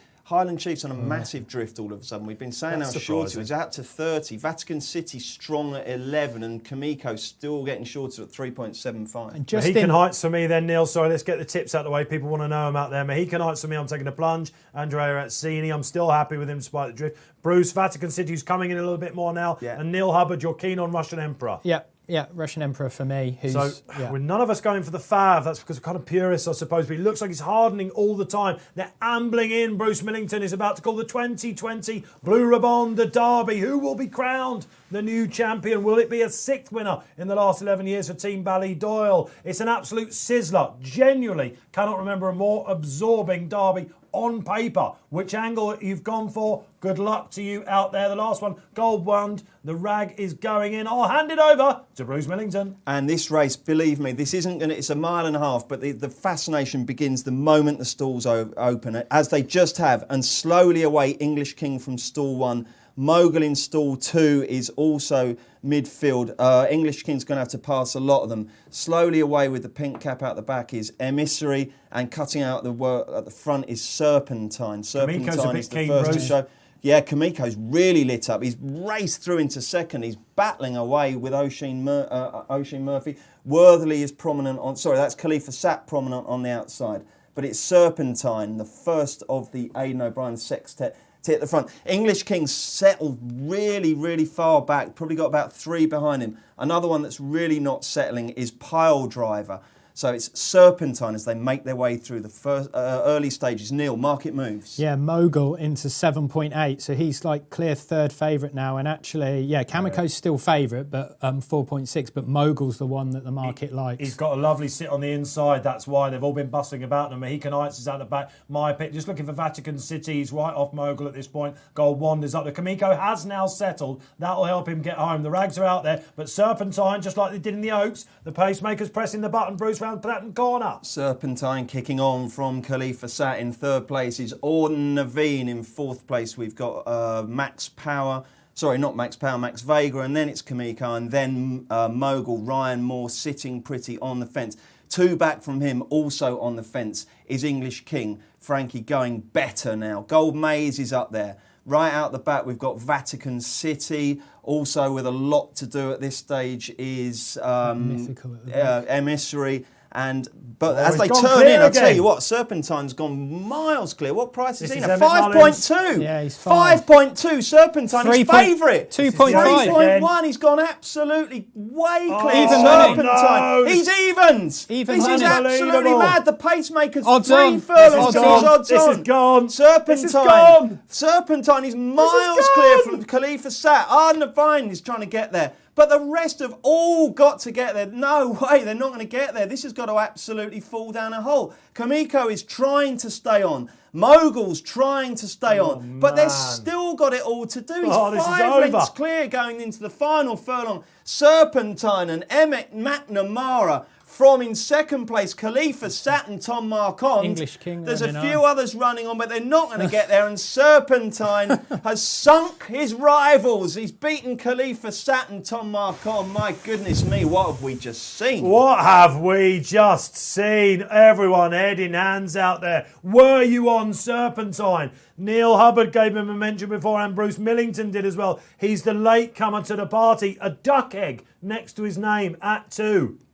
Not great on his return in 5th. He then went and won a maiden. He's bred to be here. His dam was second in an Oaks. He's by their great sire, of course. Galileo has a classic double. There's the story. But at the moment, guys, it's all about love. This was like the Irish Derby last year when they let the 2 years ago, they let the pacemaker go. Nothing came back. This is what the story's going to be about. Was it the kick off the turn? How are the boys at Ballydoyle going to talk this one up as being their next sire champion? Whoa. Well, he might be. I mean, he's absolutely bolted in last time, and he's won the Derby by 5 lengths. I mean, this is That's just astonishing. remarkable scenes. If you are on some of the hold-up horses, you're thinking, well, hang on a minute, is the race actually over at this point? We're watching the replay come back. Let us know what you think out there. Get your social comments in. We're back tomorrow, but we want to hear what you say now. Who was on this? Absolutely unbelievable scenes. I mean, Kamiko, actually, from what I could see when I was looking back in the car park, he was actually running on again towards the finish. I think I got no idea what placed, basically. I think Khalifa Sat I'm pretty sure was second. Tom Marquander's beaten Frankie Dettori in the Derby. There's a little story for you. Khalifa Sat, Andrew Balding second string. Do we know what was third? Anyone? Help us out, boys in the gallery. What on earth was third? Neil Hubbard, do you dare tell us what price that went? Oh, he hit a high of 40, but I mean his SP wasn't huge because there was a little bit of money for him just before I say huge, like his SP was 34, so that wasn't as big as what some of the other prices that were knocking around in that race. His SP was 34. He hit a high of 40, but I say that is just pre-race prices, not in play. Kimiko 3.35, the lower. Khalifa Sat hit 16s, but there wasn't. I mean, it was in a way quite. Is third, by the way. Ah, yeah. Wow. Okay, so 2 big rags. 3 rags. If you had the TriCast, okay, then Let's get it up. 25 to 1 Serpentine, 50 to 1 Khalifa Sat, and 66 to 1 Orden Naveen. I mean, you called that beautifully, by the way. I've spent far too long studying this race. I mean, all we had to do was put our trust in Ballydoyle and back all the outsiders. Khalifa Sat's run an absolute blinder. It will be a case of now the debriefs, really, won't it? What happened to the big guns? In terms of the BSPs, that's 34 beating 72.8, beating 71.6. The Betfair starting price. Betfair starting price. Yeah. Well, Vatican City, what happened to him? Saw him at one point tracking Mogul. Mogul just fell in a complete hole. English King settled out the back. Had to get at it. Nothing like his smooth Lingfield win, was it? Was running on a little bit towards the end. Highland Chief, didn't really see him. He was strong in the market. Mohican Heights put asleep out the back. Never really got into it. Didn't improve at all. Worthley, not sure I really saw him. Max Vega was up there at one point. He's run okay.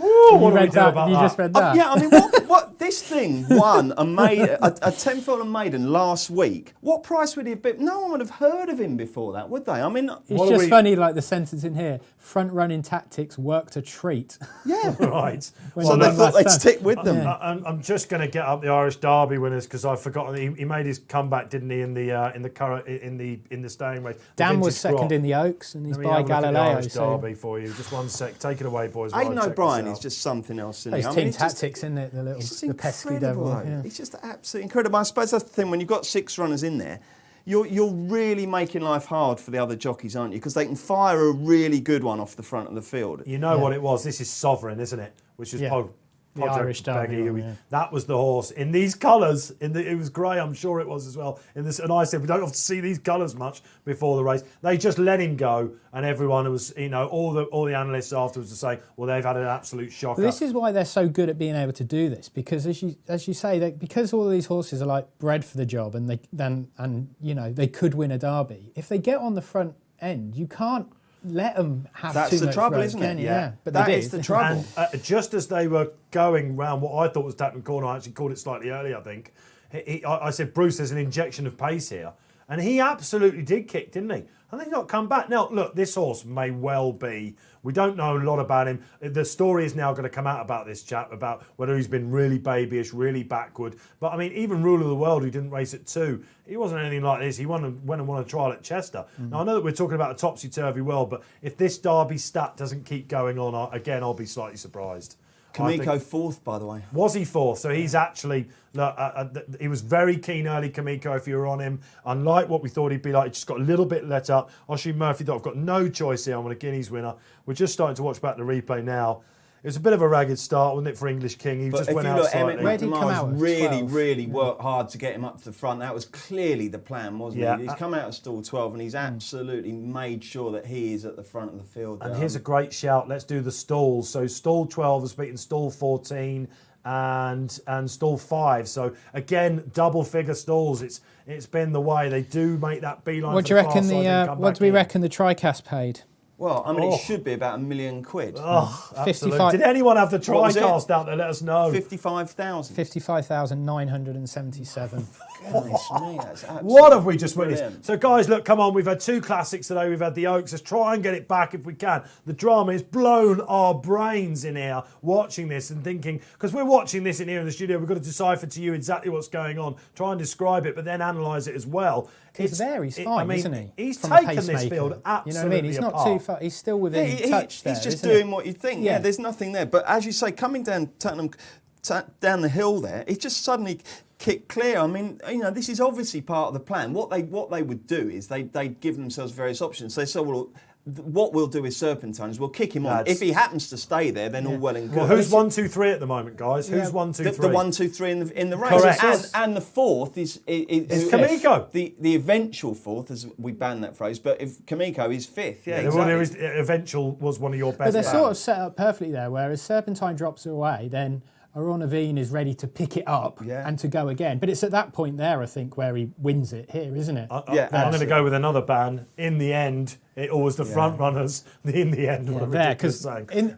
From then at the top of the hill to there, he's taken out. Well, he's added in probably about 8 lengths difference there between. I mean, look, seriously, if you've weighed in on one of the market leaders here in the Derby and you're still scratching your head and you're thinking, I'm going to go on RP Live, they'll be deciphering it for us. They'll be the analysts telling us exactly what happened. You looked at Bruce Millington now; he's got his head in his hands, going, "Hang on a minute, what's going on?" Neil Hubbard's absolutely fascinated by this. I'm the one that's talking to you because the other guy's pretty much speechless. I mean, it's just completely fallen in behind. But the one thing you would say for the winner, he's having a good look about him, isn't he, in the final 2.5 furlongs. You can see why he's wearing the pieces. And actually he's come miles clear of the other two pace setters as well. So, the pace is held up. Those that were held up, nothing's really changed though, has it? What you think? Is that English King just running on to be sixth? Yeah, he's won a big race. Mogul's sixth. Yeah, but English King, I think, is one that I would take out of this. He had the stall one. He got where he worked is on there. another before. Look where he is he's there. a potential ledger horse. But listen, guys, look, there's one star of the day, isn't there? And it is Love. She now, I never thought I'd be seeing this in the Racing Post the next day.